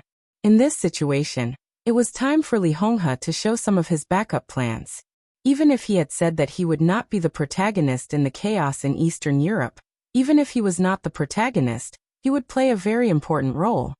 "Let's go." Li Honghe stood up. A cell phone suddenly rang. It was not a phone call, but a text message. Li Honghe frowned, took out his cell phone and glanced at it. His body suddenly stiffened for a moment, and a pair of turbid eyes quietly looked at the cell phone screen. "Senior Li," Dongqing Wudi shouted with some confusion. Li Honghe did not respond. After a long time he slowly put away the cell phone in his hand and looked at Li Tianlan, Dongqing Wudi and Bai Zhanfang. He suddenly laughed. "I can't go to the study with you." He smiled softly, but his tone became calm, firm, and irresistible. "I want to go back to Linen. Right away. Wudi, arrange a private plane." "What's the matter?" Li Tianlan asked with a frown. "It's okay." Li Honghe looked at his grandson with soft eyes. "It's a good thing. I just suddenly remembered that my existence is still very meaningful." His existence was meaningful. But Li Honghe also knew that it was meaningless for him to be here. Li Honghe did leave a lot of things in Zhongzhou State. These things could still play an important role today. But before he used those chess pieces, the woman named Qin Weibai directly overturned the chessboard in his hand. So the chess pieces in his hand began to overlap with the chess pieces in her hand. In such a situation, Lee Hong-ha could still play a role. But his role was no longer crucial. For him, an unimportant role was equivalent to no role. If it was not useful, it was meaningless. It was not until he received this text message that he realized that even if Qin Weibai controlled most of the chess pieces he had prepared, there were still some things that she could not control at all. Ironically, until today, Lee Hong-ha did not know if he could control these things. But he would do his best. So he wanted to go back. Go back right away. Genius 1 second to remember the address of this website. Mobile version. You're tuning in to the Lee Mei Sword of Destiny YouTube channel. We're so grateful for your support, and don't forget to subscribe to join us on this incredible journey through captivating stories. Your generosity through donations truly makes a world of difference, as it's the primary source of revenue that allows me to expand and enhance this channel for you. Thank you from the bottom of my heart for being a part of this adventure.